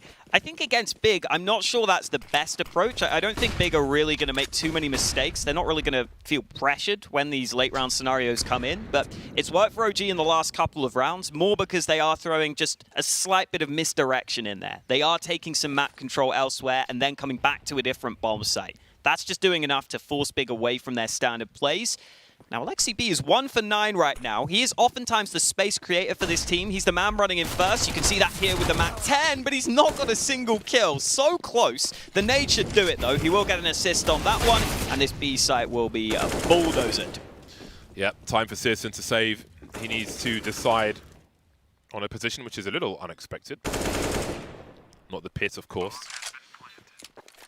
Still have to hold on to this one for a while. Well then, OG taking the lead now. Again, once you break the money of the CT side, then great things can happen. But indeed, it's hard to fluster Big because they have so much depth. They have so much protocol. The DNA from God B is definitely in this team. I think that was great for players like Smuya to go through that system as well, just to give them some structure.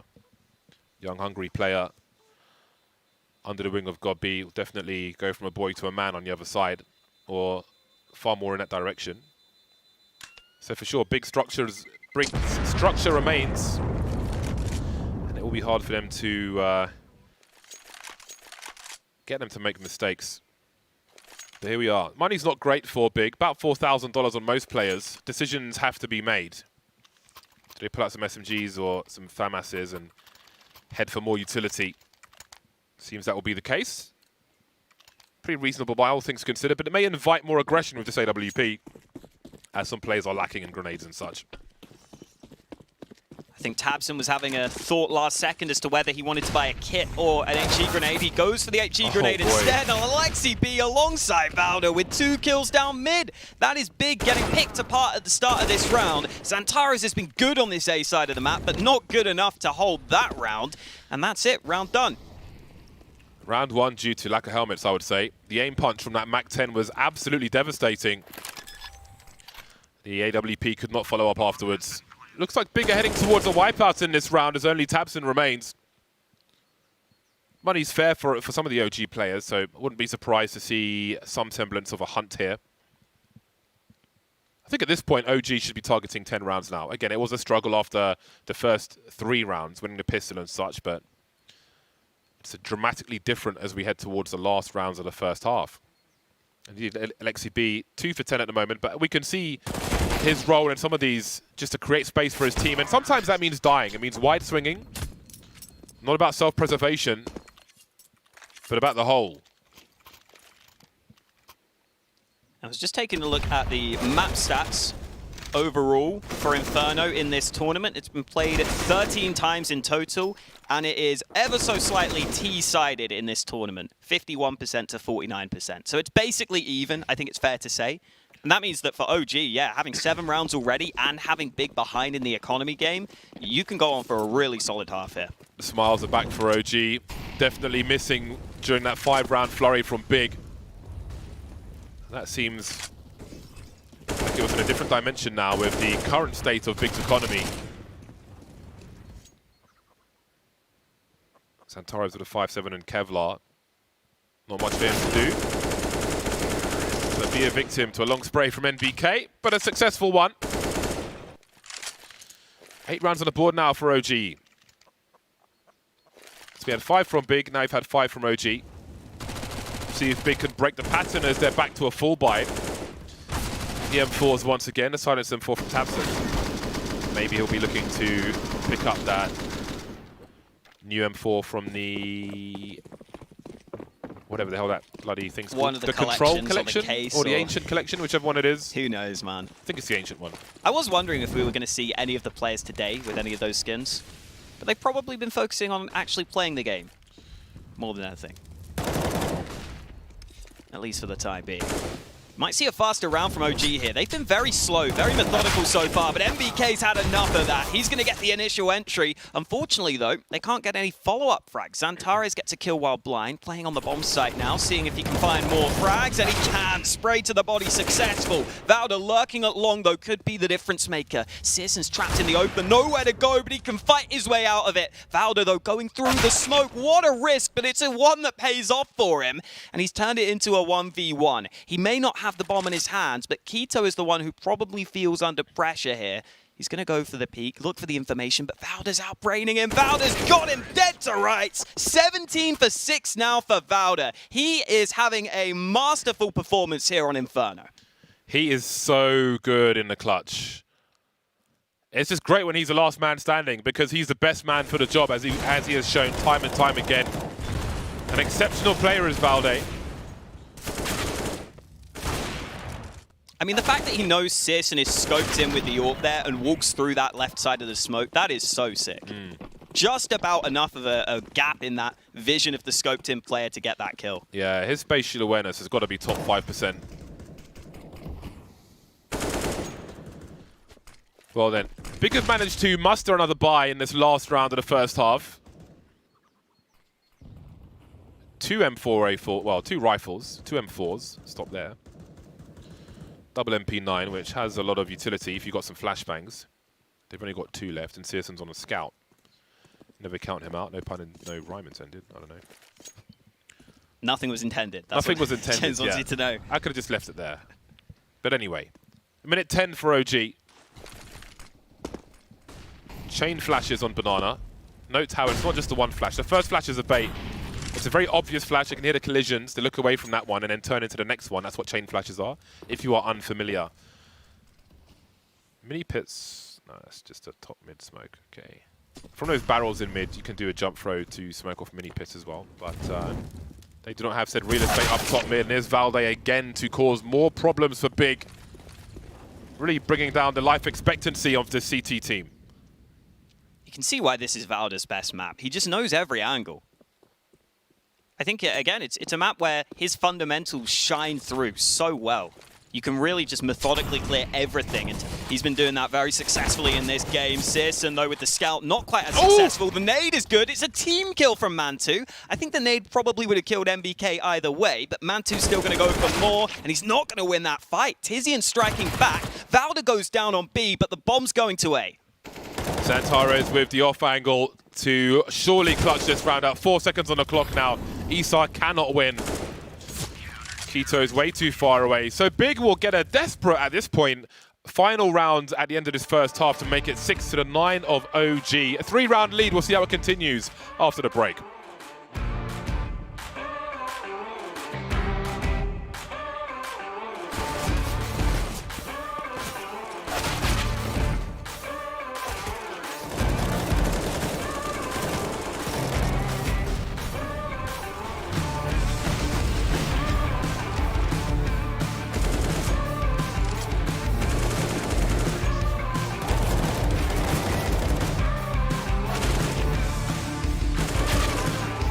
Nice boys. Nice boys.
OG currently up 9-6 on their map pick after their T side. They head into the CT side of things with a good lead under their belt.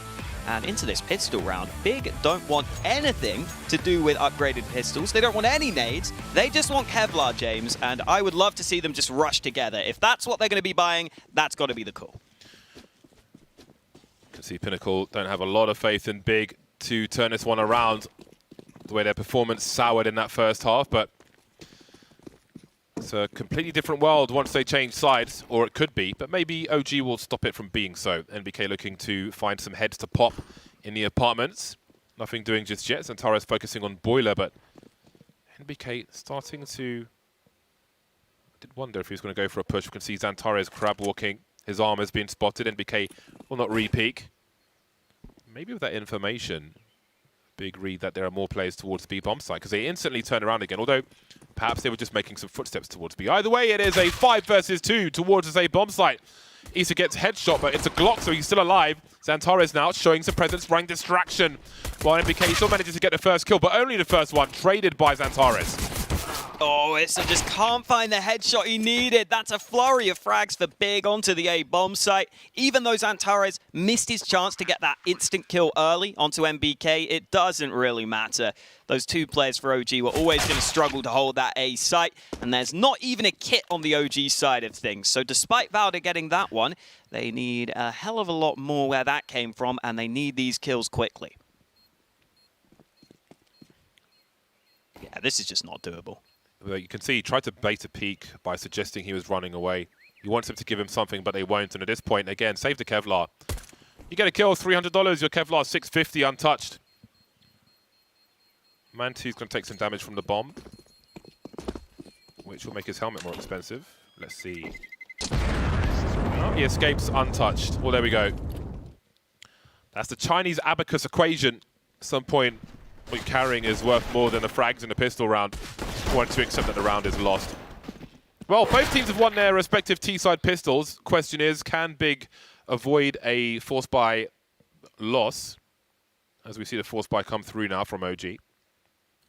Valde managing to squeeze out an MP9 as well as an NBK.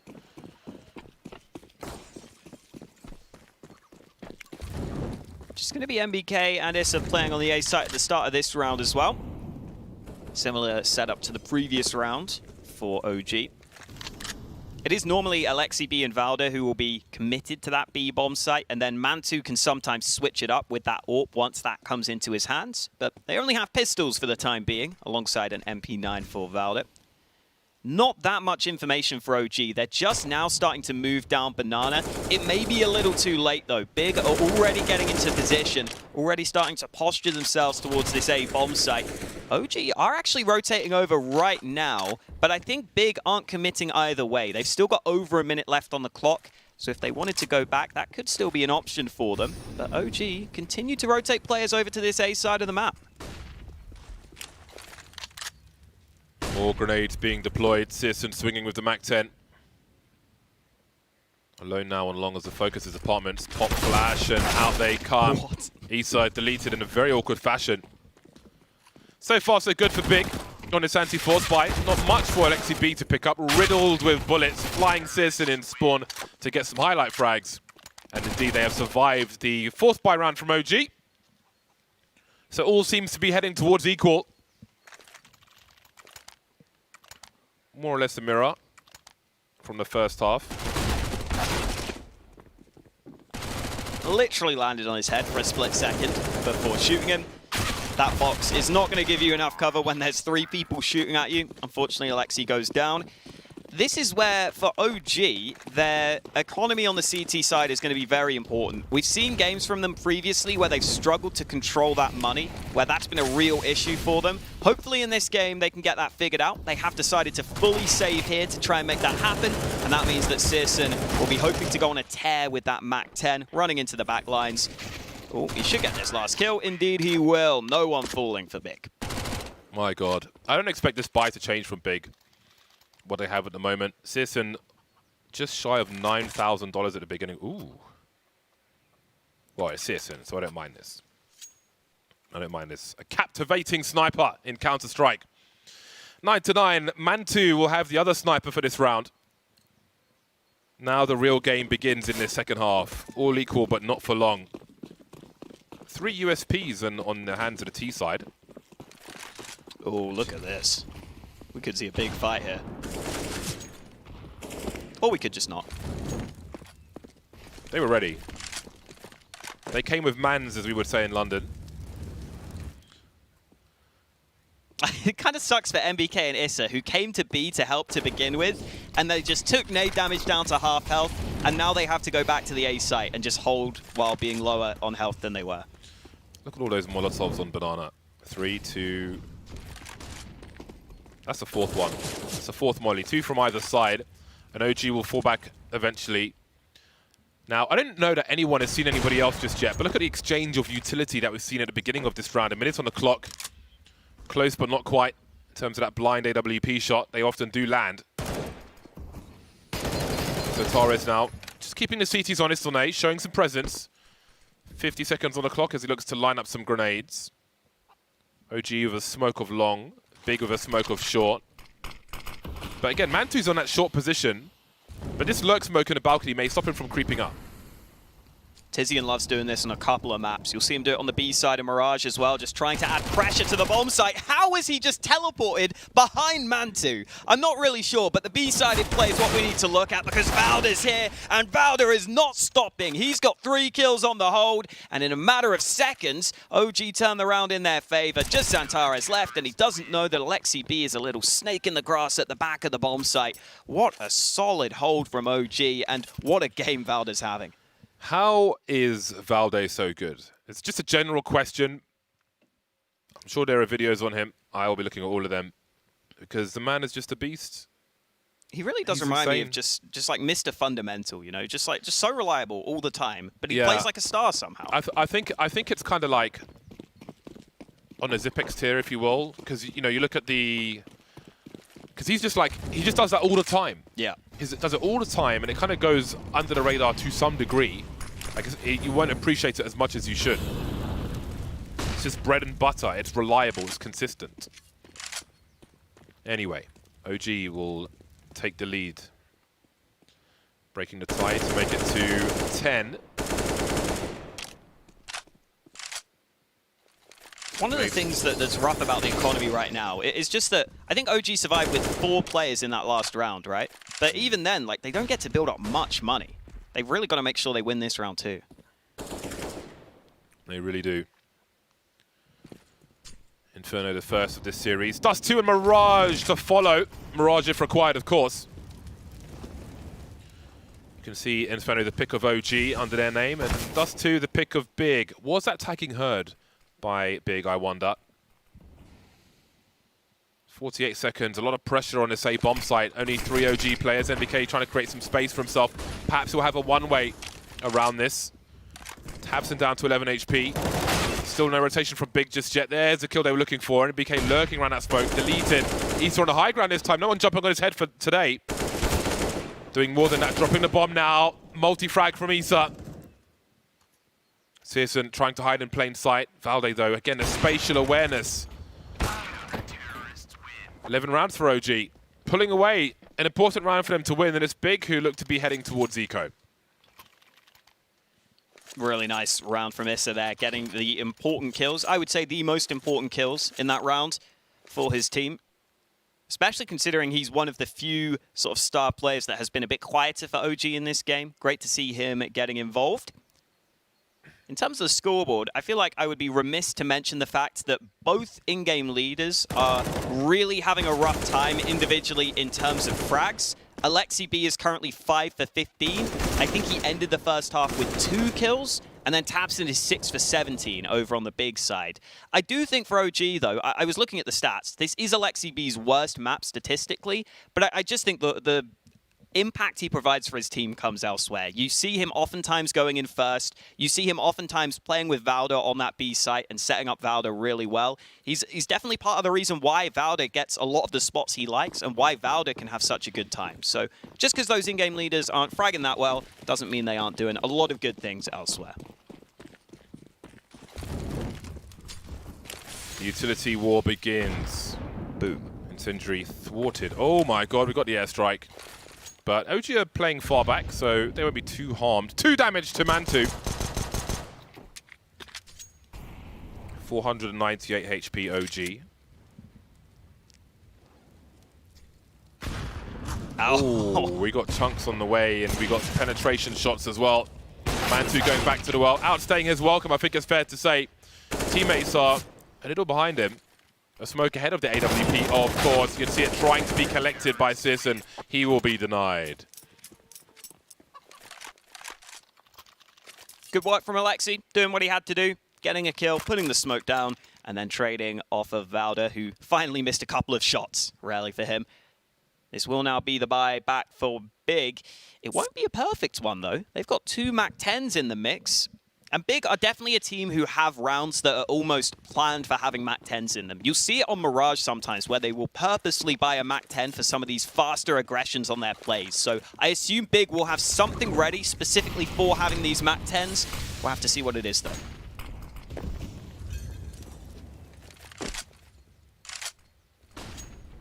Alexi B will join the fray towards the A bomb site here for OG. Seem to have intentions. Oh, there's a big play though. Might catch him off guard. Maybe it won't though, because Issa ever dependable with NBK behind him. We'll hold on to things. The bomb's been lost for Big. They're committed to this play now. Trying to create some space. Keto or Kaito, whichever you prefer, will go to his doom, and so will everybody else. OG just cleaning up now on the CT side. Looking reasonably comfortable. 4 in a row for them as they're 3 away from the first map. That looked like a hard read from Alexi B there. He was the only player, or I think it was Mantu who's the only player on the B side of the map with the AWP. And then OG used, I think it was 2 mollies at top mid at the start of the round, which was probably miscommunication. But then Valda, after that, used another molly at top mid so that they didn't have to worry about that mid position entirely. They knew they could fully focus on the apartments. And it just seemed like OG were very ready for a fast play towards A in that round. With those 4 players stacked there, just with the way they approached that round with all their players, it looked like they knew exactly what was coming. And now it is looking a little desperate for Big. They've got the pistols out in this round, but they are falling behind slowly but surely. And look at the aggression. Alexi B flashed through the smoke against the pistols. Not a play he needed to make, but one that's going to work for it. Confidence plays are the best plays. Dominate your opponent, make them fear what you might do, and it may limit what they choose to do. Centaurus has some position, but it will be considered compromised anyway by OG as they have no eyes on long. NBK will see 2 targets now. The bomb not spotted just yet, but Issa will take care of that. Tizian stuck trying to make his way to the site, able to do so. There'll be a bomb plant at the very least. 5 versus 2 though. Do not expect them to last much longer. Question of damage perhaps at this point. Santares with that Tech 9 will take out 2. Traded eventually. Do they know where Tizian is, I wonder? Looks like they might do. Trying to isolate the fights. Well, they'll get 3 of them. So they've made it expensive, and if they are to mount a comeback Big, then that may pay off for them. But for now, it is 14 rounds for OG to the 9 of Big. Helps make sure Big even have a bit of money behind ahead of this next round, but really they're looking for round wins at this point. Xantares has been playing really well. I think on the CT side especially, he had some of their most important rounds. He's come through pretty strong on the T side also, but they need more from maybe some of the other players. Keto and Tabson both still in single digits. OG starting with a 3-sided B stack. Looks like Mantu is setting up a smoke to contest for Banana early. This is one of the rare rounds where we don't see any early nades on Banana. Got to mix it up. Yeah. Finally a molly used by OG as well as a smoke, but Big are having a look at top mid. OG have often favoured for reasonably early, maybe not from the start, but reasonably early towards this A bomb sign. We see it here again with essentially 3 players on long. Alexi B creeping along with Mantu. Rifle support for the AWP. Always nice to see. And indeed, it does seem that Big will once again lean towards this A bomb site. Mantu going all the way up, able to hop away before the cavalry can come in for Big. Santares is lost, and there's no one there to avenge him. Mantu's going back again, and he's found another one. And he saw Tabson turning away as well, which could suggest something. But he's hungry for information, and that'll cost him. Now, what can Tizian get done from this position? Sneaking into short. There's also a player sneaking up through long. The rotation would be belated from OG. The B players aren't in position to rotate over, but oh, the timing for Issa is excellent. Searson is able to trade, but MBK's still on the site, and now the rotation begins. MBK will be looking to buy time. He just needs this one kill, and he's got it. Searson's alone. He doesn't even get anything. MBK locking down the A-bomb site. 15-9 for OG, and this CT side has come on so strong. After losing the pistol, as soon as they got into the gun rounds, they've always looked like they seem to know exactly what Big are doing. They always seem to stack the right site, and it helps that they've been landing their shots too. Precise positioning from NBK on that A-bomb side. That was pretty impressive. I have to give that one a go myself. You can see the use of the pillar there to try and isolate a fight. That's one of the most important things as well, especially for the CT side, where one of the biggest advantages for the T side is abusing the numbers game and trade fragging, the ability to isolate a fight. And again, I spoke about spatial awareness with Valde, and we can see some there from NBK, taking a necessary level of risk to try and deliver security for his team. Showing his experience there as he's 19 for 17 now, NBK. Valde 24 for 11. Top of the board at present. tabseN 7 for 21. Kaito is somewhat missing as well, 8 for 16. So Big not firing on all cylinders just yet. Their pick, of course, is to come, but that does not mean that they should concede this one. Even from 15-9 down, you've got to believe it's not too far behind. They would like to get a grasp on that CT economy, though. OG have been able to build up money throughout this half. It's still not a perfect economy for them, but it's good enough that they've been able to continually buy. Man2 there, missing that first shot. Now they're going to start to sneak by, but he's got a teammate to help him. Valde was the man on the rotate, but Tizian lands an all-important shot towards the A site. And now it's only Issa committed to the A site itself. The bomb's dropped over at Archway. We're about to get a bunch of fights, but Searson wins one. Alexi wins a fight at B. Now the flank is coming through from Issa. He gets a kill of his own. It's frags all over the place, but it's Big coming back to this A-bomb site.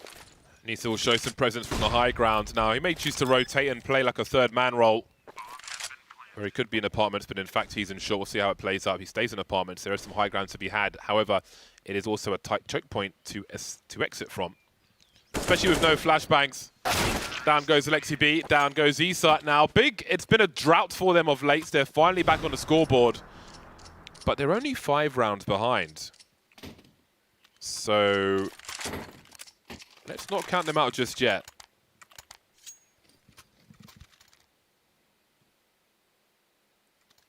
Second pause taken by OG ahead of this round. Now this one came down to just positioning for individual players, it felt like. Look at how many players get caught in the back for OG in this round. Searson got 2 kills on unsuspecting players. Tizian flanking that one player who was in the apartments. Big mainly just able to rely on their positioning to outmaneuver their opponents in that one. And for OG, they don't need to buy here if they didn't want to. Maybe if they wanted to really make sure they fully save to get the buy into the next round, they could. But realistically, their money is probably good enough to get a good enough buy together. So it looks like that will be the call they make. Without already having a FAMAS, Man2 has the AWP in his hands. Slowly but surely, the buy will trickle on through. Now it's Big who take a timeout in reply to OG's timeout. Timeouts and timeouts. Well, if you win the first 3 rounds, I consider them all related. I mean, they are. They're all related to the pistol round. Because normally you win a pistol round, you have an advantage most of the time versus a force buy, and then versus an eco. So those rounds are all bunched together. They're all connected. Outside of those rounds, that's the first round that Big have won in this half. But perhaps the pressure is enough to allow them to have that heightened focus to take it over the line. Problem is, they need to do that 5 more times in a row. Never too late for Kaito and tabseN to turn up. Maybe that happens now. Double AWP is out for OG. Alexi B with the second one. And he's been catching up. 12 kills for him now.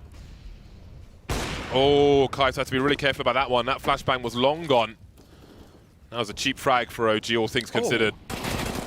Wow, a nade landed on Searson, taking him down to 39 health. Issa wins a fight. He's got another kill, and all of a sudden, OG are in great shape to take this game. Tamsin and Searson, the 2 players remaining to try and save the day. And Valda's going to get the timing just right. Oh, it's a flash in from Issa, and it's all on Searson. He's got 1 kill in behind, but he needs 3 more. And Valda, okay, careful, buddy. He's not got his gun out. Searson gets a second shot.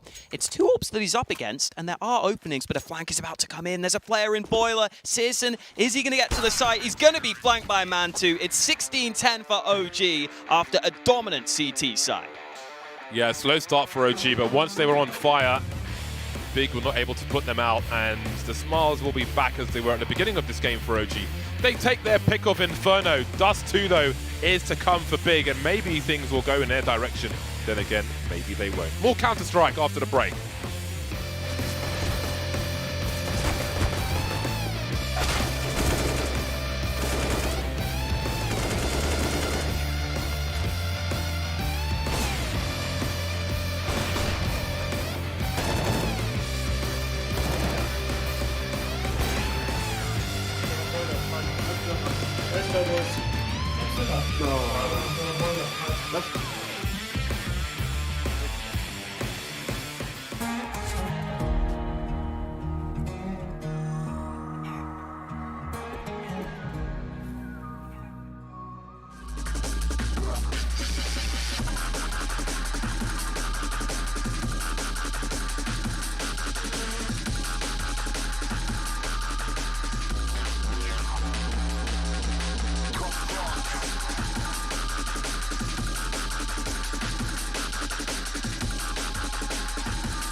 It was a solid win on Inferno for OG. Big had some life in them, but it wasn't enough in the end. Is this the Inferno you expected to see, Maui, out of OG?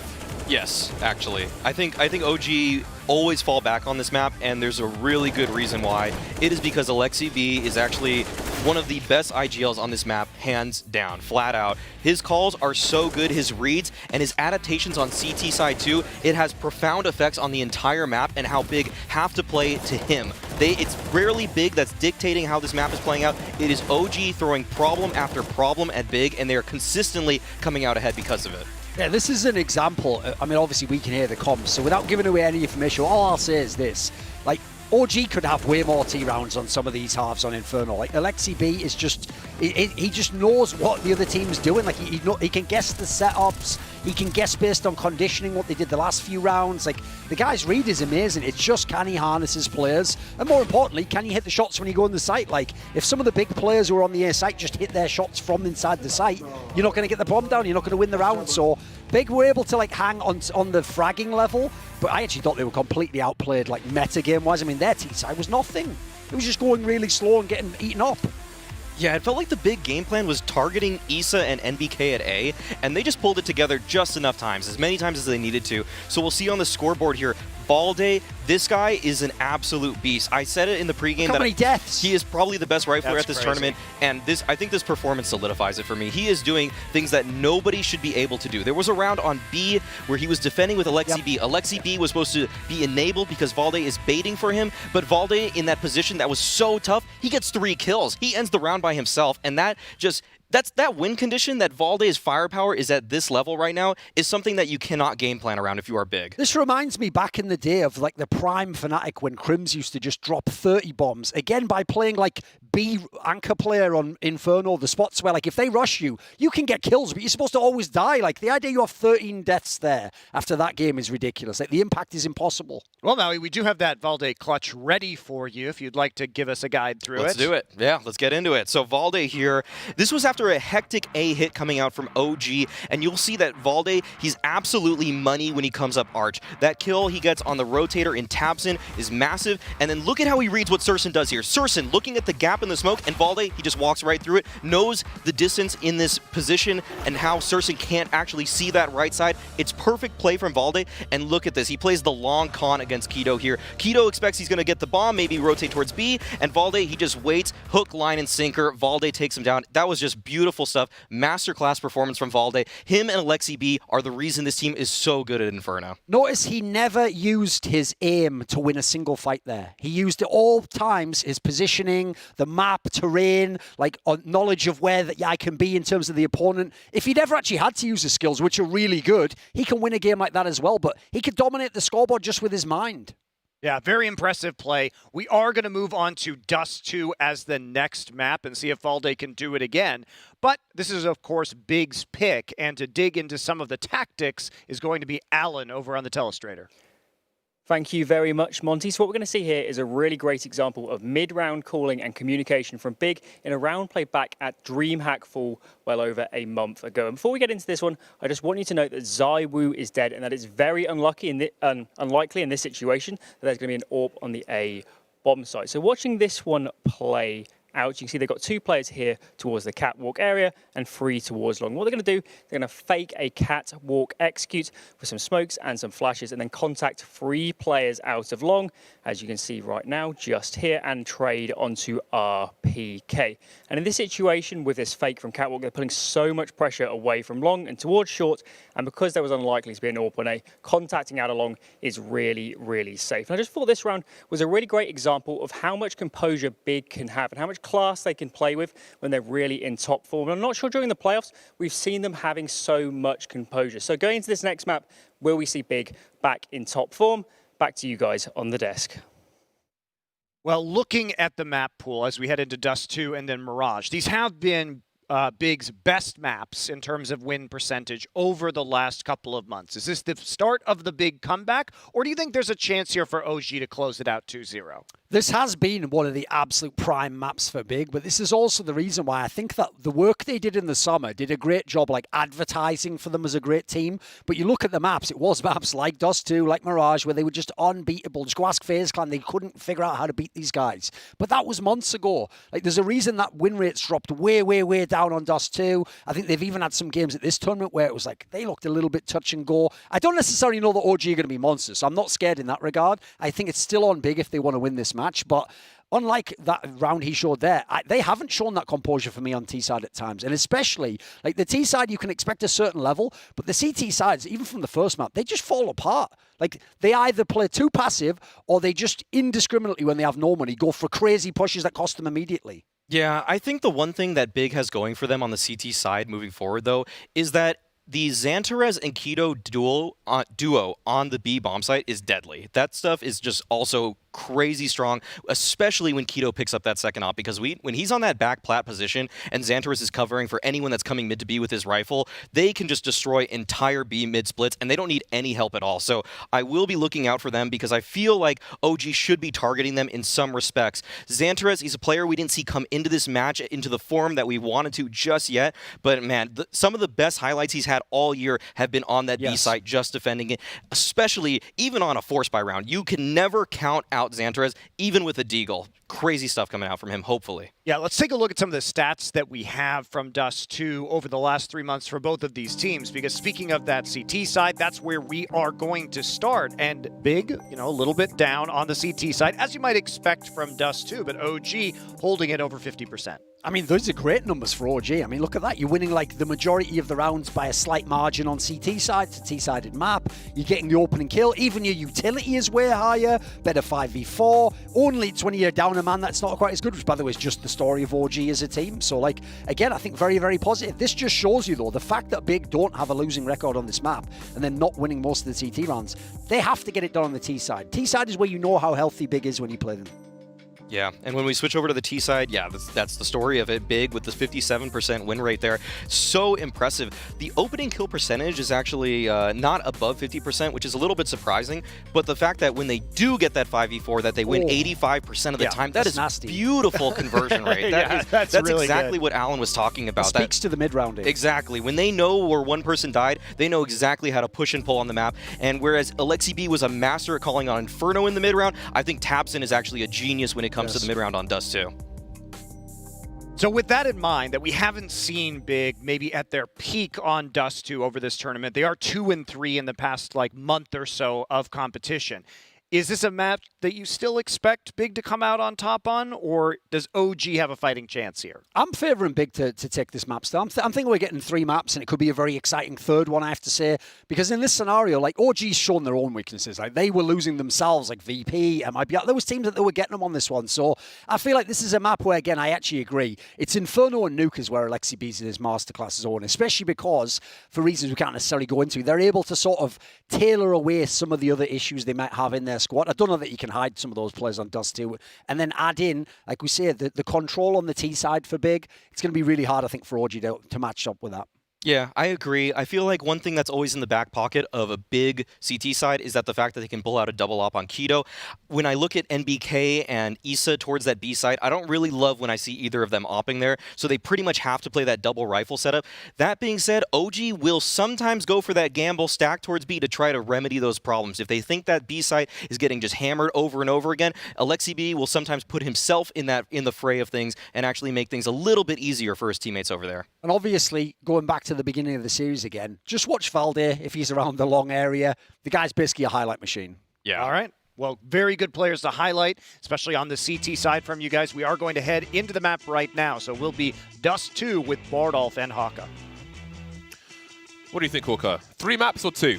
Oh, I honestly think it could be 2. You know what scares me, James? I was looking at Valde's stats. Spiders. All right, spiders do scare me. But for this series, Valde's best map is Inferno. He averages a 1.2 rating on that map. Yep. His second best map, Dust 2. He averages a 1.15. His third best map is Mirage, which would be the third map of the series. So Valde is going to be killing it. He's going to be so comfortable in this series. I'm excited to see if he can do more magical things as we get into Dust 2.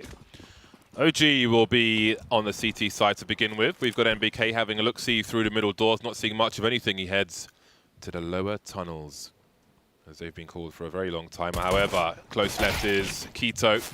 We're going back and forth between the two, Keto, Kaito. Citizen swinging, they've got pop flashes. The bomb's been committed to this kill, and they will be successful. 2 on A, 2 on B for OG. Not that big no that just yet. More flashes through those middle doors, and Issa has a classic off angle. Smoke's landing at the door. Oh, flashbang has made life awkward for Tabson. He's just got into position, but Issa is still up close. Are they going to clear this? They will. They jump across, and Issa can't get a single kill, but Alexi B can. Bomb has been dropped on top of that box. Alexi B will fall, though. It's all on Mantu, and he's not going to get anything going. Tabson running him down on the B bomb site. Big getting an all-important pistol round win. Xantares will get the cheap helmet, which means AK-47 territory for him. The rest of them will have to spend $1,000, but a pistol has been taken. Good start for Big. We'll see what OG choose to do, and it will be a force buy, it seems, which force buys aren't spectacular on the CT side of Dust 2. Double scouts, again, spoke about NBK last time we saw OG on Dust 2, at least you and I. Flashed off the angle at first, Big. They'll go back, and Valde's gone. Now again, this range is to be used by the likes of NBK. He may require a boost, however. I can see that boost on the radar. Now, they may have question marks towards the short position, but it's a forced buy. We can see they've gone for a push of B halls at the same time, so risks have to be taken in such a round. When became not surviving any more tagging. He has got 1 kill at the very least, though, but he's bought some time for his team to rotate as well. Ooh, Keto down to 32 health now. The nade and the CZ combining from Alexi B to do a bit of damage, I believe. Took that one in the chest. Couple more smokes for Big, so they can cross safely. Alexi will just be playing close, but is Xantares ready? Oh no, Xantares, buddy, you haven't cleared the angle. Alexi B, he might, oh, now he's screwed. He pulls the trigger through the smoke, and Xantares had already snuck onto the site, so it's all fine. Mantu will trade 1 kill out, but he's not ready for Searson. Big will be getting a second round win. Oh no! Oh, what? Oh no! Oh no, you didn't, bro. Mistakes were made.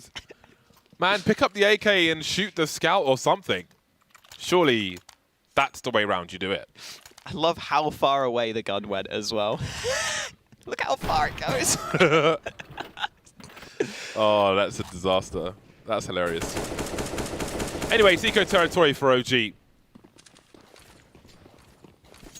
And Big are going to simplify this one, entering the B bomb site. Take the bomb site by force. $300 made by Mantu. Some bonus cash. Searson, what are you up to? Oh my god. What is okay. going on? Searson gives no Fs whatsoever, apparently. Is that him making up for the AK that he didn't save at the last round? He was like, shit, I gotta make some money, guys. Gambles had to be taken. Give me a knife. I mean, he can get the AWP now, for sure. Well, that's a fun way for Big. That's a fun way for Big to start the series, especially. I think maybe the fashion in which they lost will be frustrating. Well, there we go. Statements have been sent. Now we've got the Scout of Searson versus the AWP of Mantu, so a different scenario for round number 4. Ouch. Oh, but Mantu, there's not much of him left, is there? 17 HP. Oh, flash will blind Searson, so he doesn't get the chance for the second shot. I do love that Searson is just so confident with the Scout that he is willing to keep it, even when he can afford the AWP. Real bold statement from him. And it means that his team will get a much better chance to buy if they were to lose this round. Now, this is what Maui Snake was worried about. These fast mid to Bs can be very effective against OG, but Issa this time is prepared for it. 2 kills on the spray down. Alexi B spamming the smoke alongside him. And MBK just needs to make sure he wins this fight on B, which he will. That is a really good sign for OG, because if you remember that game they had against MIBR, they had some real issues holding that B site, James. And I'm glad to see they lock it down early and they give Big something to think about before they go back to that B site. Spoken about Eater's multi-frag capability regarding the B bomb sites on Dust 2. Historically, at least. Haven't seen it in the recent games, but there was a hint of it there. Shutting down the push through mid. That did look like they were going to be in trouble, but I think the timing from Big, the first player facing B, second player facing Spawn, turning around, couldn't turn in time and so on. Worked out quite well for Issa. Not so for Big. But it's an excuse to pull out the full buy. And rather than a tag, it's a full frag, this time from Searson onto Mantu, winning the AWP duel on Dust 2 thus far. Yeah, Mantu got boosted up onto short in this round, and Searson was just holding from suicide. He was holding that angle onto short the whole time, it looked like. So it seemed that Searson was very ready for that play that Mantu tried to go for. Smokes exchanged at mid, a flash over the top from Issa, but he won't be able to peek behind it. Now, OG are actually evacuating the B site right now. They seem pretty sure that this is likely to be an A-sided play, and they are correct in their assessment right now. This rotation is well-timed. That molly slows things down and means that OG may get more players in position. This nade could be deadly as well. Not too shabby. Well, it seems both teams have got reads of each other, but OG are on the arse end of this. The business end of the shotgun. Looking to get their first kill of the round. Finally, it arrives. 4 versus 3, that low ground so horrible. Great burst from MBK though, delaying the bomb plant. And now things get better, 2 versus 2. They've tied the numbers up. That bomb still needs to be rescued, and Searson's on the way. Lucky the bomb didn't fall down into spawn. What will they plant it for? That is one of the long plants, the platform plant, if you will. He's looking for that second player, both playing from the sides at present. And now it's just Xantares. Lovely taps from Xantares. A disgusting way to win a round. 4-1 for big. Xantares just teasing us. Normally known for his sprays, but taps are here as well. I love that he just taps them both as well. You got to go for it. You got to go for the highlight play at that point. There's the early kill from Searson, just so ready for that peek from Mantu. And here are the taps. Boop, boop. They are dead. Great crosshair placement, minimum correction required. I think that's how we all imagine ourselves to play Counter-Strike. Just tap people in the head all the time. Rarely actually happens, though. Harder than it looks. Only because I AWP most of the time. Don't know what your excuse is. All right. See, I don't AWP because I know I'm bad, and the AWP is very expensive, James. So if you die with it, you feel bad.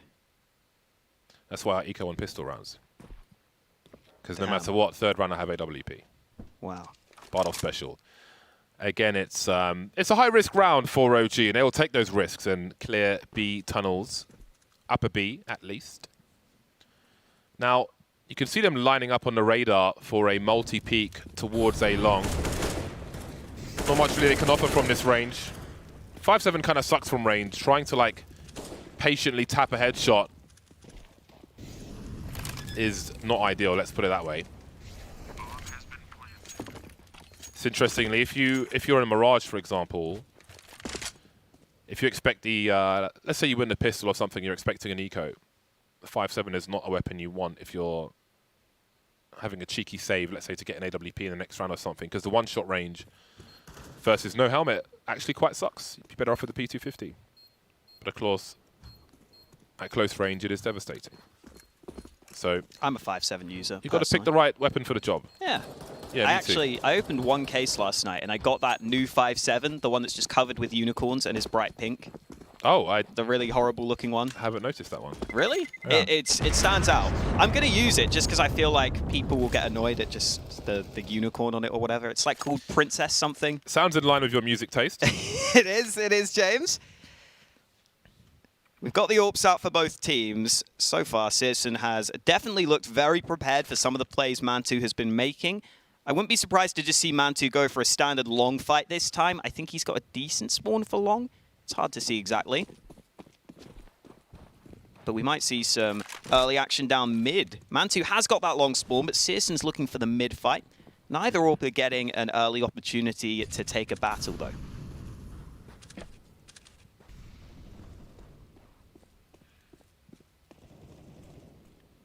Searson hunting. I quite like the angle that James likes to hold.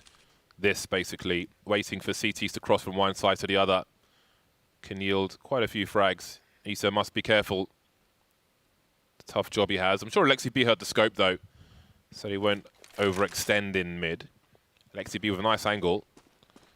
The pokey-proddy nature of that wall will give him a slight warning if somebody goes through.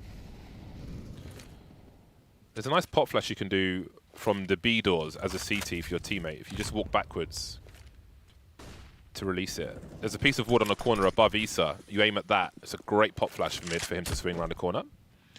Tizian's been popped in the meantime. Big now heading towards 45 seconds. But what is their play? Mantu flashed Valder into the long doors for that early kill. Really nice that Mantu had the long spawn at the start of this round as well, to be able to make sure they could hold long so that Valder could get into this position. And now we need to see Valder perform from his long anchor roll.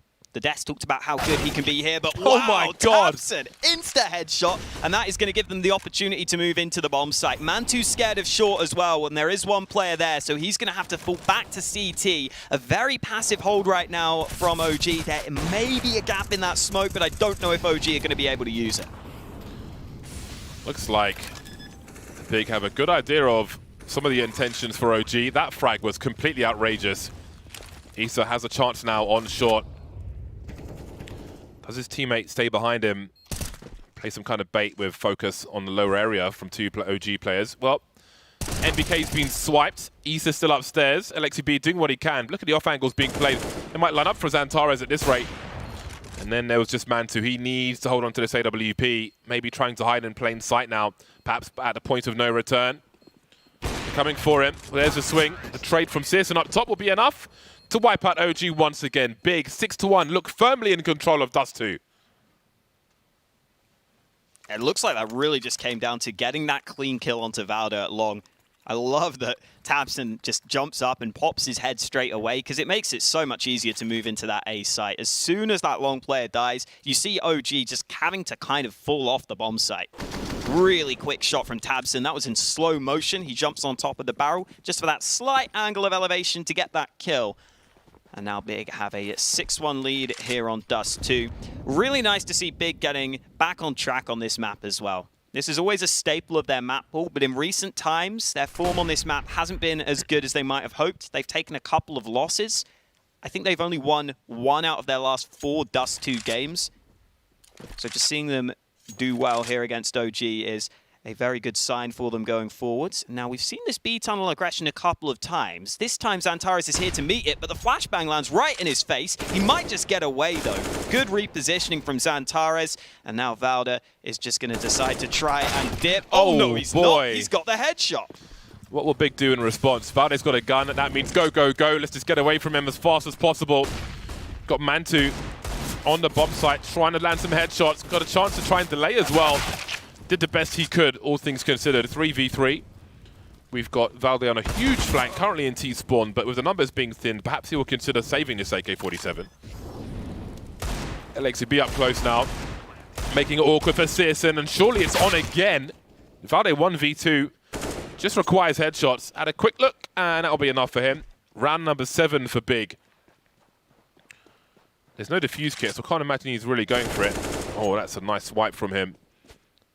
But I can't imagine he'll get to the bomb site fast enough to go for something. It's not planting for long, is it? Oh, I don't know.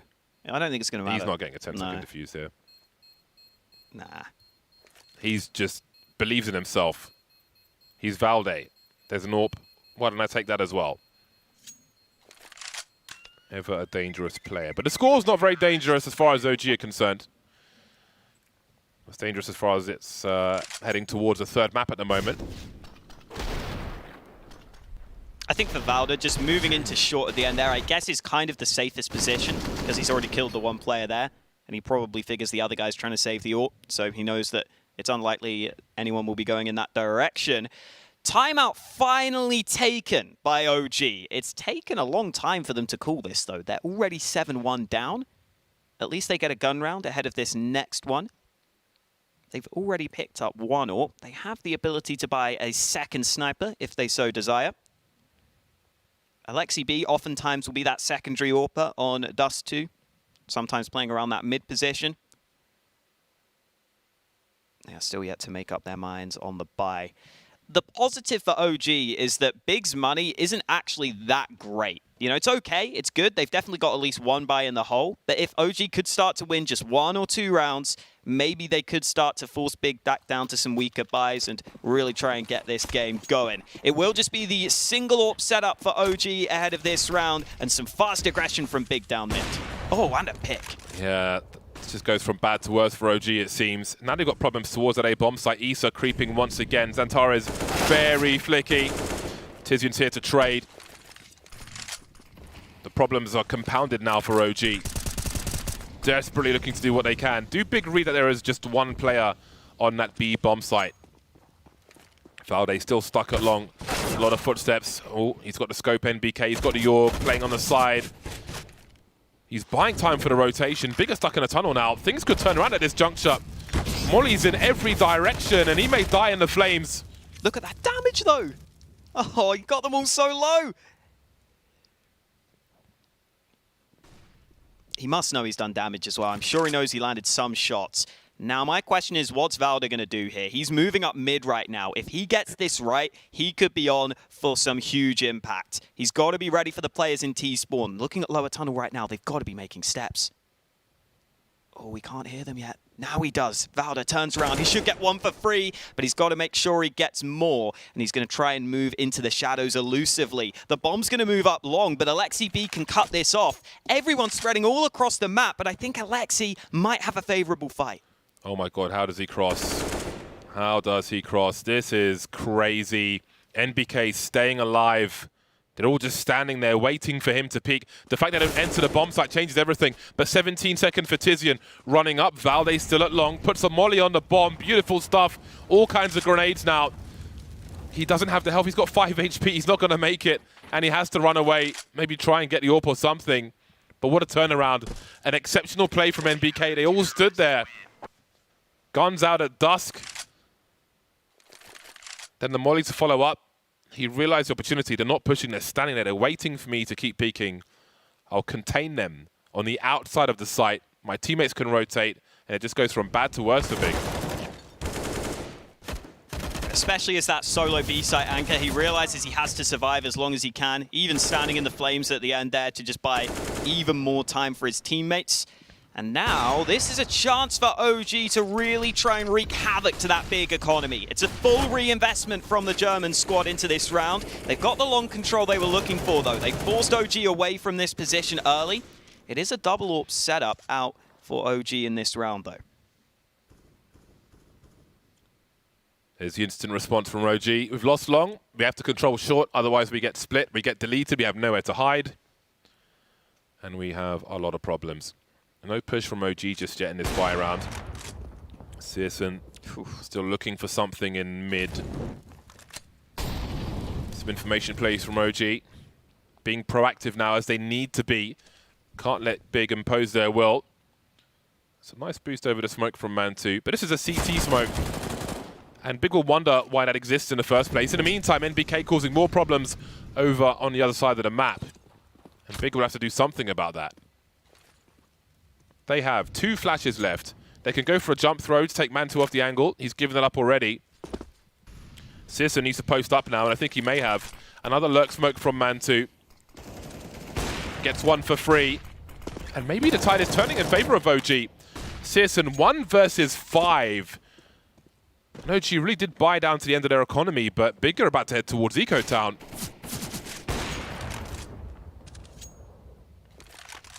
How does Searson survive here? I think the answer might be he doesn't, unless they line up for him, which they might. Oh, he's so close to the double, but Mantu survives on a slither of health, and that means he's got the easiest shot of his life. OG up to a 3rd round, and this is where Big's money is in the bin, well and truly. So this is where OG can finally build up some momentum. I am a bit surprised that Big took quite so long, pushing up long in that round. They kind of allowed OG to go for some re-aggression. And then as soon as OG got that information towards B, they got that kill, they were able to rotate over in time. Mantu getting a nice kill from the bomb site with the AWP.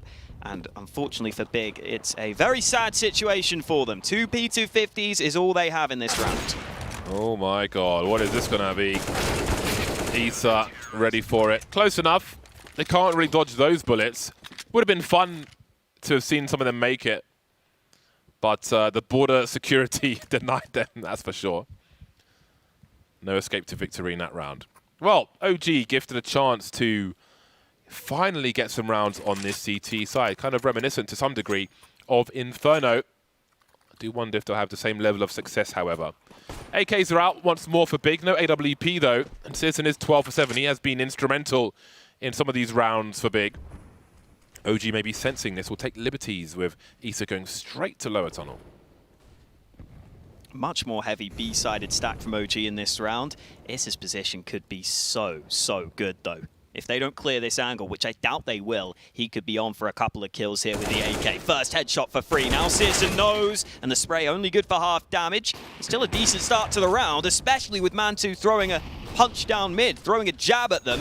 It was both Orbers peeking down mid for OG, and they rely on Valda to hold long. This time he is successful in doing so. A very different setup for OG, but one that has been effective so far. Seems to be making a prompt play towards the A-bomb site where Lexi B awaits with an AWP. Blind for a second, but so are Big. Stuck in no man's land. A great flick from Lexi B. That drops the bomb and leaves Antares with 1 minute and a 1 versus 4. It's a dangerous round for him. Trying to isolate the fights now. He knows where one is. Has he heard any sound cues from the players in the lower area? That grenade didn't do enough. NBK creeping now. Xantares. Don't give him the 1 versus 1s. Not Xantares. That's the last thing you want to do. Still got 30 seconds. A smoke on the bomb as there's a rotation. from Valde down to the lower area as well. Bomb plant might be likely. OG moving together now. Is he going to drop? Oh my god. Okay. Wasn't quite the play. Was a dangerous one, but again, another round for OG. Yeah, sometimes Antares can bail himself out just with his aim. Sometimes, though, he can get caught off guard like that in those clutch scenarios. That's one of those rounds where he gets out-positioned. Now, my question is, in terms of Big, they're taking a timeout ahead of this round. Antares trying to do his best magic trick, emerging through the smoke. Turns out it wasn't a very good one. Yeah, my question is for Big now. Do we see them start to go back to those B-sided plays or those mid-splits? Because I think to start this game, Big found a fair bit of success pressuring that B site. They found a fair bit of success splitting on towards B, and Big have gone away from that in the recent rounds. I think the problem is, it seems like OG are a bit ahead of that, because in that recent round even, OG were quite heavily stacked towards the B site. So if Big do try and go back to some sort of B play here, especially with the pistols, I wouldn't be surprised if OG were pretty well prepared for it. It's such an interesting situation here, this 7-5 for Big, because I feel like it could be very different. They could have 10, 11 rounds here, Big, and I think they will feel like that way as well. But hey, OG have given themselves a fighting chance. And having lost the first map, I do wonder if that is in the back of Big's mind, if that makes them a little nervous or second-guess something, make them underperform perhaps.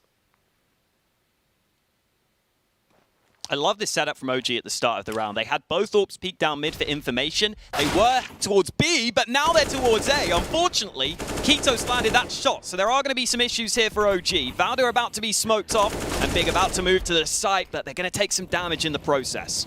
And maybe some more as well. Tabson is exploded. Alley-oop to stop the bomb from being planted or limit the options. Looking for the frags now as we've got CTs creeping. Valde being very careful not to overextend. Searson is just around the corner. He's heard the grenade, but Searson's ready with a P250. Oh. And now things are going from bad to worse. Antares has an AWP. Oh. 3 versus 2. Tizian takes some damage, but he's still alive. Issa's got a lot of grenades here. The remaining 2 have Kevlar. His position is known now. Swinging out. Alexi B with a Julie. He's just running distraction while Issa tries to clean up. And that does enough. A bit of a scary round for OG. Bomb plant for Big. But OG will close the gap yet more. It looked like in that round, OG were having the same sort of thoughts that I was in terms of maybe Big are going to go back to a B-sided play. That's why they get slightly caught out of position towards the A site. They had those AWPs peeking mid to begin with, which I think is really good against a low buy from Big. You know there's not going to be an AWP there, so you can get that early info. And they were able to get back to A. It was just that Big were much faster in this round compared to the slower plays they've been going for previously. So that's what allowed Big to get onto the site. It allows them to keep the round close. Not close enough, though. It is now 5 rounds in a row for OG. And, oh, Alexi. Okay, okay, then. He's got the pre-aim, he's got the pre-fire, and he's got that first kill of the round. That was really nice. Mantu's lost his angle. Does he go back? He does. The arrogance of the man. And now he's got the bomb. He has been rewarded for his troubles. He's got support as well to isolate it. And Big, their hand is forced. They've got some flashbangs, but can he escape this situation? Tizian's collected the bomb, still hanging around. I don't think they have any idea that Valde is here. He could go for a multi-frag, potentially. Will they even check the pit at this point? He knows there's an AK there. There's going to be a run boost for the AWP as well. Oh, that's so awkward. But he's still alive, Keto. And Tizian's dropped the bomb again. Oh, no, this is falling to pieces for Big. Antares trying to jump on a box will be denied. Oh, that's brutal.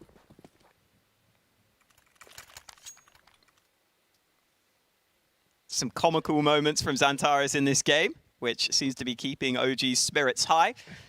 Yeah, Big have just seemed to crumble. It was so good for them at the start of this game. Remember, they had a 7-1 lead. It was very strong. It was so good for them. These 2 AWPs have got to get a lot of credit as well for turning this round. I mean, the fact that... Okay. Splinters. Yeah. The fact that Alexi can just peek down mid like that and take out Searson is so good. But this time, Searson's had enough of it. It's the scout shot to land, the headshot from Antares, and maybe Big are going to get one more round at the end of the half. Mantu, not expecting Tizian to be that fast up short. An angry Big looking to take the lead in the death throes of the first half here. Searson with the rotation angles. You can smoke CT spawn from here as well, with a lineup on that left corner and the box. Headshot, of course. Issa, 1 versus 5. I wish you good luck. There'll be a trade from Keto, standing on his teammate's head. Well, Big have allowed OG back into this game in the first half, but will it cost them the series? Find out after the break.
A very close first half. Nothing in it right now. 8-7 in favor of Big, but OG have come back. They've made it close, and they have shown at Big that nothing is going to be easy for them in this series. Double P250s for OG on the T side. That gives them more range than the USPs for headshots, believe it or not. Very fast boost onto shot. That's very impressive. No chance of doing that in matchmaking, that's for sure. When are we going to get nade skins, James? That's my question. I don't have an answer for you, but NBK has got an answer for Sis in the name of a Glock, looking for a quick pistol pickup. 2 savage shots from him. He won't get splinters on the jump up. Jeez. There's a third for NBK. He can pick up the USP if he wants to, but still going with the Glock. Issa got a 4th, and Big is being deleted on this pistol round. Deleted. They were never in that. Yeah, MBK has these pistol rounds occasionally where he just gets a really important multi-kill. Such a valuable asset to have on a team. I think MBK for OG brings a lot of impact in this sense on these pistol rounds, which is excellent for his team, especially considering the start they had at the end of the first half. They can carry that into their second half now. Onto their T side, I think OG will be really happy with the position they're in, especially winning that pistol. They can now control the economy as long as they don't lose to this force buy, and they're going to rush their way onto the B-bomb side. Keto overrun. 2 players at the doors though, and Xantares has taken 2 players down with his Deagle. The bomb should be planted, but they're a man behind. They have some crucial utility, OG, to delay this retake attempt from Big. Xantares down to all of 1 HP. There's a HE grenade, though, which could be interesting. And old Dust 2, they would often bounce behind the big box. Common hiding place. Oh, boy. There's only 2 left now. Mantu's got so much to do with the rifle. Instantly deleted by Xantares. 1 HP, Jesus. LXCB now, they've got to get on this bomb, don't forget this. Completely blind, and my God. I thought Big were going to be in trouble with OG winning this force buy, but they survived with 4. Oh dear, OG will be disappointed with that round. Xantares getting so much done with this Deagle. Oh, it's the lineup, and he just spams and spams away. Searson there getting a kill through his teammate. That was Xantares on 1 health, turning around to take out Mantu. And that is not a look you want to see on your in-game leader's face after a round. That hurts, man. He just had that look like he got the letter. You are the father. Well then. OG will be reset on their T-side pistol win. The hero AK from OG. Look, they have a lot of grenades. This is going to be an interesting one. Sometimes you get 1 digs, man. Sometimes you get 1 digs. Just saw it from Xantares. Yeah. OG have got players that can do that for sure. Oh, so many flashbangs for OG. Because Tabson has elevated himself in spawn. 2-1-2 set up for Big. Tizian very deep on long, which gives him a shadow advantage if anybody heads there. Valdez lurking outside for now as OG may have a gauntlet run from short towards the A bomb site. There's no one really to challenge it now as Searson comes towards long for support. And from that position, Searson, he will hear those players on short. Instantly starts rotating away. You can see a smoke on the corner to try and run distraction. I can see on the radar, he's put a molly behind his teammate to suggest they have less map control than they do. A minute on the clock. You can see Xantares in middle. Wants to be careful about being double peaked. Smartly suggests he's moving away at the very least. Now, where are OG headed? That's nicely done by Keto. Low time left on the clock. He puts the smoke down after jiggle peeking. Keto has had a rough game and a rough series. On Inferno, he was struggling as well. So as this B-site anchor, this has to be Keto's time to shine. Normally, he's very good on this side of the map. Ooh. He's about to be pressured, and that nade's going to help. Massive nade from Xantares, and he'll do all the cleaning up. Keto going deep to try and get some kills on the scoreboard, because Xantares seems to have heated up here. 8 seconds, LXCB collects the bomb, but surely can't get a plant. Does he just try to hold on to the AK? He may be denied by Tizian. There'll be some bounty for Big towards the end. They survive the force buy. And maybe now they can breathe a sigh of relief. Again, they conceded so many rounds to OG, and it doesn't feel like it should have been that way, the way Big were playing those rounds. But once OG got going, that was a wrap. However, Xantares now 21 for 11. Having a stonking Dust 2 so far. Of course, it is about how you finish. And there's plenty more CS to come, but for now it's Glock for OG. Valde behind the barrel. Ever dangerous, even with that Glock. Searson being conservative with the final bullets, and then there was LXCB. Searson wants him out of here. And he'll get him out of here. Big with a bunch of cash means that Searson will go straight for the AWP. He's definitely been getting the better out of the 2 snipers on this map.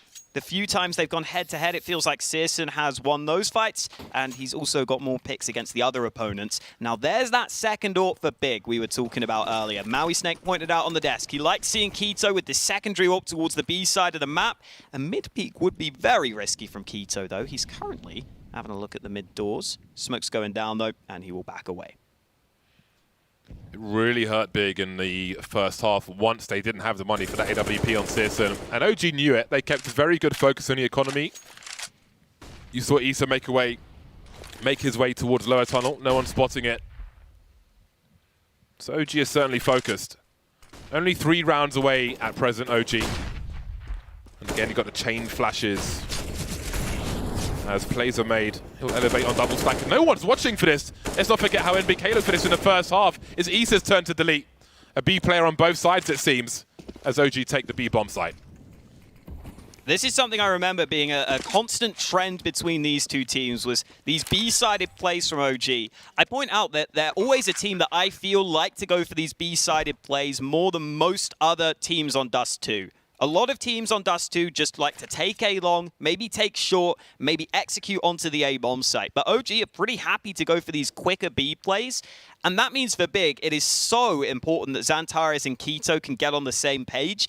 And I think it's also going to be important for Big to have a player towards mid in some of these rounds. Because in that position, Xantares is having to watch mid himself from the B site. And as soon as that player emerges from the lurk smoke, he doesn't even get the chance to fight. Keto's AWP doesn't come into play either. I'm definitely interested to see if OG continue to try and exploit that B site, and also just how those fights go in the future, because that lurk smoke clearly caused Big all sorts of issues. Maybe it was so obvious that he never thought it would come. But it can't afford too many more of those. That was a big wake-up call for Big. A little sleepy on Dust 2 at times, it seems. The 2 AWPs remain, however. 3-0-2 set up at the beginning for Big. Nothing uncommon there. OG take their initial map control. Tizian will be left in position on long. I think one of their smokes went into a very strange place. That is a big smoke. So we'll see how OG look to take short, as is common. He's inviting more utility from the B players. That lurk smoke is out once again. Here's a short take. Standard stuff from OG. OG put a smoke over towards A long as well, just to try and sell presence across the map, not really give the game away, but here comes the execute into the A bomb site. Something we rarely saw from Big, but something that is very effective at getting that bomb down unless the AWP can stop you. Tabson's here on the site as well with the AK. The counter flashes are so good from Big. They've slowed things down significantly, but Tabson's down to half health in the flames, and he's got to do something with the AK. Flash in for the first, but he's quickly traded. Nade on the site does good damage to 2 players. Valde gets a kill at mid. It's OG with the man advantage and the bomb plant. All that utility gone. Xantares had the last of it, but not sure he got into position. 3-on-3 now. The remainder of OG heavily tagged, but they have the high ground advantage. Searson no keeps going with the AWP. LXCB with half a chance, lost his angle now. 1 versus 3. No grenades, just AKs. Ooh. They're lining up for him, but Searson delivers again and again. Look at the health. 4 frags from Searson. Really forcing Big back into this game. Again, very crucial. One of 2 key plays in the first half. It continues in the second. I think he may have got every kill on that retake. But still, it looks like nervous territory for Big again. They conceded too many rounds in that first half. Now it feels like they're doing it the hard way. Fortunately for them, they have a Searson. Searson and Xantares have been killing it in this series for Big so far. I think on the first map, they were both top of the board as well, if I'm not mistaken. They've been the 2 clear standouts. As you can kind of expect, it's been all about trying to get some of those other players to chime in, though. And for Big, that round, I think as much as Searson does great work, it also comes down to the counter utility in large part. It looked like there were a lot of flashes there that were just slowing OG down. By the time OG were pushing towards the site, the smokes were fading, which means that Searson has a much easier time landing some of those AWP shots. And then for OG, they were hoping Valde could lurk all the way through B to try and play the bomb. That was not allowed either. Searson landed the shot towards him. OG still have money for the buy, though. They got that bomb plant. It is still anyone's game here in round 22. Big maybe expecting something fast in mid. They've got some position for it for now. And again, we will look to watch OG take shots and such. And all does too, you could boost over the mid doors. But now they've got these kind of mini pyramid things on top. Stop trespassers. Lurk smokes are up again. Similar to what we saw from the previous round. Aggressive response from Big, however. Looking at the utility for the CT side. Searson's the man with the flashbang on the A bomb site, but he's got no one to flash. Unless there was a long push. So again, it's going to be a sudden surge from OG. Utility's been baited over towards that B bomb site, so not sure how clear it is for Big as to what might be going on. That smoke will suggest the mid to B, but Keto's got the angle. This time it's OG's flashes that are trying to force Searson away, and they are successful. How fast is this flank, though? tabseN's behind them. They're not going to look, they're not going to turn around, but Mantu gets the kill anyway. All-important shot from Mantu to allow the bomb to be planted, but can OG get into good post-plant positions? That's the big question. Big flashbang for Tizian to swing. Stuck around the box, though. Missed his opportunity. Awkward for all concerned. NBK popped by Xantares. They've got no position, OG. They don't have short, they don't have long. They will be deleted by Big. They fall one by one, and Big can survive with 4 plays, which will be key going forward. OG unable to hold on to short thanks to that flank. So they didn't really have anywhere with which to defend themselves. And Big make it to 13. Still nervous for them. But the money's getting tight now for OG. Sub $4,000 for a number of players. And again, after the pistol, Big have won all but 1 round on his CT side. Yeah, so getting caught in mid there was always going to be a rough start to the round. Once Big realized, or once they saw that the push was coming in towards the A site and they got the kill at mid, they figured they were pretty set to go for that flank. That can't be right. 7.95 for Big to win map 2. That would be bananas. Wait, it's the other way around. I've misread it. It's because Big on a scoreboard on the left, that's why. Yeah, you got confused. My bad. Let's not go crazy. Well, timeout's come and gone for OG. They haven't bought anything just yet. ESA's down to $3,300, which is rough. It would be difficult to come back from a 9-14 scoreline, but what choice do they have, Hawker? What choice do they have? I mean, they could get 3 AKs if they really wanted to. The utility would be an issue, though, for OG, which I think is one that would be too difficult to overcome for them. It looks like that B site will be tested once more. 4 players going towards B tunnels for OG. This time Big have a couple of players at mid that can be dynamic, that can quickly rotate between those sites if necessary, which I think is a good decision at the start of this round. In case there is a B rush, you've got the fast rotate. And then if you want to go back towards A after the start of the round, you can always do that for Big. NBK just now lining up this smoke. The mid to be looking likely, but Big have got a couple of players ready and waiting at this mid position. Lurk smokes again towards that B bomb site. There's one in return from Big. But it seems there'll be a double pump here from OG. Now, tabseN's not too far away. He could offer a flashbang at least, or try and cut off a rotator. Alexi B very close, though, by double stack. Xantares can't find the angle, and we could have problems now. They're going to need an incendiary at least. searson has one if he can make it over there. Oh my god, Keto with a no-scope through the face of Mantu. Through some bricks as well, looking for another one, getting real cheeky now.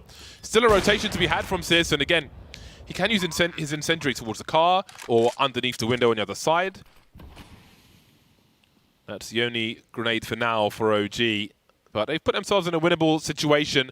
Valde's got full armor and an AK, which does not bode well for Big.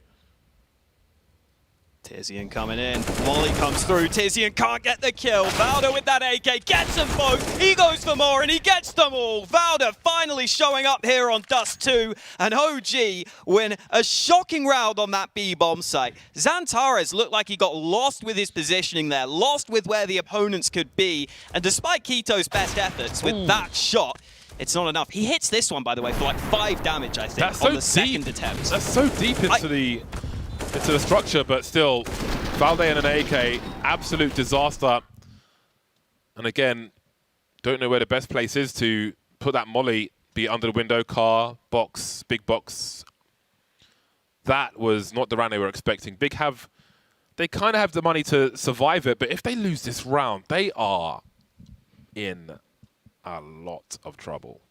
This does not feel like confident territory for Big anymore. Another timeout used for Big ahead of this round.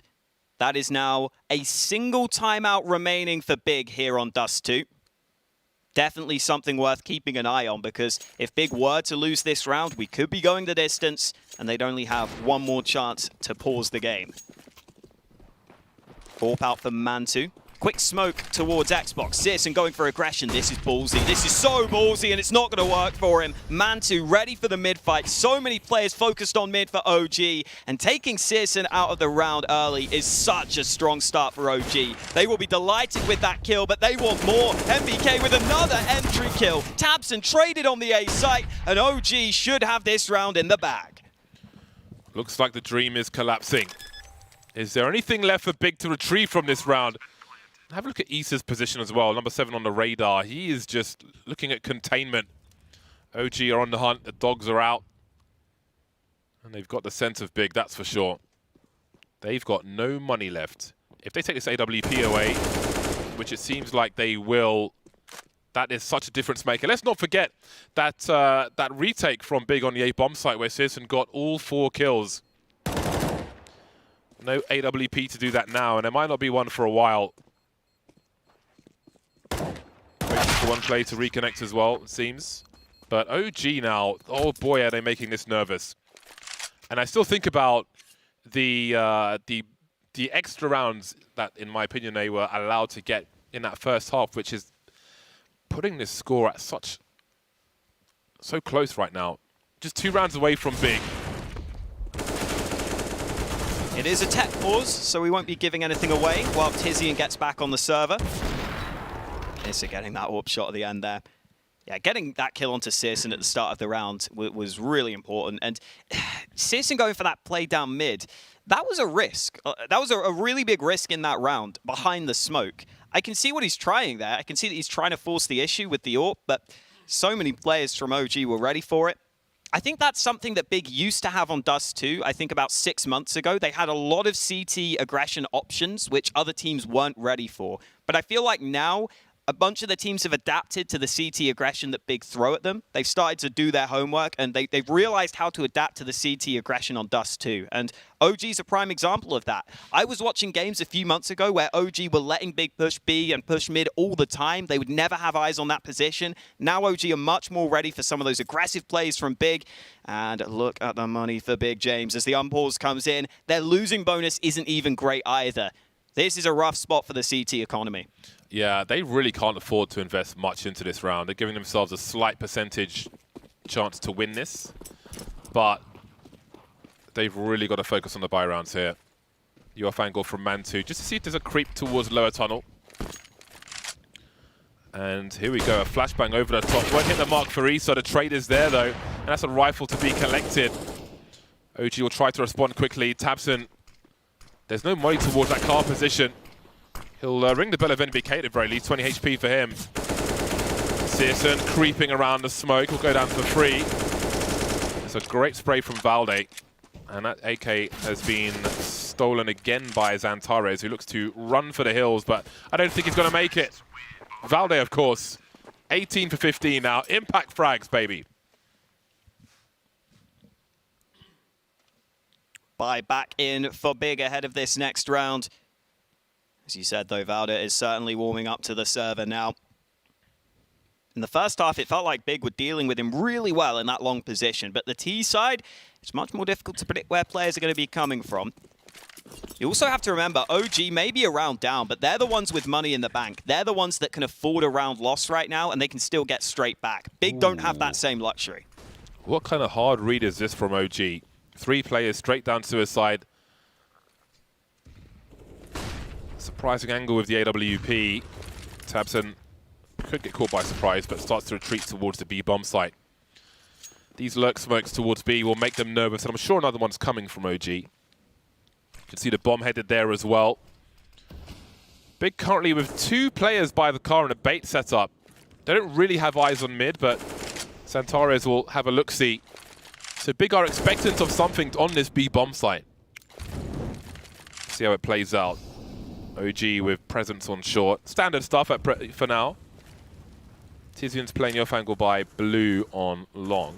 And again, he's got plenty of sound cues from there. Lots of spray and harassment around the middle doors. But again, it's a 2-0-3 setup from Big. Heavily committed to this B bomb site. And it seems the split might be on the way. Tabson, the man reinforcing this B site. He normally plays around mid. This time he's committed to B. Defensive smoke deployed by Xantares, but the aggression's coming in and Tabson's lining them up. 2 kills for Tabson, a third before he falls. It may not be enough though. It's into a 2v2. OG can get the bomb down and Big have to scramble back into position. They've got no grenades for this retake. There might be some at the mouth of that door into B. Mantu creeping with the AWP. But Bigger coming from the outside. That scope will certainly be heard. But where is Tizian? That's the question. Issa alone on the site. Again, desperately looking for utility on that body, but I don't think there is any. They're going to have to go in dry. Issa by the big box. He's been spotted now, I think, but he's done great. Tizian's alone. He knows where Issa is. He knows where they both are now, but Issa's still alive. Catches Mantu looking for 180. Half blind. He's got to back away. He'll get an AWP, but OG are on the board again. They tie the score again. Issa's dead, surely. Yeah, he's dead. But the money is fine for OG. They don't give a damn. Look at how rich they are right now. They've won the last 4 rounds in a row. Tabson tried his best, but his teammates died so quickly. He was hoping he could pop up and get kills while his teammates were alive, and that's the shot from Mantu. Issa couldn't get that kill, but Mantu delivered. And like you said, James, both big players firing from that side. Both big players firing the AWP and the M4 from that side give away the game. They give away that both players are coming from that position. Mantu was watching tunnels before that, but he was able to look back at window because both of the big players shot. And now we are 13-13 with Big only having that saved AWP really in this round. This map has often been a masterclass for Big, but it does not look like they're in control at the moment. Xantares taken down. Maybe trying to creep lower tunnel, it looks like, based on that X on the radar. The AWP, though, is still in play with Searson, but he's playing passive. Oh! Very nice. I didn't even see him. Searson just keeping eyes on long at present. Will they send a scout to find out what's going on there? Looks like they might be doing that, actually, because he's got to get aggressive here. He can't just sit on a site and become a victim to the flashes, the mollies, the smokes of OG, as well as the guns and the likes of Valde. And Issa, 20 for 15 at present. Looking for the same play once again. Tabson's got to get a boost in quickly, although this time there are 3 players going in via the tunnel, and I think Valde has heard this. Down goes Alexi B, however. Now, who goes through the smoke first? It will be Tabson to have a look, but he'll wait till he finds both of them. Valde just too smart. There goes AWP, and the chances surely of winning this round. I'm pretty sure Valde heard those steps to begin with, and he just puts himself in the perfect position to spray 2 players in the back.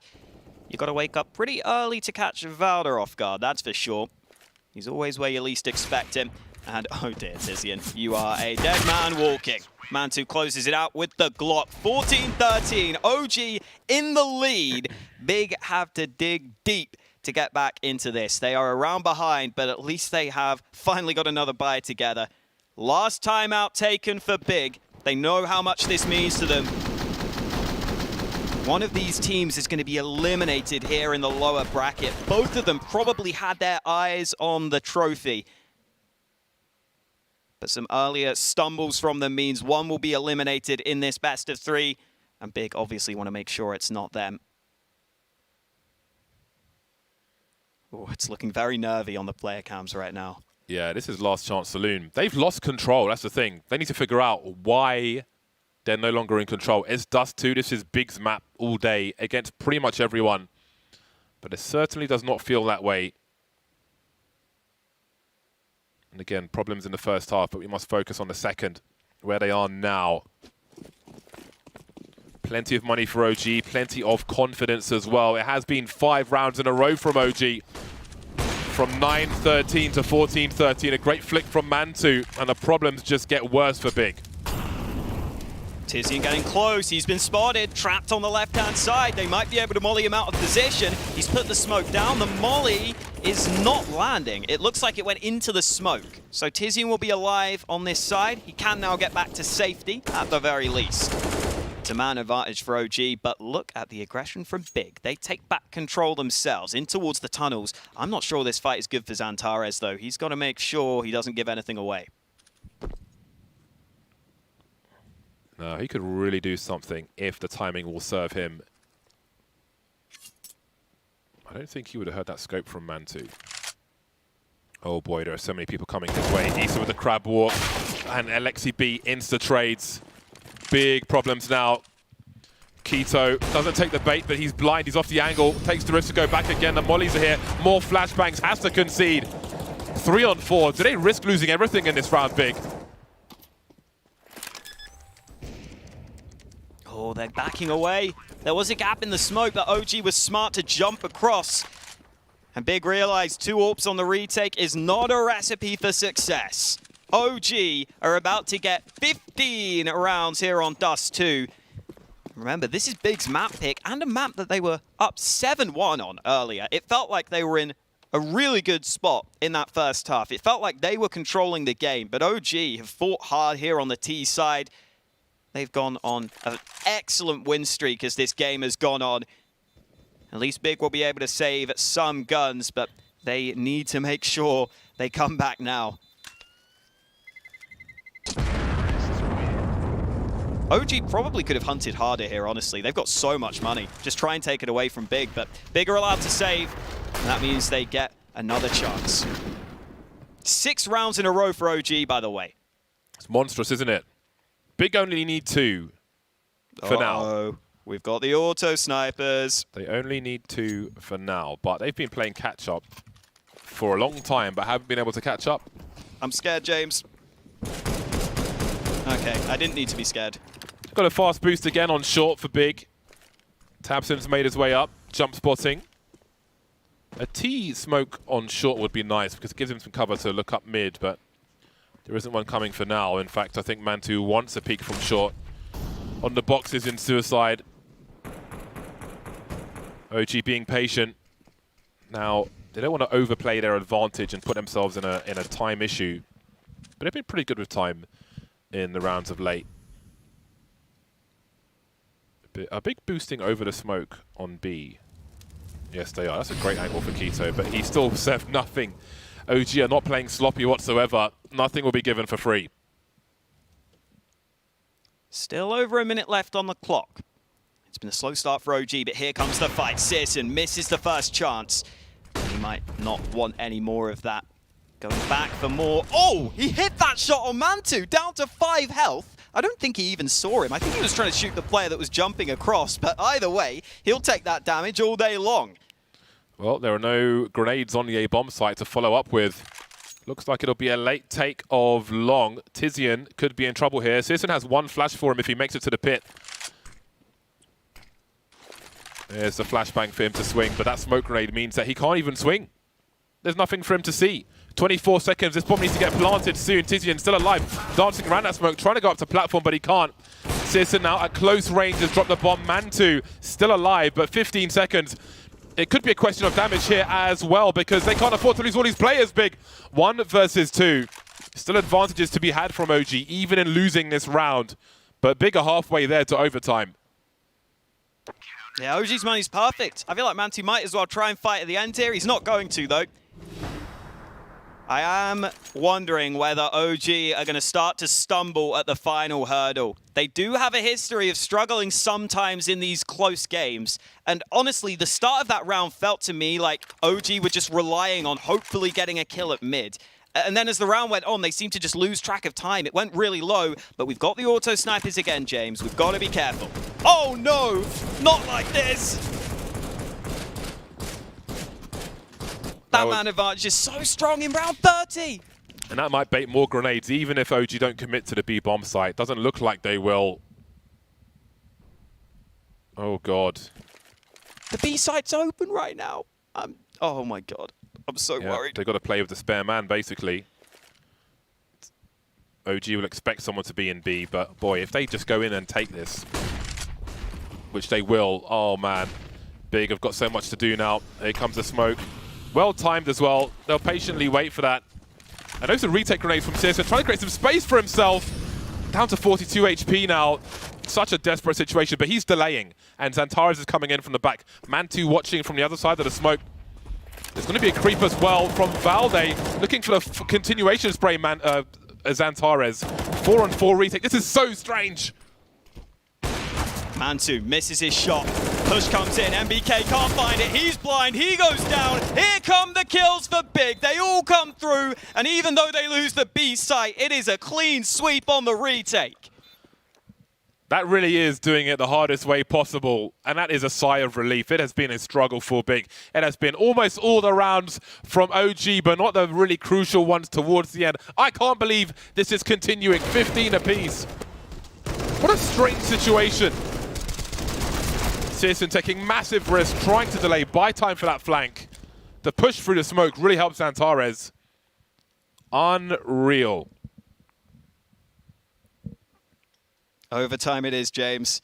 We had some yesterday. We had more than a couple yesterday with Fnatic against MIBR. Now we get treated to some overtime here at Big versus OG. No timeouts left for Big. We're going right into it, and Valda's going right out towards Long at the start of this round. I like the switch up from OG. I want to see some quicker stuff from them. There's a switch up from Big as well, because this time they don't take long. Oh my god, where is Antares going? Where's he going? Well, apparently to the grave. I think Big were looking for a fresh start in overtime. Apparently that's not the case, because they have been deleted. Felt a bit shaky in this Big, and that hasn't changed just yet. OG have barely taken any damage in this round. 5-on-2.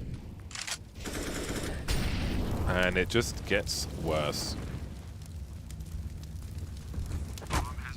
Okay, well, he's dead. 16k starting money, so you might as well go for every round, realistically. That was a round. That sure was a round. I am glad that this game didn't get decided by that kill on the mid-cross, because that would just feel brutal. Yeah, but there's... Oh, but it's 16k, so we're going to get them again. The brutality is nice. It hurts to watch, but, you know... Well, especially because Big picked us too, so you can't feel that bad for them. Oh, boy. Yeah, I'm worried about this. Oh, are they going to rush B, do you think? No. Surely not. Is it worth the risk? Probably not.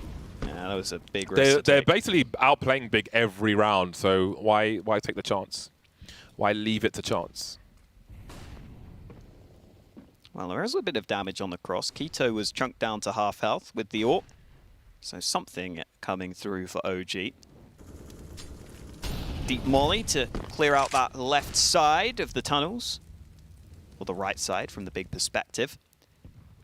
One upside for Big is they've generally been holding long in the start of a lot of these rounds, so they don't have to worry about that position too much, and that's allowing tabseN to start to sneak up short. Bit of a bait setup with him and Searson here. This is a setup you don't see too often because tabseN is very committed to this position, but if Searson lands the shot to begin with, this could work out wonderfully. There are 4 players on short, though. And they might flash this. Versus 2 CTs. So, okay, there we go. They get 3 of them. That's not too shabby. And Searson's able to fall back, so much better than expected. Much better, and that's exactly what Big need after the disaster that was that previous round. Remaining 2 players, completely separate. Valde finally gets killed by someone, leaving Alexi B in a 1 versus 4. 30 seconds left. He's got nothing to lose in terms of money. 15k in the bank for Alexi B, so he needs to make a play here. Looking to catch someone rotating. We can see the off angle from Keto. I think he might have seen the bag poking out there. But this is wasting time as well. 15 seconds, and he's got to go for something. Into the head, and off to B he goes. I don't think that's time. 10 seconds. They're going to start to arrive on the B site now. They're going to spot the door. Yeah, no time to even plant here. 4 seconds on the clock. That is it. Antares lands the final kill. 16-16. We're back to an even scoreline. OG getting caught out by the short stack from Big, which went, I think, about as well as it could have, really. I mean, maybe tabseN could have got a cleaner kill to begin with and then lined up 2, but even then, Searson gets set up for success, and we remain even. An overperformance in that situation. Looking at the numbers. Tight choke point, no. Very close to that wall crossing. Antares' turns take a battering in the chip shop. That is mid on Dust 2. Ooh. I don't know why, though. I don't know why he did that. There was a smoke he could have just gone past. So, lucky to be alive is Tizian. Very risky stuff. Oh no, he's dead now. Yeah, dead now, of course. Well, another rough start for Big. However, Tabson is in T spawn, but where does he go now? 4 versus 4. I feel like OG is still at the advantage. They know where he is, but he doesn't know in return. Mantu doesn't fire a shot. But if he unscoped, that could be a question. This is wasting time, though. Oh, NBK's tagging through the smoke. Tabson's days are numbered, and there'll be no risk-taking from the remainder. Look how separate Big are now. They can't help each other at the moment, beyond a flashbang or something. Sisson will try to flash to take an angle on short at the very least. 47 seconds left on the clock. And it seems it may be a B play once again. Searson commits to the B site alongside Xantares. They've got some nades left as well. There's a molly for Searson. If he times that right, that could be very valuable. Xantares holding mid, though, is going to be the first point of contact. How many can he get here? 1 or 2 would be lovely. Lurk smoke in towards B, draws the attention of Xantares. He's tucked into the corner. They've got to clear this. Xantares sprays away, almost gets the 2K, but now Searson is about to be tested. Pushed to the limit on the B site. He's got the Deeg in hand. He's sitting in the smoke. The bomb's been dropped by Keto. Time is low, and Searson is in behind them. They've got no clue. Bomb can be dropped, and that's the round. There's no time remaining. Searson makes it happen in the midst of the smoke. How on earth are they in the lead? I can't believe it. Keto was so far away. He was on long. He was almost playing football in the pit, and somehow he was able to rotate and thin the numbers out, drop the bomb. That's unreal. That is unreal. And that round has got to play on the minds of OG. The way that round started, the 3 shots they got in mid, the kill through the door, they knew where Tizian was, most likely, based on that jump, and still Big are somehow in the lead as they move to the T side, which is where their strength has been in this game so far. I like how Big are playing fair. They're not going for the auto snipers. They're not going for the fluky mid kills. They're just going for standard CS. Everything is fair. And they still get damage. In Counter-Strike. That's true. That is true. Every weapon is fair. Oh, hello. Aggression from Mantu. I'm not sure if this is going to be successful. I'm really not sure. Oh, I should have been sure. Man, the confidence. Not deterred by the loss of that previous round. There'll be some sound cues for Keto. He'll hear the rotation. And they'll be trying to make a fast play to this A bomb site, which I think has been recognized by OG. Still got Tizian lurking on long for the moment. Valde in the pit. LXCB hiding in plain sight. No one's paid attention to this laser focus tunnel vision on the A bomb site. Oh my. Surely he gets a multi-frag here. So much support as well. Oh, look at the flanks coming in also. This is going to fall to pieces for Big. We're surely looking at a tied score. LXCB, he can just die on his sword here. That'll be doing his job as well. Tizian now 1 versus 5 coming from long. Falling to pieces once more. 44 seconds. The double peek from the high and the low, pulling out the molly to try and maybe isolate this.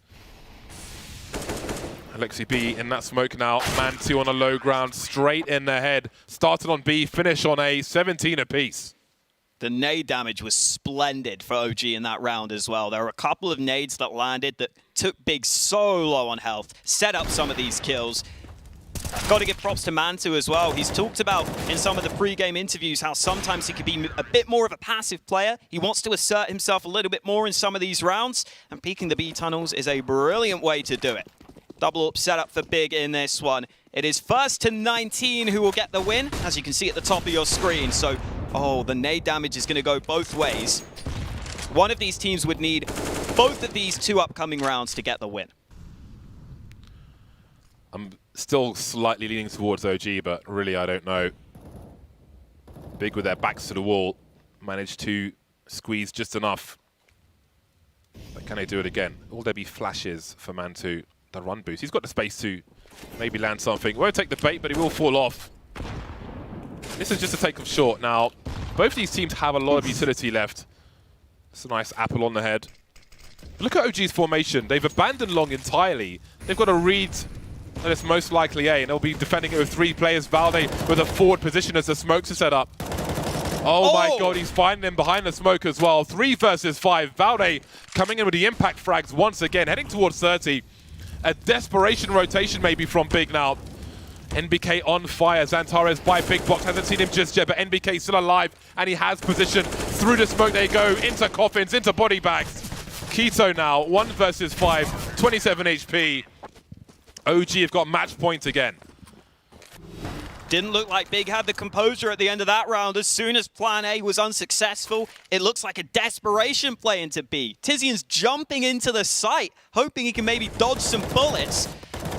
Massive round from Valde, getting those 2 kills on short. It's not easy to play that position, but you see here going before the flash, just not as composed as you would want on the Big side. And now they have to win this round to stay in the tournament. Wow, okay. Okay. We'll take that. Maybe not expecting the AWP, but it is overtime, so surprise. I mean, they threw some flashes, but those flashes were always going to be so shallow. Like, it's not going to blind Searson from that range, really. Not enough, anyway. Well then, 3 of the 4 plays for OG on A, on or around. That's a chunky one. Decent. Alexi's just abandoned long, though. I imagine they'll probably get some sound cues if Big are to have a long take here. Molly from behind the door, perhaps. So they've got an idea as to what's going on. That's a great smoke. Was that from the car, I guess? Yeah, I think so. Oh, that timing is unbelievable. Considering nobody's there. And they're going for a short take as well. Oh, this is epic from OG, despite their way this round has started. Similar setup to what we saw from Big in the first half of overtime. Alexi B's checked the stairs and down they go. The bomb's been lost and now they've got big trouble. They need a flashbang, but here comes the incendiary. It could all end here on short, but Searson will try and force his way forward, only to be blown up into the wall. Tizian now 1v3. The taps are here, but the trade is here from Mantu, and that is the series for OG. 2-0 over Big. Taking it to overtime on Dust 2 did Big, but they couldn't take it all the way. And you could see the dejection on their faces. It should never have gone this far. But there they go, eliminated from the tournament as OG move forward. The highest ranked team in the tournament are out, James. They're out.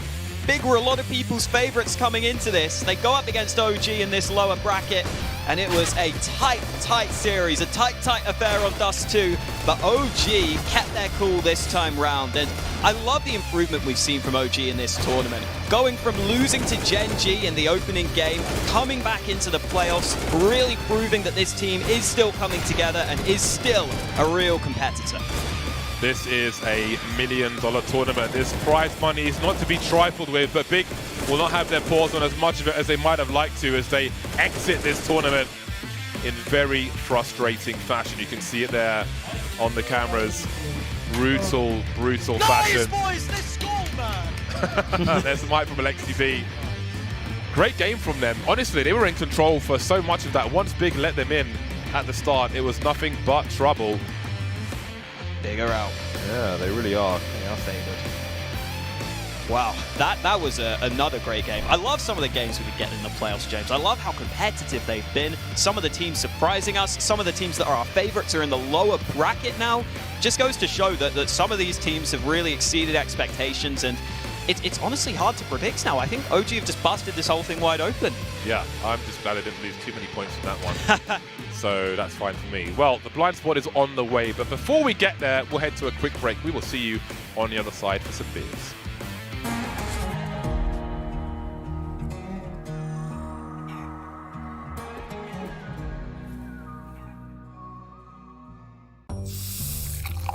Tonight on Flashpoint. The New York Times says it's so unbelievable, it's now believable. Come on down to the Blind Spot and get 15% off new and used cars. Warning, blind spot may cause side effects including drowsiness, headaches, nausea, rashy skin, anal leakage, and an overwhelming sense of joy.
We're here at the blind spot.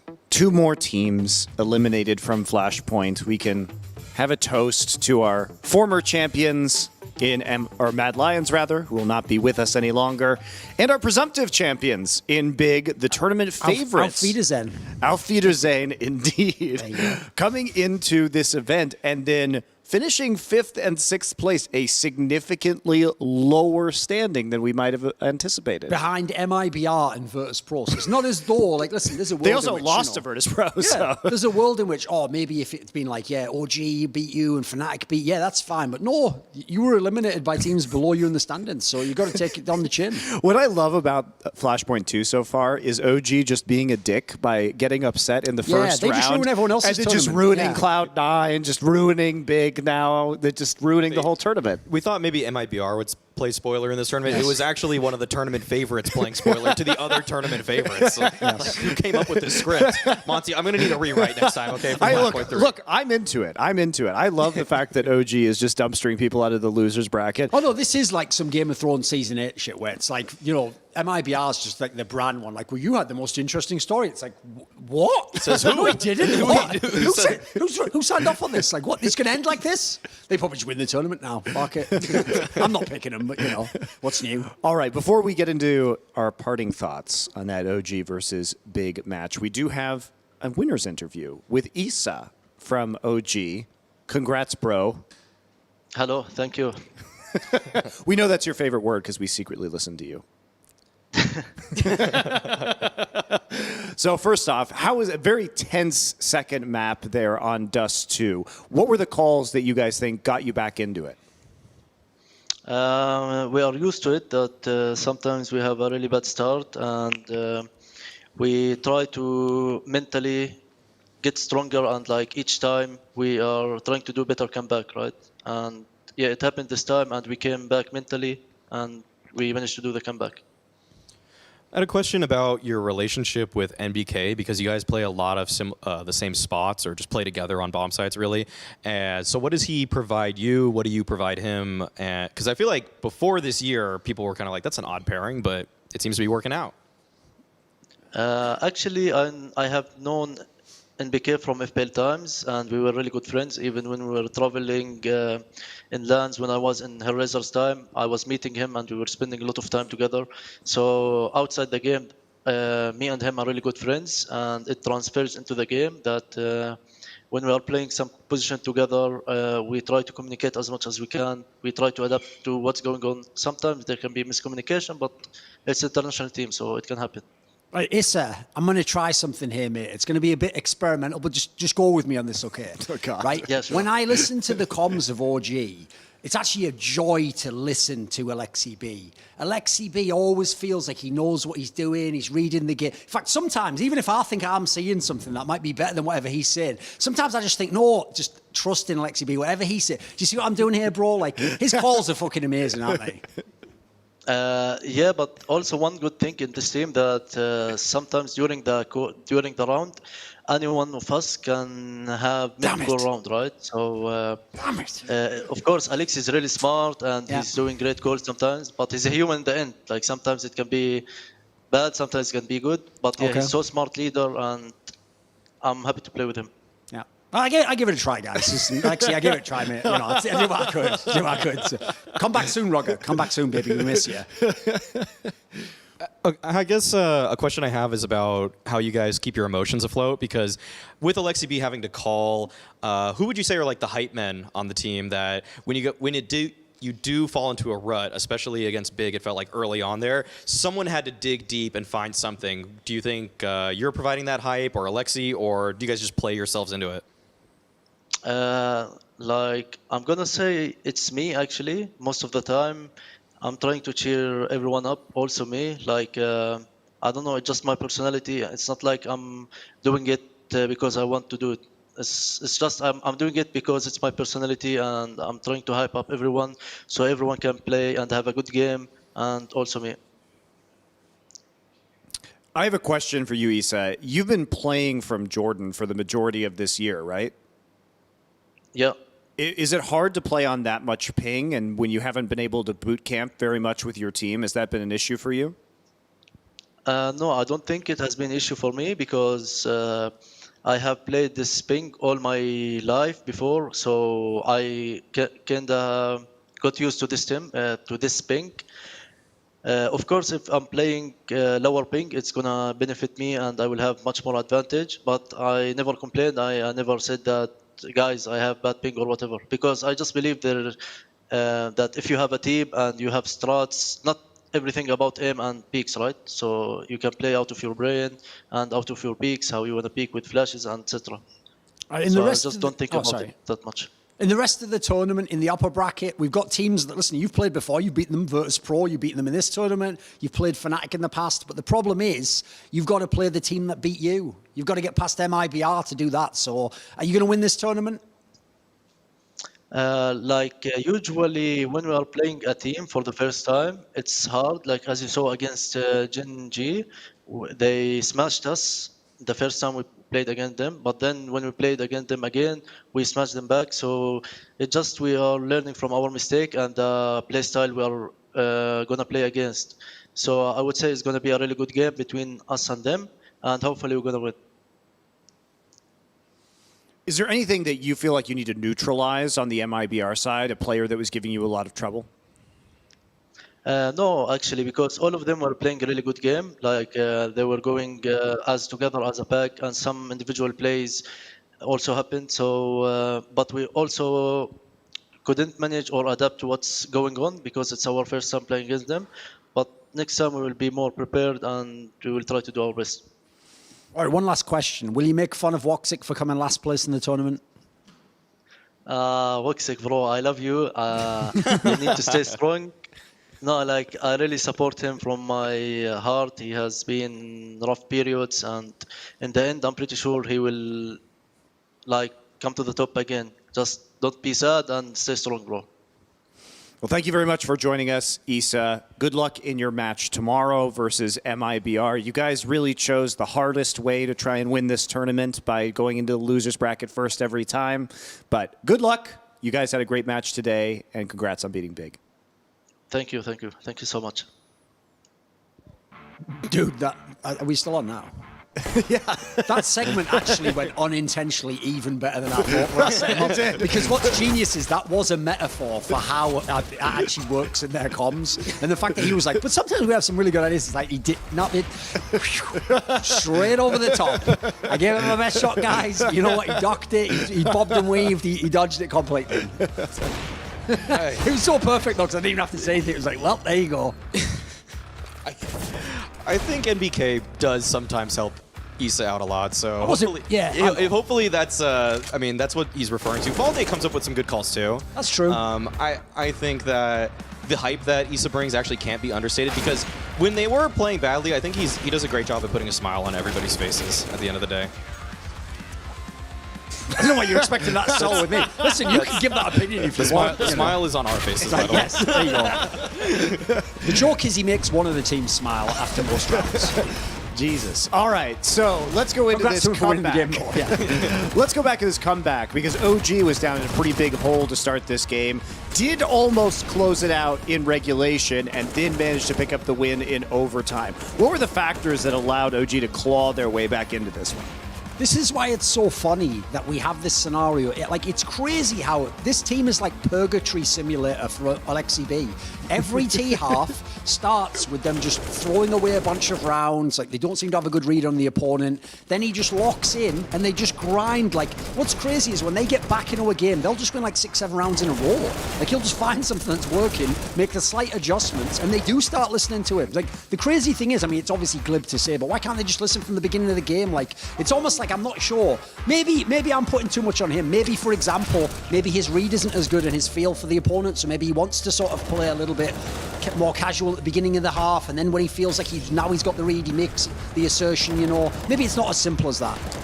Someone that Alexi B reminds me of in terms of how halves go for him is Stanislaw, because it feels like for him, or for OG and EG, the halves don't always start pretty, but the mid-half adjustment is really strong. It's when they get the download. When they download the opponent, it's over. Once they feel out the opponent and know what the default is, know how to counter it, and they'll know the counter to the counter on top of that, it feels like they just start making all these great reads, all these great mid-rounds, and they slow the pace of the game to their tempo.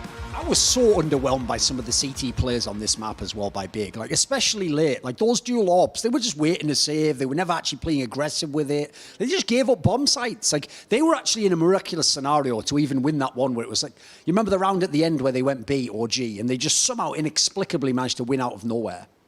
Yeah, the 5v4 where they had the site, Valde pushes tunnels, and then I think Xantrez was in the tunnels, just kind of peppering shots into everybody from that position, just put so much pressure on them. But the fact that was the 30th round, they could have won the game off of that. Exactly, and I think it was the nerves getting to OG a little bit in that moment, because Montu had a couple chances. And that was the one where Valde just pushes out of a smoke when you have the site 5v4. Yeah, that was all kind of an interesting interaction there. I feel like everyone on OG just wanted to end the game. That's also one thing I'm looking for in the future rounds, though, is because Valde has to do so much, he has also the classic burden of the player who knows he has to win the round, which is sometimes you then force it because you think, well, if I don't go for a player here, someone's going to let me down over here, or I have to end the game now. You don't want to have to think that way if you're a top player. You want to be able to play within your game. Yeah, we were able to see 3 times, I think, that he pushed in some way off of the B side. Twice through window aggressively, once, and he just got punished instantly. The second time, he got a multi-frag, so it looked great. And then the third time was that 30th round where he just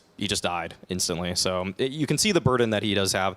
And when we talked to him in the last Blind Spot interview, he talked about how he does want to be somewhat more proactive, even though he plays positions that you usually just have to lock down, like ramp on Nuke, like long A on Dust 2. Usually, if you push and you get punished, your team can really suffer. But he's found the right balance, I feel like.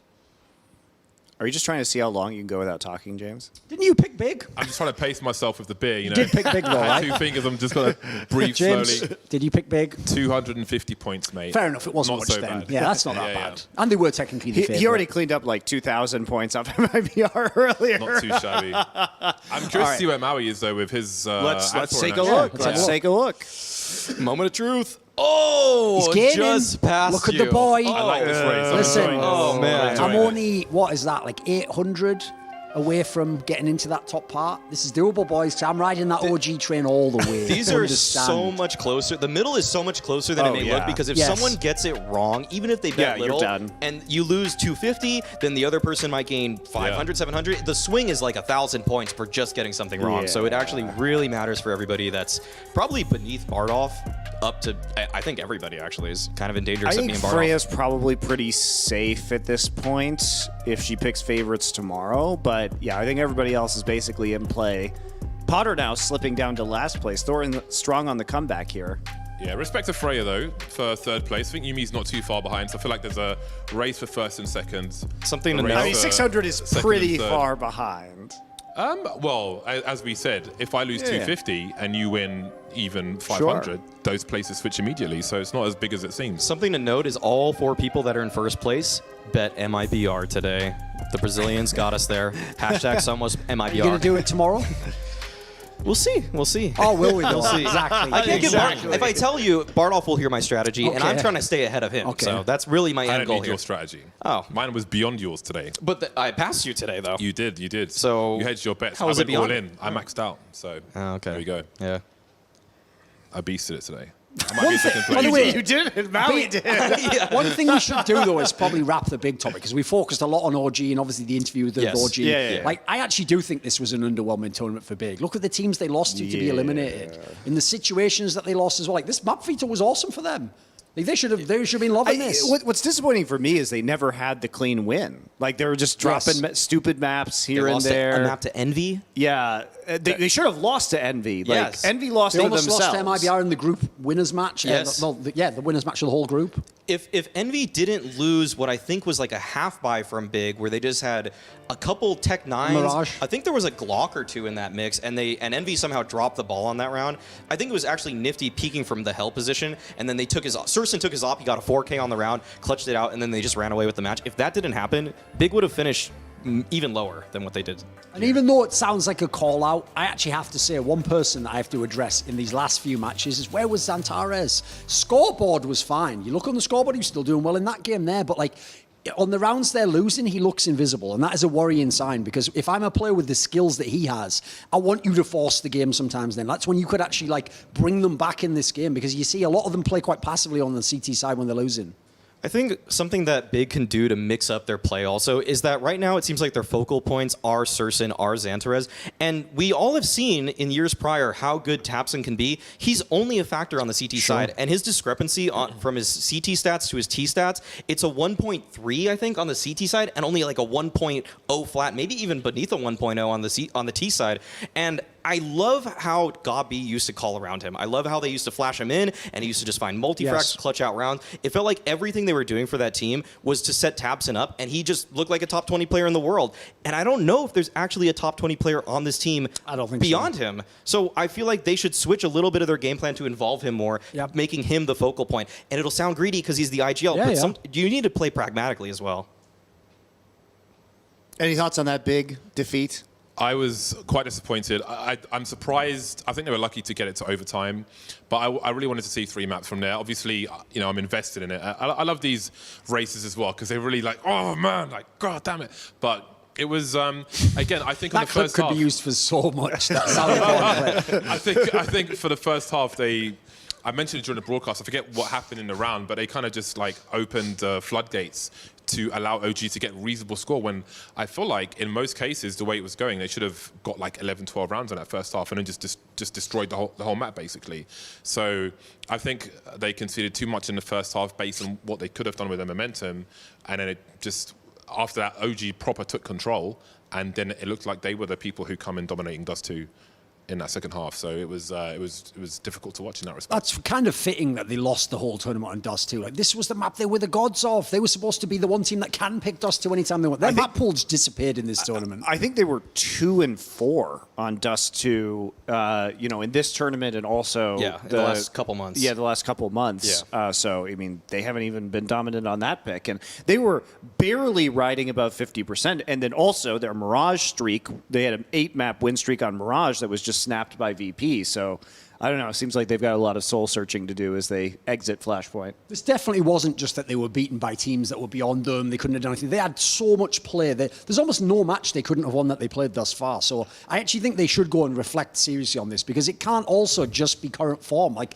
they're still in the Blast tournament, etc. The problem is, for me, this is the big knock that people had on this team, is they hadn't been to a big LAN with this, like a tier 1 LAN. No one gives a fuck about DreamHack Open. You get the same prize money you do for finishing A, like 5th to 6. It's garbage. So anyway, I'm talking about a big money tournament where it actually fucking matters and people remember this shit. In this setting, this was Big's real first chance to do that because everything else was just a qualifier for the major. So unfortunately, under the big pressure, they didn't really live up to the billing, I'm afraid. Yeah, would have to agree. It would have been a nice cap for their year to actually bring home a big prize, but I think this is probably their 3rd highest win in terms of prize money for the year now, maybe 2nd. A lot of online stuff, so it actually is kind of weird prize pools, but yeah. I mean, I think it's hard to really get hyped up for, we can say that this is $1 million tournament. They should prep more for this, but at the end of the day, you've been sitting there for 6-7 months already, and you've just been grinding it out in your it's hard to mentally flip the switch for a bigger event when you're just in the same place the whole fucking time. They just played some German tournament and beat alternate attacks this week or within 7 days ago. I feel like you need to just focus on $1 million tournament when it's in front of you. That's just my opinion. I know this means nothing because it's apropos of absolutely nothing, but I just realised we went through the whole tournament and not one person thought of the joke that they should be called Dignitas Viagra. So I'm just saying. All I'm saying is when they offer I'm surprised you didn't make that when they joke, offer James. Freiburg that blue pill, they're not talking about the jokes. Matrix, baby.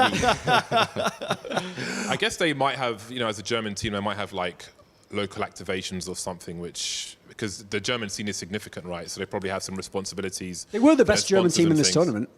That's true, yeah. So that might be why they're playing tournaments like that, which just True. might be, par for the course. Fair enough. Well, I think it's time for some bullshit. I'm tired of talking about Counter-Strike. So let's talk about some other shit instead. What are we talking about today? And we're off. Oh, we are. who's the Spotify top playlists or something? Isn't it? Playlist. So we're guessing who this is. Yeah, we're supposed to get Let me the see. Weeknd. Connor, I don't even know who Connor Maynard is. Okay, Seems like Drake is in there. Drake is number 3. Jason Wait a minute, Derulo, Drake is this the like Weeknd. 10 years ago? Did he have a hit recently? Right, wait a second. Let me think. Who's on the group? Who this could be? Right, listen. I'll tell you one thing. Because it's the Weeknd, it could already be like a lot of women like the Weeknd. It could already be Freya. I would guess Freya. Yeah, but wait. Hawker listens to like girl music. He likes emo music too, and there's no emo music It's here. also we have to look at genre and minutes listened. 28,900. Put it this way, that could also be Machine from ESL's Plus. So I'm saying Freya. So no implications meant there. Love you, but I'm saying Freya for this one. Yeah, are we right? Alan. You have let me down so much right now. You know, I was trying to mould you to be like my protege or something. That ain't going to get it done, mate. That ain't going to get it done. I couldn't have guessed what Alan listens to, but not rap, I would have said. So I love the way he's still stuck Drake in there, though, to be like, but I do like rap. It's like, almost. That's an R&B singer who pretends to do rap, but okay. Hold on. Listen, hold Drake, on. you ain't about that Hold life. on. Neither you or LeBron. Just bring all your armies. Why is this like 10 punk, years yeah. ago? Carly Rae Jepsen is still here? This is such a white playlist right now. This is definitely Haka though. Like the main and Pop punk. Only the Lonely. What is that? Yeah, if Hawka likes emo, then pop punk would definitely be. I don't know any Pop of punk's these. adjacent to emo, so Okay. this I should don't be know a Haka. any of this. Any Come on. artists, There any we go. song. All right. All There we go. day. There he is. All right, there we go, Haka. Okay. Ooh, Let me okay. think. Kanye. Drake. Kansas? Like the band from the 70s? Yeah, I think it's got to Carry be. 'cause on, my wayward son. Potter? Number 1 is Dust in the Wind. Is so this yeah, Potter? It's got to be that Kansas. Yeah. You think this is Dust Potter? in the Wind. Oh, this is Just interesting. bumping Kanye all year. I could believe she was. I'm actually very intrigued by the Kanye-Kansas combo here. I don't know what Kansas is. I mean, who Kansas is. I don't know what Dust in the who are you Wind, Carry on, feeling? my I'm wayward feeling son. Potter for this They're a one. classic rock band. Okay. It could be Potter. Who else could it be, though? So are we saying an American person? It's American. Because the problem is I don't think Semler listens to Kanye, so the rest of it I could believe, but not Kanye or Drake. There's no way Semler listens to those.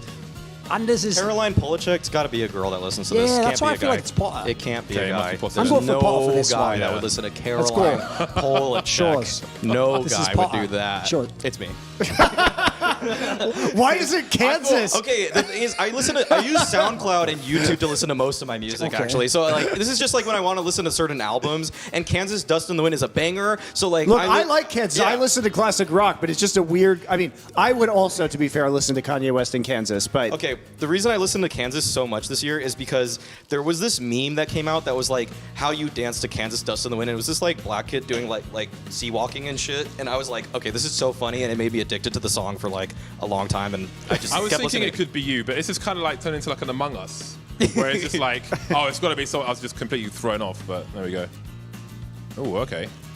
Who the fuck Oh, is someone that thinks they're Oh, real. wait a gotta be second. Monty, It's because it's surely. the All For Me Grog, so it has to be Monty because that was a so summer let me, inside yeah, track. let me Well, explain. that's his Let me, classic stuff. no. Yeah, I need to explain this shit because it's so weird. Take my picture off. Take Yeah, my I wanna picture see off. the- I wanna see these Okay, ones. so basically, the reason why my Spotify is so fucked up is because All For Me Grog is the song we play going into Summoning Insight. It has been my #1 track for the last 7 years because it gets played hundreds of times a year. So it's not that I want to listen to that song 150 times or whatever. The other parts of it is All Eyes on You and started off. Obviously, put it there, not the Tupac song, in case people are... like, anyone who thinks that was... Oh, it's Monty's rocking the old school Tupac. No, it's going to be some, like, R&B song. What is it? What's that one? What? What is All Eyes on You? That was the hype track for this version of Flashpoint, wasn't watching that shit. which Oh, is yeah, that's- which is the which name is of the it? track Fair we've been enough. using the whole time. It started up was the hype track for the last the opener for Flashpoint. So and Run with the Giants is another one that we might use for Flashpoint in So the what you're future. saying is you don't listen to music. No, I do. The problem is that when I listen to the music, I usually listen to Spotify radio. The reason why it's vocal jazz is I do like vocal jazz, but I actually actively listen. I will put that on in the background when I'm doing other things. I actively have listened to way more bluegrass or like folk country this year, but that's not on there. Anyway, that's why it's fucked up for me. So Right, the thing listen, is, this is a girl 100%, 100% out the Blackpink, gate. it's a K-pop. Well, we know Hawker's out of Oh, it. this so. is Is this Freya? This has got to be Potter, right? Blackpink is K-pop. Korean. Which one's these are American? Rich Brian is also a Korean guy in America, or he's Chinese. He's Asian. Do people He's in an America Asian listen guy. to Billie? Do No, people it's not. in I'm America- Asian. I can say these Do things. people I in America listen to Billie Eilish? Billie Eilish? Okay, Billie Eilish got. Is she even an American? I had She's a not Billie. in America, yeah, right? yeah, yeah. People like Billie Eilish. Yeah, she's What- huge. My Okay, fair second enough. most listened to song was a Billie Eilish So song. 1,600 minutes listened is not a lot either. Yeah, It this probably is Potter if there's a correct K-pop band in there, though. Come on. Yeah, I got to go with Potter. That feels like the Maybe, obvious one. Yeah. There we go. All right. That was given. Who's The sad thing is, everyone's already waiting for mine, but I'm a boomer, so I don't even use Spotify. I literally select the specific MP3 I want to listen to. Like, I'm like the old granddad who goes, "Oh, get out the old gramophone." I'm an Amazon Music pleb, so sadly, This has got to be. Wait. UK drum and bass. I want to say this is James. I'm not. I don't. No way. Jamiroquai. Jamiroquai. No, Wait, no. Dance Gavin Dance. This Wait, must be There's Freya. no way that would be. This must be Yeah, Freya. yeah, that seems like Eminem Freya. and That seems like Freya. Really? She must actually have decent taste I in don't know music. who else it Here we would be. go. Is the thing. Drum and bass. I can't see Freya like just giving it. You know. I don't think so either. Well, then who else is left? Just a You, me, closet maybe? drum and. Oh, no, Well, did we already do him? Eminem, so it might be similar. Just kidding. Yumi looks like an Sam Eminem wouldn't type. listen to drum and bass starts. I think I'm leaning towards Yumi. Yeah. That's Oh yeah, Yumi or Freya, that's a good so shout. which That's a one? good one. There we Yeah. go. Wow, Ooh. nice call. Good call. Yeah, we forgot about him again. Good call. Apparently, I have no clue what music Freya's in because I've just guessed her for every single one. That's Same, same. so far. Anything with any pop music is Freya somehow. That was it. Oh, that's it. Yeah. Oh, no Freya. I was sad when my Spotify was so tainted. Mine was bad too. I don't listen to a lot. I mean, I do because of the albums that I just like had on repeat, but I really do use it. I use YouTube and SoundCloud so much more. It's just lame because I use it for shows, or I use it because I'm literally developing like the So you're saying the you listen to music show for tunes? Flashpoint. No, You I listen do to show not. tunes. I actually fucking hate musicals, but thank you. They're tunes for shows though. Show tunes. He's got you on the technicality. You can't argue with that. You do win on the Clip technicality. the segment. He listens to short tunes. Oh, we have another game. Holy shit. All right, we're going deep The this real time. reason they couldn't show mine is mine were all actually just hymns because I'm a very spiritual person. British at the core. versus American slang. Oh, so are we supposed to guess what these mean or something? What's the? Okay. Put it this way: Okay. you two have All right, already all filled right. because this is British slang. Yes. Well, it says at the top it says it's British. Okay, Shows so the flag. the flag that's highlighted shows which slang it was. We have to guess This what it one- means. Oh, I know. We already know what this means. Yeah, yeah. Yeah, that's So why we're we'll in give teams. you You're guys gonna- a chance. you're You gonna were guess on the teams. We're gonna guess God the damn. Americans. You guys are gonna guess the American slang words, Okay. and we're gonna guess the Then go British ahead. ones, right? Okay, Bagsy. They're gonna fail this so hard, aren't they, James? They're gonna fail this so hard. I give We're up. gonna win this one so easily, mate. Yeah, I think so. It's a haggard woman at the bar at the pub. Oh my god. I go with that. Should we tell them? Yeah. Tell This we is got it wrong. We basically definitely like got it. saying shotgun. You say like, "Oh, Bagsy, I'm like first to go on this thing or whatever." Yeah, there's no way I was gonna get that. You're bagging it. So you'd be There, saying the I wrong even thing want at to the go. bar there. There we You'd go. be in trouble. There you There go. we go. I've even Perfect. translated it for you, Yankadoodle doos. Yikes. Right, what's the next one then? What was this for us, bit Jack Barrow? You know this story, yeah? I don't actually. Right, this is basically rap slang. The 411 is like, what's the score? Like, what's the truth? What's going on the street or whatever. Okay, it's- what's the it's lowdown? yeah, exactly. That's what it means, basically. What's the word on the There you street? go. It's like what's Yeah, Directory yeah. assistance. It's basically an information. So yeah. It's the same It depends thing. on different Yeah. There you go. cities, but yeah, 411 Put the is. point on. What's the lowdown? Put the point on. 2-0. There you go. Wait, why did we get a point? I We don't- got a point for. Oh well, for being American. For, we got for a saying the point. answer after it was displayed on freedom. the screen. That's fine. Everything's fine. 3 points. Chock-a-block. Ooh, this is going to be hard, boys. Chock-a-block. I don't fucking No. know. What is Wowie. this garbage? Chock-a-block. No. See if you can guess. Go for, just go I'm for just something. gonna Free keep saying- association. Chock-a-block? It's like punch someone, knock them out, just knock their block off. That's what I don't know, man. I need more I block like or choc where he than was choc-a-block. going with it. No, Yeah. basically, you tell them what it is, Bardoff. Chock-a-block is, I suppose, if you had like a shitload of something. A chock-a-block is like another way of saying Just full. shitload. It's chock-a-block Yeah, of yeah. stuff, that is. Yeah, I see. I see. Why do we get a point? I'm Freedom got us there. so It'll confused. keep us there. We're losing super hard. Going Dutch. I think this is in theory going to be British slang. Look, can we ask though? Because I don't know what this No, means. no, no, but no, is this no. supposed to It's be American. All right, I definitely know what it is. You know what it means? I think I knew what it meant, But I don't sleep, basically, so I forgot. in the Netherlands, they are super cheap. I live there, so fucking come at me, mate. You're not going to do... You'll only get half-price weapons anyway, right? And basically, because they're so cheap in Netherlands, right, they are in some feminist utopian nightmare where they actually think it's cool to tell the woman, why don't you just pay half of this meal for our date? And they do. That's what going Dutch is. It's where you both agree, the man and the woman, to just split the bill. By the way, pro tip for the young men out there, just pay it. Just be a baller and fucking own the bit. Like, nobody goes, oh, that's cool, you're fiscally responsible. Like, no one wants a fiscally responsible first date. So, yeah, it's basically you just go half and half on it. I think I've done that twice, just because the other person was just angry that I wouldn't let them. So I was like, all right, fine, I'll let you. Was there a second date? It's not even necessarily a date, to be honest. Just going out with a girl. So. I think I know why it didn't work out. Jesus. Well, okay. Yeah. All right, Fortnite is Just 2 weeks. 2 weeks. Yeah, we got that. No, it's the video game that Ninja it's created. the best video game in the history of esports. Yeah. We all know did that. Ninja make What that word? is that? I know this. What is a Sad janky? thing is, I grew up watching American TV, so janky is basically where something's like all wonky and all fucked up, and it's like it's not quite right, Oh, okay. you know. Yeah. All right. There you go. Extremely poor or unreliable quality. Marvelous. You're gonna get back in this, boys. Oh, go for this. Go for this. You had the definition This of is you. ESL right on your tongue right Exactly. there. You didn't use There it. you go. All right, so guys, minted. This is you. This is an easy one. Monty, you gotta help me out here. I'm throwing out random stuff. It's like your susses in Among Us. It's just crap. Just every direction. I don't know. I'd just go fresh or new. Yeah, that sounds about right. Like mint condition. It's like It's the not mints quite that. where you make money. So Yes, I minted is like me and understand. Maui on a Fresh- leader. It's like being loaded. Oh, freshly minted. Yeah, loaded. Okay. There you go. So Ah, not yeah, quite yeah. fresh. It's Yeah. it's Yeah, well, You're almost there, though. You're Yeah. almost there. rolling in it. This is easy. There's another one where they think they're going to trick us, right? A lemon. Is this the same as we would call someone lemon? I'm not sure how we do in the UK. Basically, a lemon is like a dod. It's like this one's like it's a failure. It's Yeah. a decoy. We like would a describe shit. a person Usually as a a lemon. car. Usually a car. There you go. Yes, Okay. of course. We would only describe people as lemons in the UK. We keep getting these freedom points, and I love it. I know. It's because they just know. Otherwise, it's going. Oh, this is you. This is you. Yeah, I would agree with that.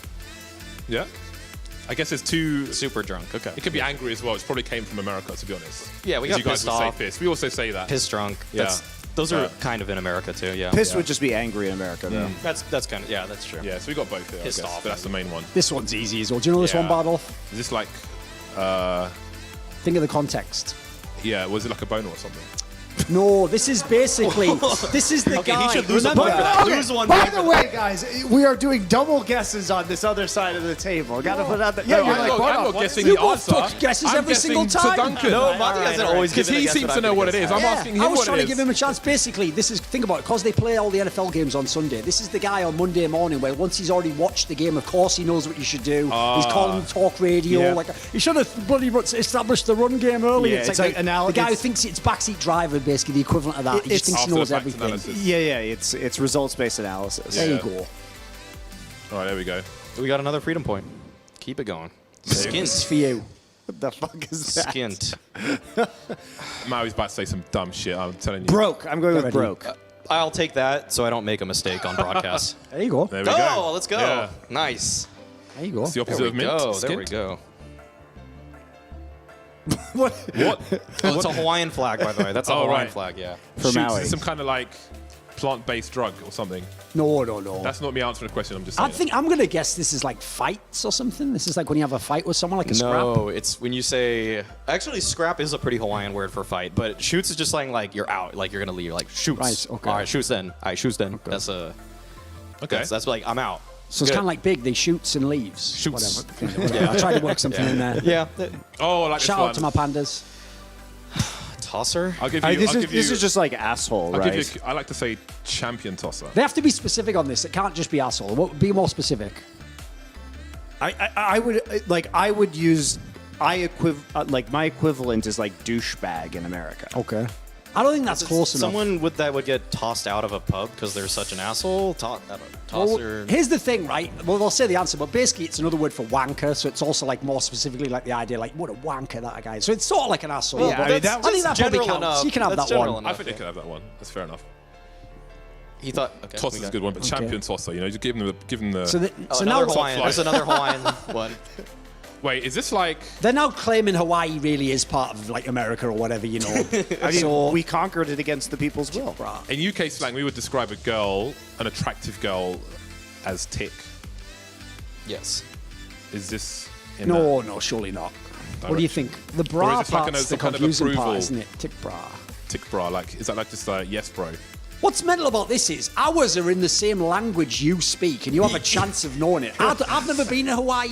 All I know is the pizzas are banging. This is my first time in the UK, so it's fair game. That might It's be fair your game. last after All this. right, tick bra. Just like tick Come is on. just like means like thick, like swole, like buff, and it's like, oh, that's one tick bra. It's like that's kind of how it goes. It's like, it's like Why do you sound Australian? I was like some shit out of Star Wars or something, wasn't hold it? on, it's one tick guy. That's like like how Hawaiians would say it. Sounds okay.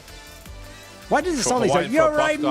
man. All right. It's some tick bra. Why is he doing? Why is he doing that accent? that's like Bahamas. Yeah, it's only from the Caribbean or something. It's like Islander accents are not like totally different, even though they. I like the way they yeah. cheated to make your scores almost to ours at the end of the game. Even though we was winning the whole game, weren't we? I actually gave some harder ones that you guys Okay. didn't get. So, like Cattywampus. Caddywomp, is that like an internet thing? No. It's a Cattywampus. Southern American thing. Bloody hell. Caddywumpus. Mm-hmm. What is it? By the way, they gave you some that you guys didn't get that were insanely easy. I can't believe you didn't know some of those.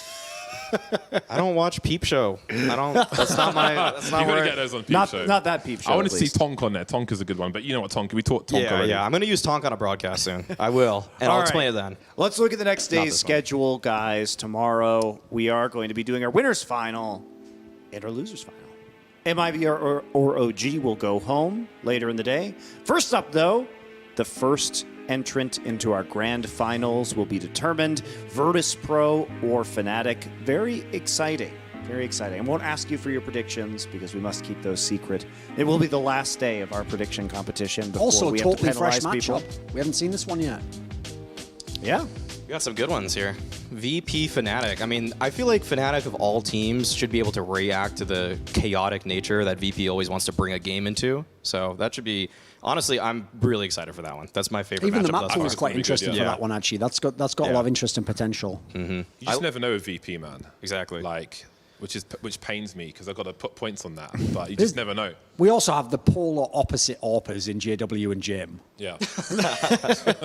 Like JW plays like a game that it is, where you spawn again at the end of the round. Like, you know, Jim thinks it's actually like, you know, an MMORPG, and he's just trying to stay away from all the PvP areas. He's trying not to lose his loot. Exactly. And just rides, obviously, you know, is Sanji steed or whatever you call it. What do you call it? Mount or something in those games. Mule. His If mount. we're going with the MMO angle, then really wouldn't Sanji be his mule that he's getting the items from, right? Yeah, he does stores both. all his items in the mule. Yeah, he does it all. There you go. Yeah. All right, guys. Thank you very much for joining us at the Blind Spot. We will be back with some more action tomorrow. Until then, we'll see you first thing early. Oi, Goff, get this tosser out of here. Oh, and so our time will be 2 p.m. That'll be our local time here in the UK.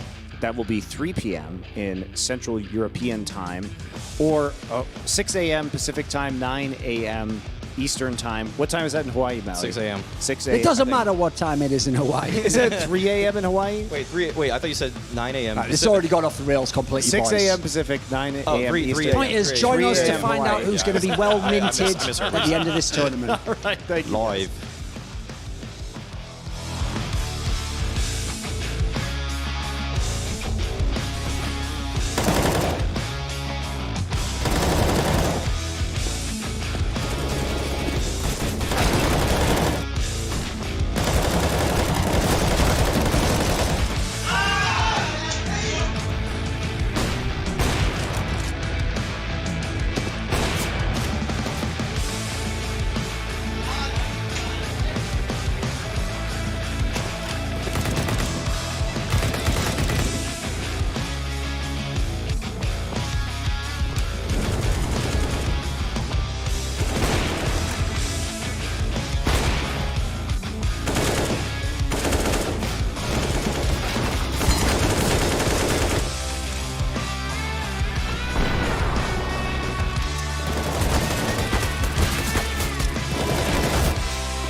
man. It's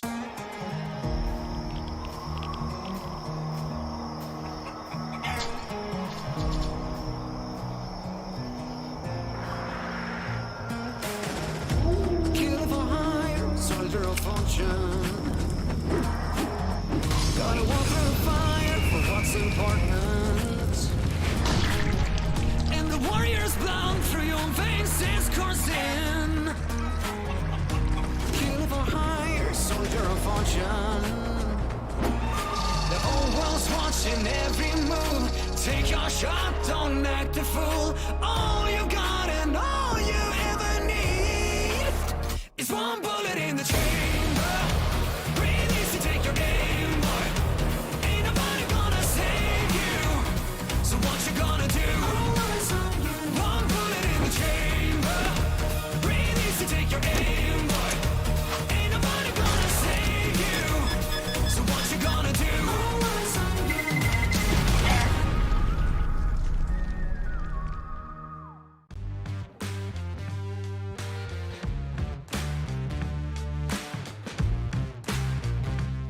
In our final episode of Connected, we caught up with our two remaining teams as they look to progress through the Flashpoint 2 playoffs.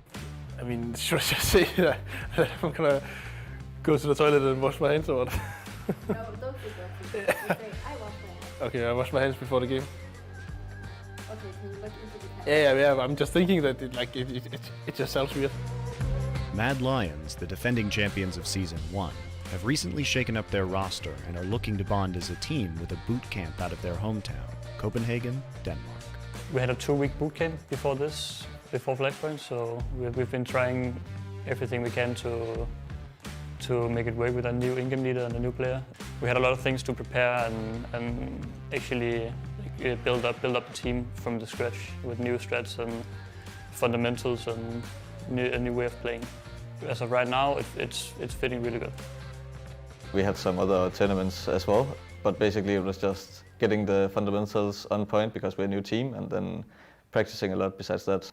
Before games, we as a team, we prepare for the games, go and look at how the other team we are going to face, how they play, and talk about how we are going to play. Personally, I try to don't overthink stuff. It's easy to do when you have an important match, and I just try to keep it simple and just do my job.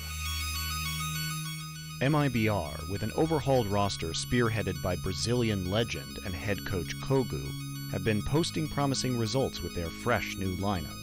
Kogu, upon his return to CSGO, took the time to sit down with us at their boot camp in Belgrade, Serbia. My name is Rafael Camargo Ribeiro. My nickname is Kogu, and I'm the coach from MIBR. Counter-Strike, still Counter-Strike.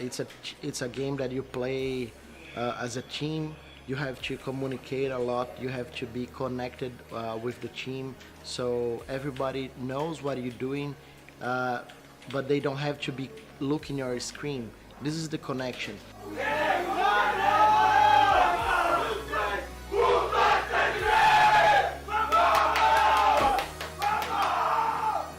Despite a wealth of Brazilian talent, the importance of structure and playing as a team is a priority for this new MIBR roster.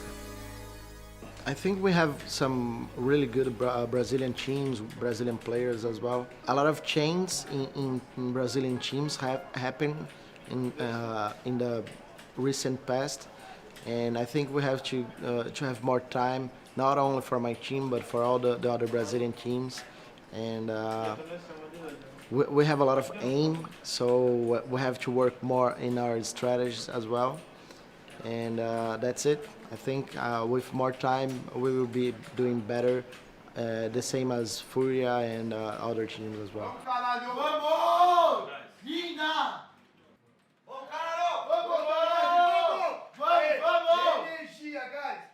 It has been amazing since I returned to the CS scene.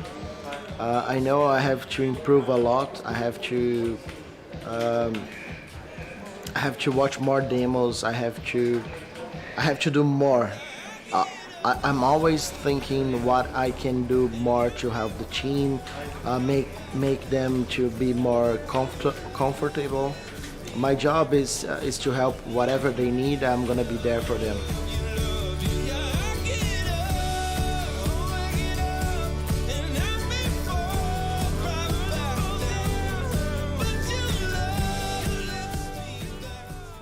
As we say goodbye to the roller coaster that was 2020, it's good to know that we are all connected through our love for the game of Counter-Strike. Stay tuned to find out who is crowned the champions of Flashpoint 2.